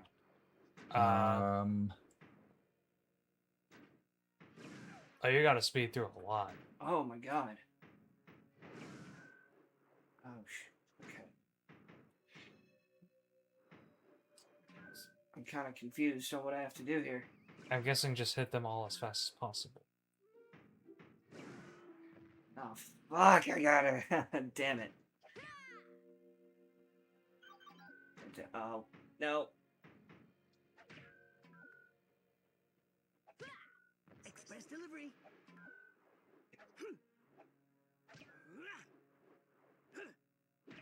There we go. Good job. There you go. But that one's still red. How did it work? Oh, well. Don't worry. Don't worry about it. Don't ask. Don't ask stupid questions. There's a I mean, all the John Wicks doing, you know. All the John Wick, the Dragon's Breath Mhm. shootout from the fourth movie is sex. I actually said one of them that I really like is the one where he and Halle Berry are taking down in 3. Yeah, That and one- like Halle Berry's got the dogs. Yeah, legitimately, I really liked that. I really liked that scene a lot.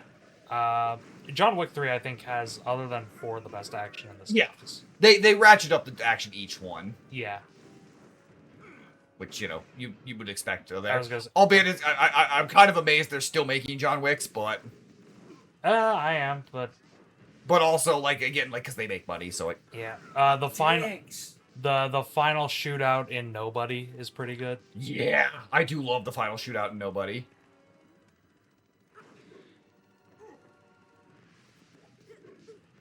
I mean, if you want to go hand to hand, the bus scene in Nobody. The bus scene in Nobody's very good. Mason, have you ever seen Nobody? Nope.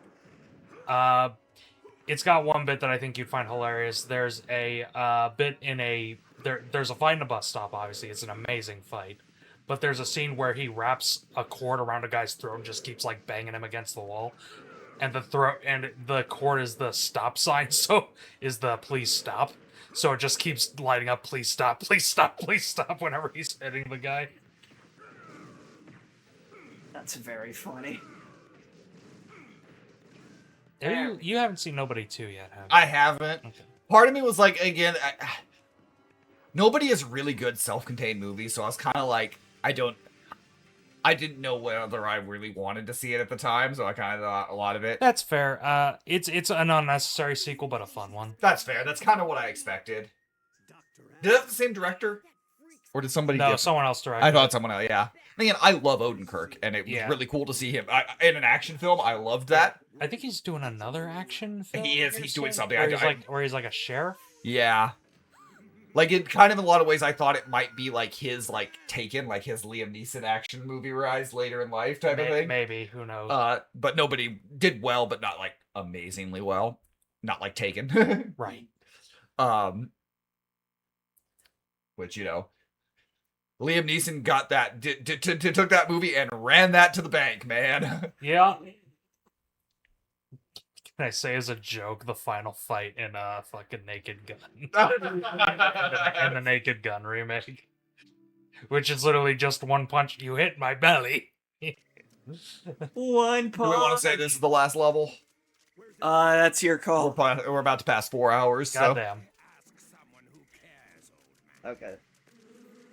We'll call it, and then Look, if you have a stream. yeah, it said another stream. We can do you can finish it plus something else type of thing, like Yeah. finish and move into something else. Yeah, that'll be fine. Mason picks another Ben 10 game and finishes it and starts another Ben 10 Starts game. another Ben 10 God game. damn it. I don't have any more, so. Here. Are you telling me you don't have galactic racers? No. Oh. Well, I guess I do have more, but it's fucking a PS3 game. Mm-hmm. Uh, I'm really like I feel like I shouldn't be stuck on the gun one, but I keep like drawing so many blanks. oh, there are more. Okay. Yeah, you unlock more now, I guess. Okay. What was it? There's triangle, triangle, circle. Oh, what was it? Yeah. Whoa! My eyes. Bam! I didn't even have to do that one. I like it.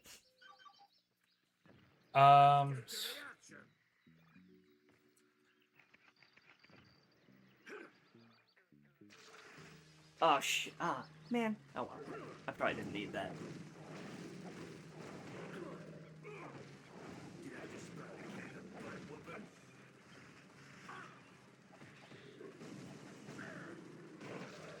Oh, fuck. Life. Oh, Jesus. Change. I hate that they can still attack you while you're attacking. Yeah, it's just I know that's part of it, but, like, I don't like it.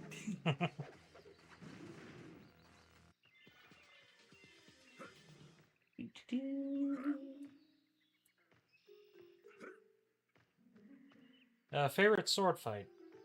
The last one in At World's End with Davy Jones Oh, okay. on the side of the ship. Okay. Okay, so you really like the sinking ship, the Yes. sword fight. Yeah, it's a good sword fight. It's- Specifically the bit where Jack Sparrow and Davy Jones are like clanging, Mhm. Yes. and it's on the boot trailer actually did it better because it was synced up to the score. It was like, ooh, Mhm. that's sex. It's That's sex. something to like. Yeah. Like I think the final sword fight in the cave in Black Pearl. Black Pearl is really good. Yes. I know Dead Man's Couldn't Chest help doesn't have as myself. many good sword fights. Like Yeah. because they kept It's doing got the same. wheel. Because he kept doing the same gimmick. They're on a wheel and then they're inside a thing. They kept like, ooh, spinny thing. Must do this again. There's a lot of running in that movie. There's a lot of running in Dead Man's Chest, you're right. I watched the screen, then we took my dad, and my dad goes, it's fine, but he's like, why did they keep having like circular objects and running? And then just like going, oh, they did do that It's a like, lot. oh, they did do that a lot, huh? Also, the first fight scene between Wesley and Pizzini in Princess Bride. Fizzini? Is that his name? The Spaniard guy. And Nico Inigo Montoya, you Montoya. killed my father. Oh, my Pizzini's the. Fizzini's the smart guy. I know. I was sitting there. I was like, "Are you?" Gonna I got my character. No, mixed up. yeah. I'm trying to play a game and talk at the same No, time. but It's kinda no, hard. you're right. The Princess Bride fight is very good because they had really good The choreography. I am not left-handed. So. Yeah. Yes. But Mason, you're like this all the time, even when you're not playing a game. Yeah. Well, it's exasperated. I am not left-handed. I have something to tell you as well. I am also not left-handed. The final fight in Mask of Zorro. Yes, Mask of Zorro has such good fights. Mm-hmm. Love that movie. Mask of Zorro is fantastic. Mask of Zorro is fantastic. You don't talk about Legend. I said Martin Campbell will give you like absolute peak, and then And then, oh, fuck. I can say a runner-up for a fist fight. Bond's final fight with 006 in GoldenEye. I saw an interview with Alan Cummings about the pen scene in GoldenEye. And you see that? It's really interesting. Like he did not want to do the pen scene because he would have to train all those same things, and then he did all the training and all that. And he says, I can't remember which actor helped him work with it. He got all there, gets on set, and gets the pen, and it's bigger on the end because of everything. He goes in all the training. He's like, fuck. So he had to figure things out. Like he was really self-conscious about the pen thing. Like that was a thing. Like he was like, maybe I shouldn't take this role because I can't. I don't think I can do that. Hey, you did it well. No, it's great. It's almost like GoldenEye's the best Bond movie. Fuck you, fight me. For me, it's one of the Martin Campbells. I was gonna say it's either that or the other Martin Campbell one. What's the other Martin Campbell one? Casino Royale. Casino I Royale. thought. I couldn't remember. Bond was dead, so they called him for GoldenEye. Then Bond died, and they called him again. For Casino Royale. Oh, now he's literally dead because of No Time to Die. What's this? Okay. I assume it's just gonna be a full reboot. Oh yeah, it had again. It has to be. Because they Part of me kind of hopes they don't do like young. I mean, they're going to, but like younger setup Bond, and they just have Bond as Bond already. I just kind of want a '60s period piece. That's kind of what I would. That's I kind of have been like, I think Bond should be like. In fairness, it's gonna be Denny, so like, who knows what he's going to do? Yeah, who knows? I mean, Denny doing a Bond in general is very exciting. It'll look great. Yeah, it's gonna look great. So we'll see. At bare minimum, it'll be beautiful in the IMAX screen. That is Yeah. Best sword fight. His fencing match in Die Another Day. Now wait a minute. Obviously, lots of lightsaber duels I really like. Yeah. We had a tier list. We had a on whole that. tier list of So lightsaber that duels. there. A tier list I do still like, even if, copyright had to cuck us with my Kid Fisto and It's still so funny. I love it. Look, look. Because of our like followers, and we're not making money. I'm not as worried on some of the copyright things that come up. Like, look, our latest Crash Bandicoot part. Is it Paramount? Whoever owns VeggieTales right now copyrighted my little hairbrush edit. Really? Yeah, and I was like, you gotta be kidding me. I'm not doing anything about it because I loved that edit. Oh, well, now I'm worried about my list. Fuck, you're right. It's fine. I don't think I'll. It depends how much of how much of the dialogue is shown and how much of it's just picture and things like that. I was gonna say, it may just be... part of it's the song. It's the song that was copyrighted. It may just be stills. Who knows? Yeah, but the song was copyrighted. I mean, I was planning on just using like trailer clips. And I thought I cut it down. I thought I cut because I figured it was going to be, so I cut down to just the very little end of the bit. Try to get it. No. Yeah. Trying to think of other like sword fights. Because you have a lot of like the old style swashbuckling, like the Errol Flynn style. The Errol Flynn. Which are they're fine, but like I don't think too much of it. You have kind of like. Wait a minute! I have a whole book of Cinema of Swords right there. I could. Yeah, I'm thinking of like kind of like some of like the like Greek types, sword fights. None of them like really stick out. No. Like nothing in Clash or Wrath of the Titans stuck out in terms of a sword fight. Not really. Nothing really in the old Clash of the Titans. I was thinking Troy for a minute, but like I don't think like there's any like sword fight. There's some good action. Achilles is one fight. I Yeah. guess. Achilles is one fight. Like he doesn't do a lot of fighting in that Anything movie, in 300 would you stick out as a sword? It maybe, but there's not really sword fight. It's just a massacre. Yeah. So there's not really like a point where swords clash, except maybe the one fight with the immortals. Yeah. So like that's. I actually do really kind of bring it back. I really like the final sword fight in Highlander. That's fair. I do like the final fight in Highlander. Mm-hmm. Just because it's so like down. Oh shit! Son of a bitch. Just because it's so like down and kind of gritty. Mm-hmm. Especially the part where like they start it starts getting flooded. I feel like if I remember right on the end of this game, it was a lot of like they just started throwing waves of enemies at you. Yeah. And just like that like it's like it's like it just was like, oh, it's harder because there's just waves. Yeah. Which that does happen in games. I'm not gonna fully. Yeah, it's not fully a Ben 10 thing, but it is like. But it's like it's in annoying. this game, so it's annoying. It's like, oh, okay, the level is more that like they're just more annoying, and there's lots of them. Yeah. I had a fucking sword fight and I forgot it. Was there any in the King Arthur? Bring it back there. Bring it back there. I do like the final fight he has in King Arthur, Legend of the Sword. It's a big dumb CGI fest, but I do like it. I mean, look, if I want to go anime, I do love Bleach, and there's a lot of crazy, sword fights crazy, dumb, fun sword fights. Sometimes there's actually like Kubo sometimes is like, I'm going to be really technical and make this really cool sword stuff, and then it goes, and then I'm just going to do dumb shit in this one. Oh, going back to fist fights. Oh wait, neither of you have seen My Hero Academia. Damn it. Never mind. No, You feel free to say say it though. Well, there's when All Might, there's like a point where like All Might comes in when he really shouldn't be. He's fighting when he really shouldn't be fighting, and he has a fight with this creature. It's called like Nobu or something, and they hit each other's fists a lot. And it ends with him punching the Nobu into the stratosphere. I have seen that clip though, so I know what you're talking about. Yeah. Look, it's not a sword, but in terms of like a fight that in like on the Liam Neeson movie now, the Run All Night. Run All Night. Is it Run All Night? That's the one with the flaming 2x4s. Yeah, the flaming 2x4s. I always want to call it We Own the Night, but that's a very different movie. That's a very different movie. What? Honestly, Wolverine's final fight. Yeah. Not his final fight, but his final fight with the samurai in the Wolverine. Mm-hmm. Basically, what should have been the climax of the movie. That final sword fight he has right after he gets healed. That's goated. That's really good.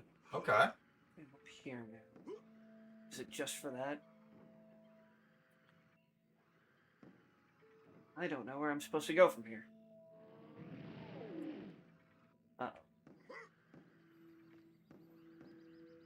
Bane's like, I'm gonna make this last part last. I'm sorry. No, you're fine. My phone with 2% battery life. No, do you need it? Is it what type of charger? It's C. Okay, yeah. Do you want to borrow mine? Sure. I haven't been using it for a while. I was gonna say mine's on 10%, but it's clearly. Oh, I do just go through there. God damn it! Fucking idiot. That's the thing is like sword fights were very prevalent in Hollywood back in the day, like the old style, like I said, the Errol Flynn era. Every movie, every movie needed a sword. It's why the Princess Bride kind of harkening back to like that style of movie in a lot of ways. Yeah. A lot of those things.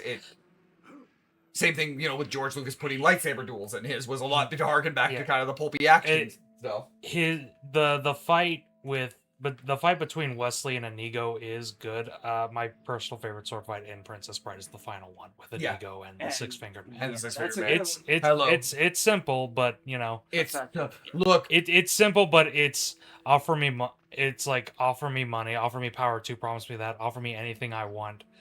I want my father back, you son of a bitch. Look, Princess Bride. As much as I tried to resist it as a kid, Princess Bride rocks. Yeah. I just didn't watch it for years, and then finally, like, I sat down and watched it. I'm like, wow, people were right. Yeah, weird. People are right. This really good movie. This movie is it? Yeah. Hi, Tombstone. That the exact same thing happened. I don't like him. Icky. You don't like Clancy? Is that his name? That's his name. Yes. Okay, I didn't know that. Shit. Sure. Why not?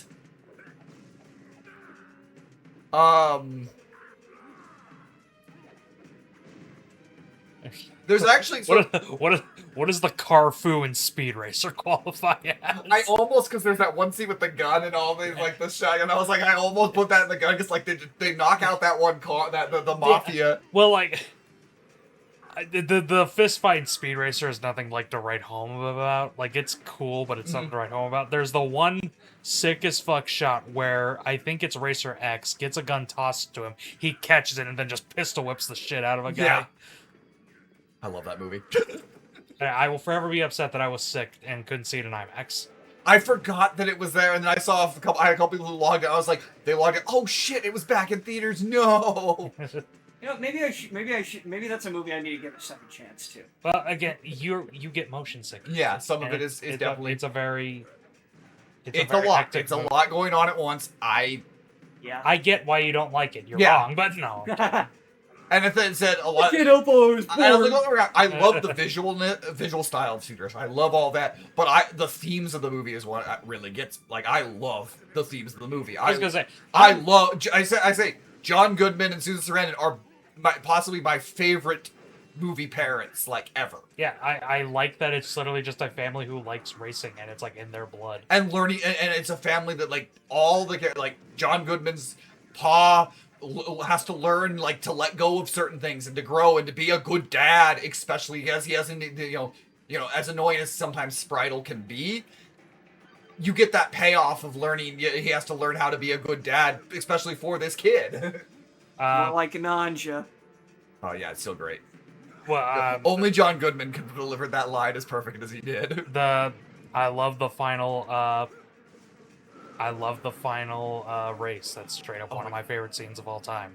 Yeah, So- the way it goes through, the way the colors just blend together. Is it The way the colors blend together, the editing, the music. It's one of my favorite scenes of all time. Mm-hmm. And it really is that I didn't really watch a whole lot of Speed Racer as the show as a kid there, but I remember That's surprising. I just didn't. It really wasn't anywhere around or anything like that. I don't know where to really watch it, so I just kind of missed it. I watched the reboot.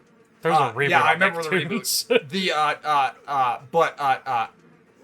I had an ex-girlfriend who she watched a bunch of it when she was when it came out, talking about it, she's like, it's like they hit the tone exactly of the show. And some of the editing stuff that I really love about it is because they're trying to copy the show, and I'm like, it actually really works in movie form. So kind of going back, I don't know if this counts like fist fight or whatever. What do we classify Godzilla's final fight in Godzilla 2014? That's how you get there. I think but it's like super powered, so it's weird to fit in. It was like, what do we classify kaiju fights as? Yeah, because I just said movies I just watched. Frankenstein Conquers the World, where Frankenstein fought someone, so it becomes a kaiju and fights a monster. I'll ask you one last Yeah, time. that's real. That's a thing. Take and Gwen. But You're too late. I really like. Doctor has all the energy he needs to return this. I don't even know how to say what I was gonna say. There. I like Speed Racer. Oh, I remember because I was going to talk because I was going to before it went to Speed Racer. I was going to talk because the Errol Flynn fights, and I was going to bring up Captain Blood. Yeah. There's actually a really pretty good fight. He said Errol Flynn was a good showman. He knew how to show him fighting Take it easy, girl. Sherlock Holmes. Sherlock Holmes. Why am I blanking on his name? Basil Rathbone. Basil Rathbone. They have a fight. Again, it's nothing. By modern standards, it's really nothing. But at the time, it was really in the 1930s. That was like, oh wow, that's really cool. Yeah. I like Errol Flynn though. I like the styles. Oh, there. you like That's, Errol Flynn movies. Yeah, so. yeah, they're fun. He was Captain Blood is literally just the movie of like, can one man max out his charisma? Oh yes, he can. Not pretty far. We did You get pretty far. You did a really good job, Mason. Thank Only died maybe 4 or 5 times. Yeah, Yeah, I was gonna say, not a whole I was lot. gonna say not a lot. Not a lot. I said depending on how this one does or whatever, we'll come back to this. Mason probably at any point is like Ben 10. Part of me was gonna say, like, I know he said already that the next one was gonna be more Galador, but I was like, maybe after. Well, we're gonna see what we want to do going forward. We kind of obviously we have a lot of our June and July streams kind of already set up. Yeah, right, so- right. But No, we'll see. but the individual ones, we'll just kind of see what's going on. But I'll keep it in my car in the meantime. thank you all for tuning in. This is a lot of fun. Like, This was yeah, very, very fun. This one, Mace got to play. I got to ask some Ben 10 questions. Mason got to get real To sensitive answer those and real- Ben 10 questions. answering Ben 10 questions. Thomas and I got to really tangent on so many different things. Yeah, I kind of expected it to be a tangent one because Which is, Part of me wants to like watch it back and like take note of all the topics we. oh, a lot of them. Thank you all for tuning in. We'll be back next week playing with more Galador. yeah, So, yeah. the real Ben 10. No, now the real stuff. Bye. Have a good night, folks. Peace.